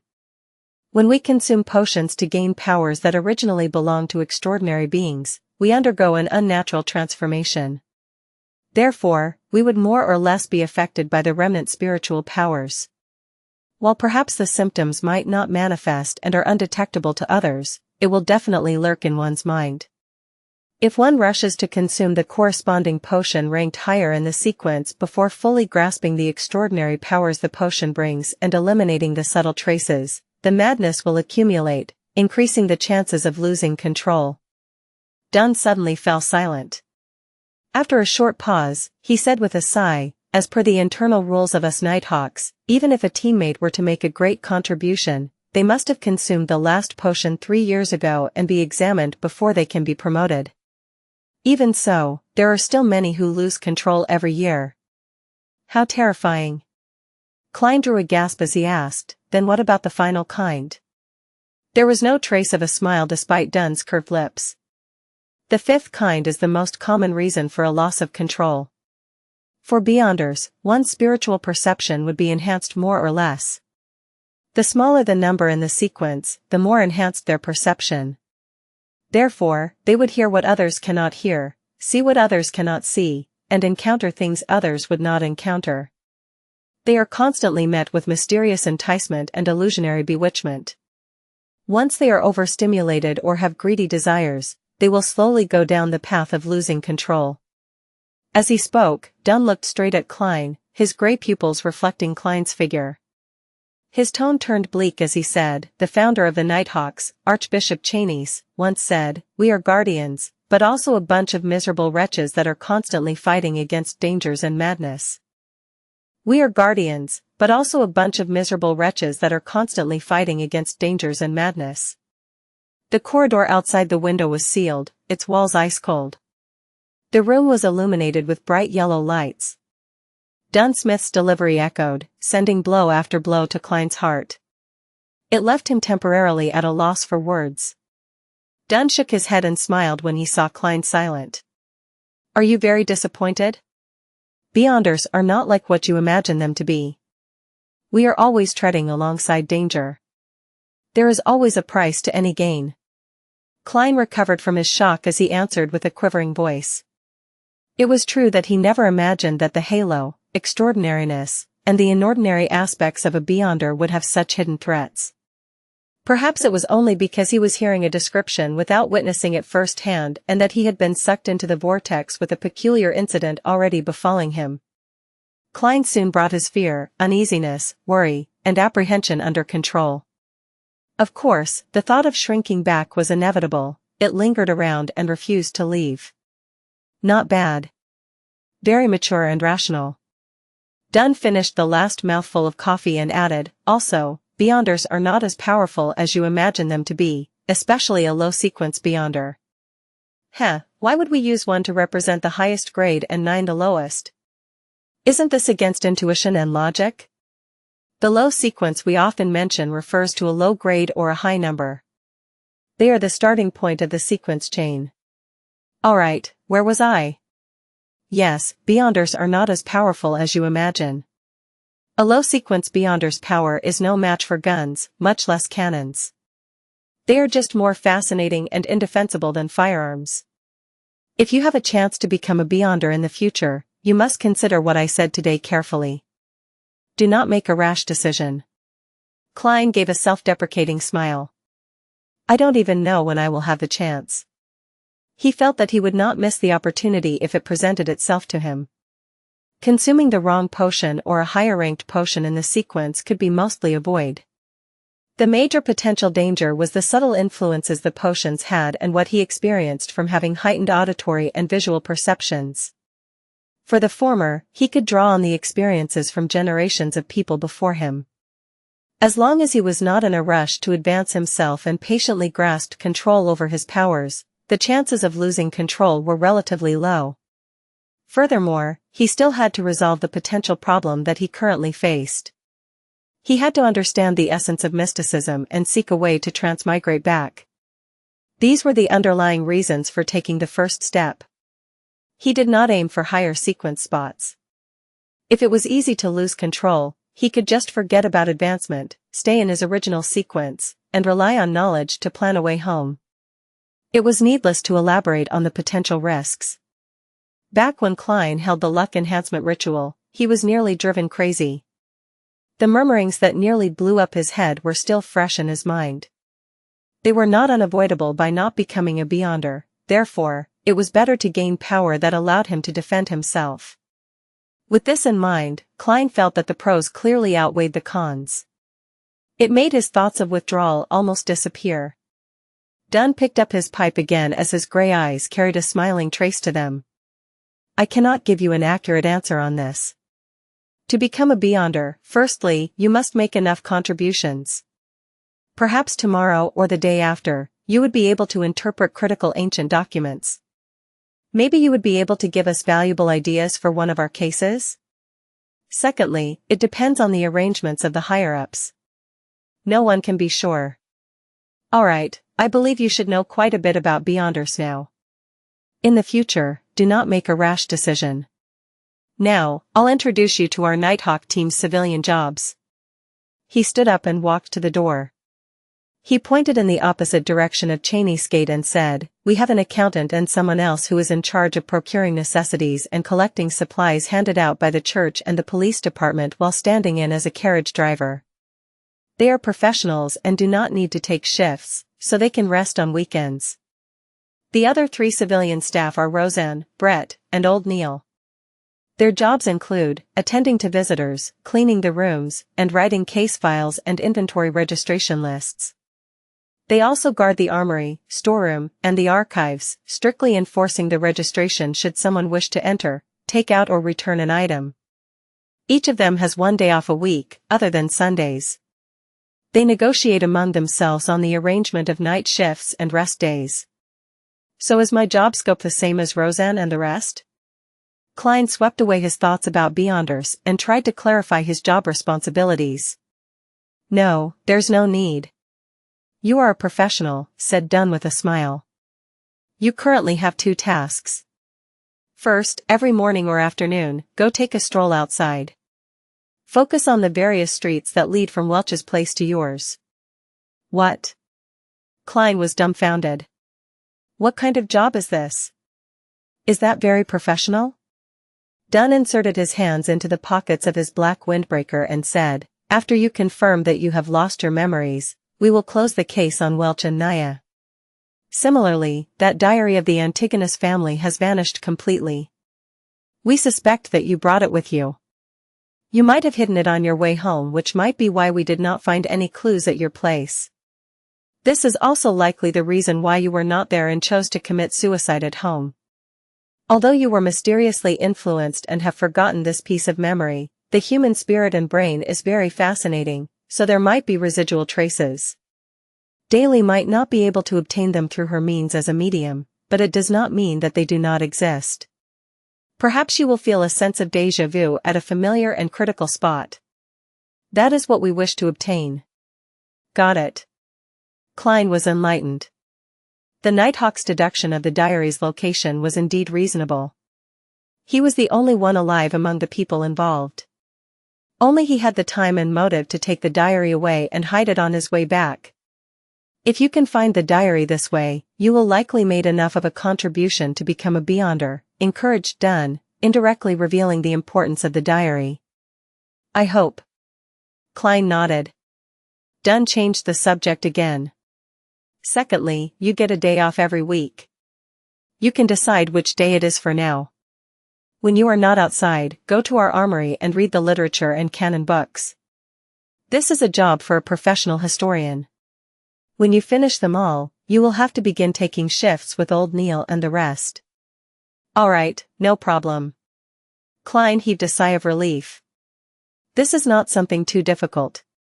At this moment, Dunn turned his body halfway and pointed to the black outward swinging gates that was engraved with 7 sacred emblems. This is Cheney's Gate.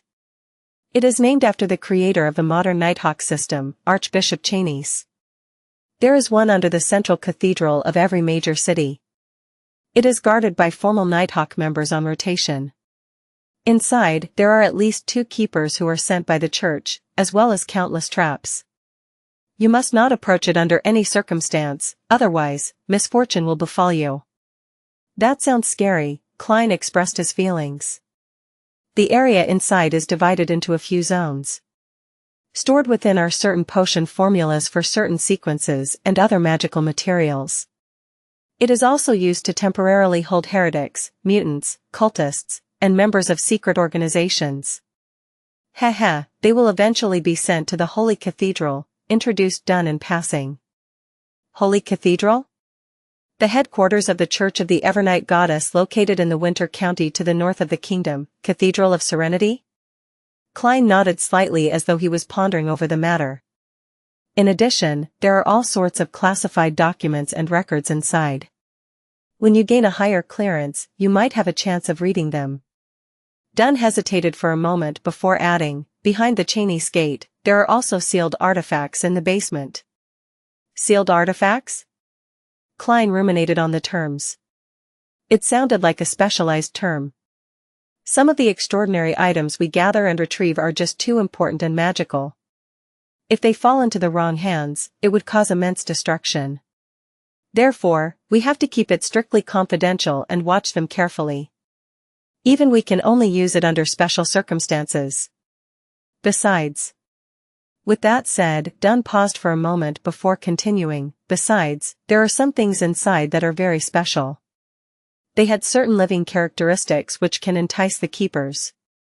It would influence the surroundings, attempt escape, and cause catastrophic outcomes. They have to be strictly controlled. How fascinating, commented Klein wistfully. The Nighthawk headquarters have categorized these sealed artifacts into 4 grades. Grade 0 represents extremely dangerous. They are of the highest importance and of the highest confidentiality. They are not to be inquired, disseminated, described, or spied. They can only be sealed in the basement of the Holy Cathedral, described Dunn in detail. Grade 1 is highly dangerous. They can be used in limited ways. Their security clearance is limited to diocesan bishops or Nighthawk deacons and above. The central cathedral of diocese headquarters like Backlund can store 1 to 2 artifacts. The rest will be handed over to the Holy Cathedral. Grade 2 is dangerous. They can be used with care and moderation. The security clearance requires 1 to be a bishop or a Nighthawk team's captain and above. The central cathedrals in the various cities can store 3 to 5 artifacts. The rest will be turned into the Holy Cathedral or the diocese headquarters. Grade 3 is considerably dangerous. They have to be used carefully. It can only be applied for operations that require 3 or more people. The security clearance requires 1 to be a formal member of the Nighthawks. In the future, you will see the corresponding documents. Through the numbers, you can understand what they represent. For instance, 2 to 125 means that it is a dangerous grade sealed artifact number 125. As Dunn went on, he suddenly turned around and returned to his room. He pulled out a piece of paper from the bottom of the drawer. By the way, take a look at this. 3 years ago, a newly appointed archbishop lost control. For some unknown reason, he stormed through the various levels of protection and vanished mysteriously with a grade 0 sealed artifact. Memorize this photo. If you discover him, do not alert or disturb him. Return to report it immediately or the chance of you dying in the line of duty is 1000%. What? Klein received the piece of paper. There was no title on it, just a black and white photo with a few lines of words. Insanguil. Male. 40 years old. Former archbishop. A gatekeeper who failed in his promotion and was enticed by the devil and was corrupted. He escaped with sealed artifact 0-08. Particular traits are. The picture depicted in Xianxia as wearing an all-black clergyman robe with buttons on both sides and a soft cap. His hair was dark blonde and his pupils were so blue that it was nearly black. He had a high nose and his lips were tightly pursed. His facial features were like a classic sculpture without any wrinkles. The most striking characteristic was that he was blind in one eye. The description of the corrupted is so detailed, but the only thing about the sealed artifact is its codename. Klein honestly offered his first impression. That's why it is at the highest security clearance. The search for sealed artifacts number 0-08 is only described verbally and never written in words. Even so, the description will be little, said Dunn with a sigh. 0-08 appears to be a common quill, but it does not need ink to write. That's all. Dunn did not dive deeper into the topic. He tugged at the golden chain on his black windbreaker and took out a gorgeous pocket watch of the same color. He clicked it open and took a glance before pointing outside. I've told you all you need to know. Go to the armory to find old Neil. Get him to arrange the documents that you need to read. He is no ordinary civilian clerk.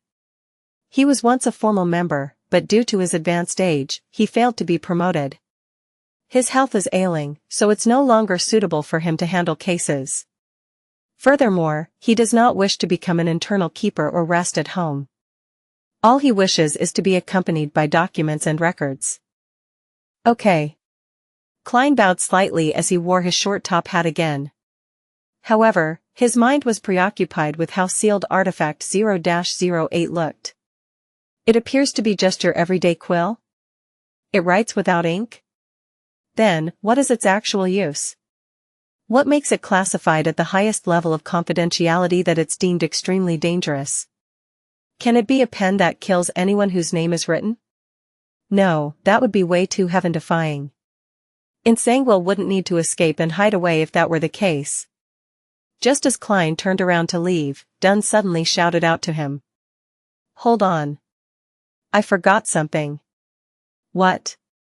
Klein turned his head, his eyes puzzled. Dunn put back his pocket watch and said with a smile, later, remember to visit the accountant, Mrs. Oriana, and get an advance payment of 4 weeks, a total of £12. After that, you'll earn half your salary every week until the difference is covered. That's too much.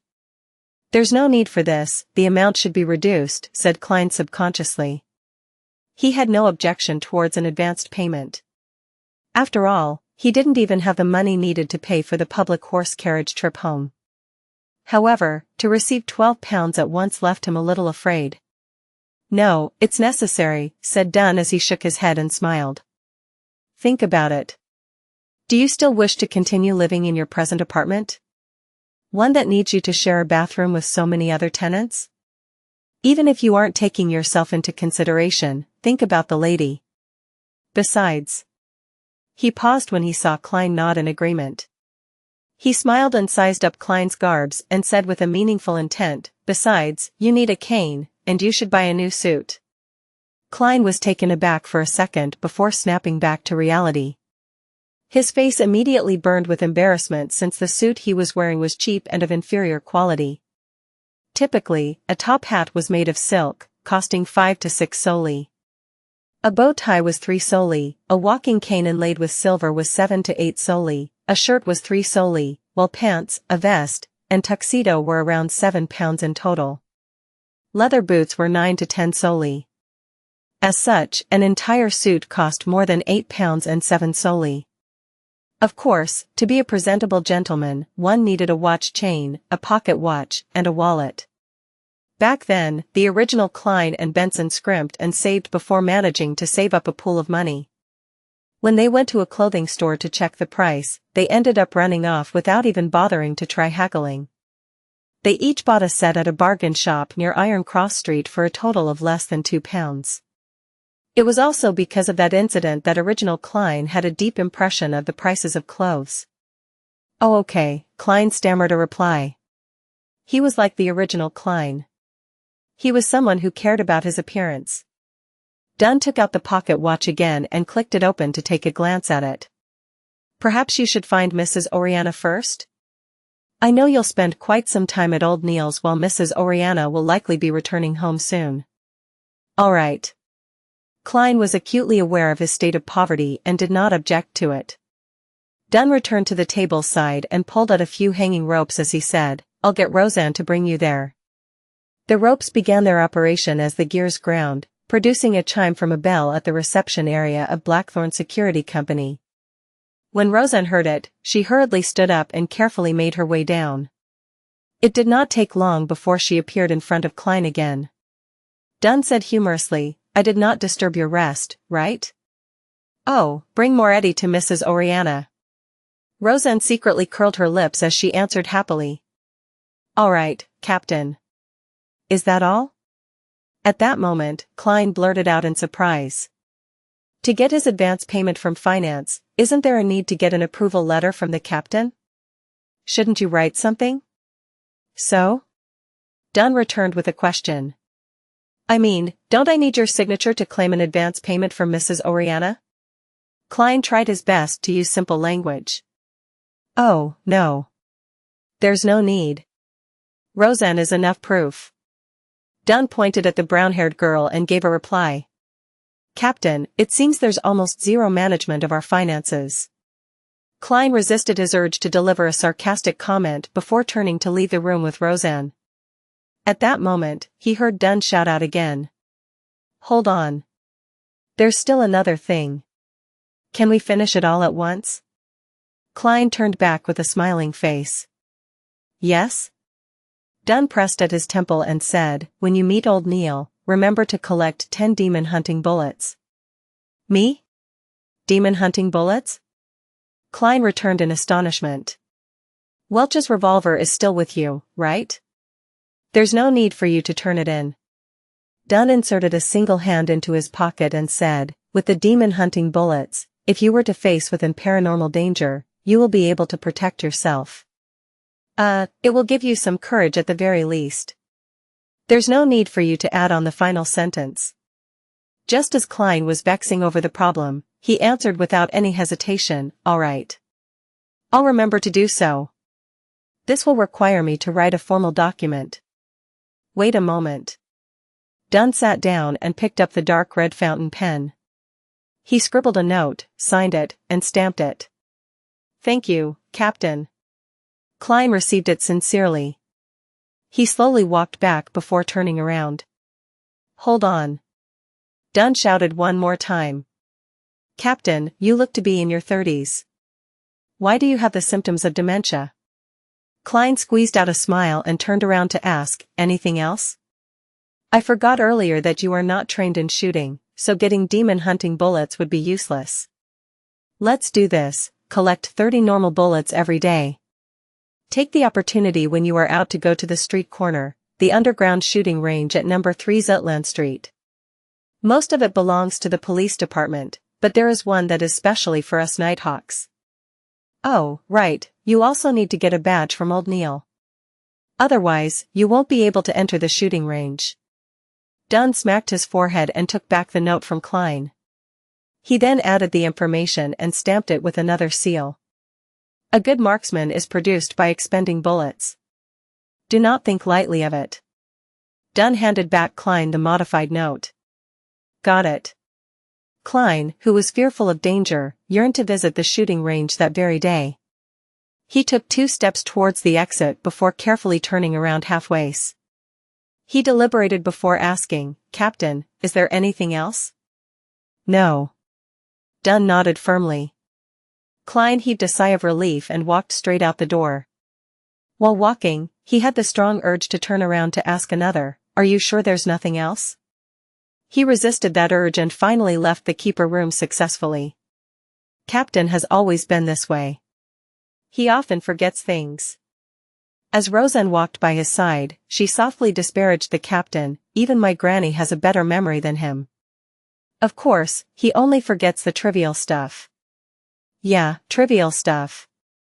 Klein, I'll call you Klein in the future.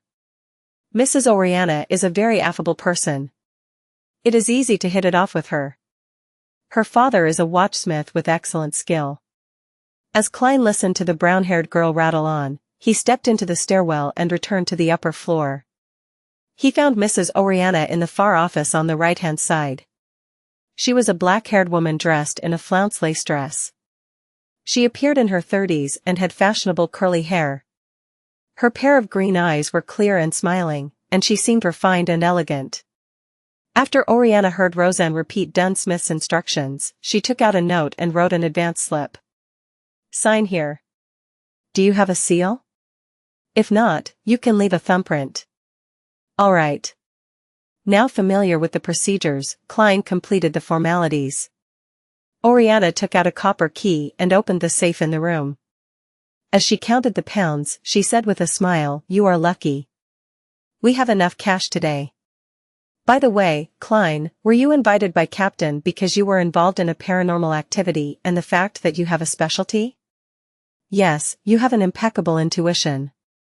Klein was not stingy with his compliments. Oriana took out 4 notes with light gray backgrounds with deep black patterns printed on them. After locking the safe, she turned around and smiled. "That's because I had a similar experience too." "Really?" Klein showed an appropriate level of surprise. "Do you know about the serial killer that sent Tingen City into a frenzy 16 years ago?" Oriana handed over the 4 gold pounds to Klein. "Yes. It's the one which had 5 girls killed consecutively. Some had their hearts and stomachs removed by that bloody butcher. My mother often used that matter to scare my sister when we were young," said Klein as he thought about it. He received the notes and discovered that 2 of them were in 5-pound denominations and 2 of them were in 1-pound denominations. All of them had a gray background and were inked in black. The 4 corners had complicated patterns and special ink to prevent counterfeiting. The former notes were slightly bigger and in the middle of them was Lone Kingdom's 5th king, George III direct ancestor, Henry Augustus I. He wore a white hair band above his rotund face. His eyes were slender and he had an abnormally serious expression. However, Klein felt an indescribable sense of closeness to him. This was a 5-pound note. It's almost equal to 4 weeks of Benson's salary. In the middle of the 1-pound note was George III father, the former king, William Augustus VI.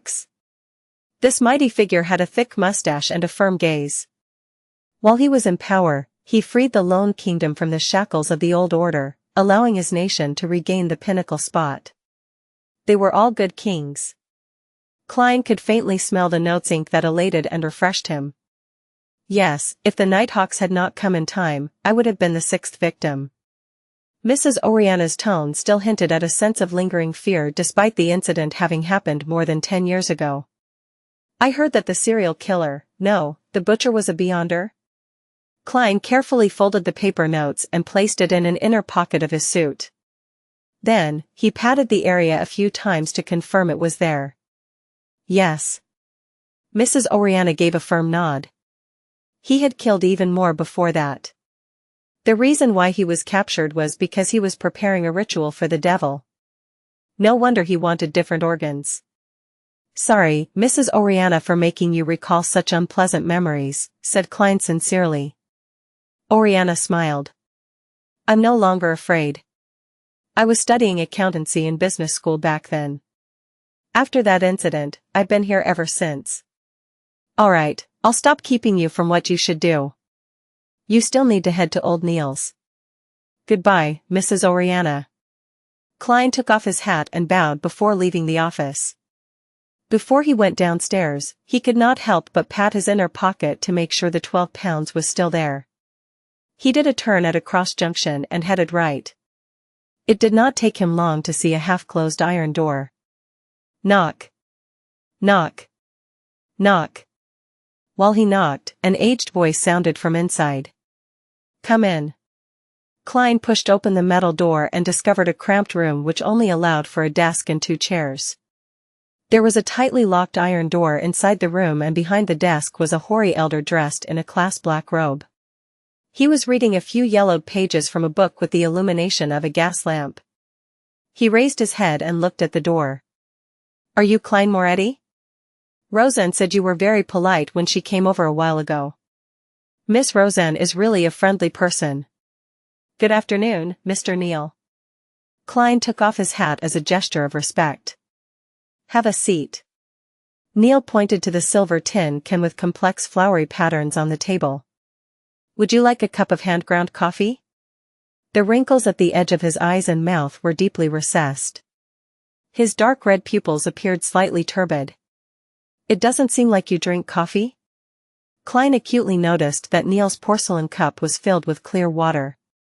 Haha, it's a habit of mine. I do not drink coffee after 3 in the afternoon, Neil explained with a laugh. Why? Klein asked in passing. Neil held back his smile as he looked into Klein's eyes and said, I'm afraid that it would affect my sleep at night. It will make me hear the murmurings of the unknown existence. Klein was momentarily unable to answer him as he changed the subject. Mr. Neil, what documents and books should I read? As he spoke, he took out the note written by Dunn. Anything that has to do with history, or are complicated and incomplete. To be honest, I have always been trying to learn, but all I can achieve is a rudimentary grasp. It's just too troublesome for the other material, such as people's diaries, contemporary books, epitaphs, etc., lamented Neil. For example, the things I have here require more detailed historical records to determine the exact content. Why? Klein turned confused. Neil pointed to a few yellowed pages in front of him. These are from Roselle Gustav's lost diary before his death. In order to keep things secret, he used strange symbols he invented to take records. Emperor Roselle?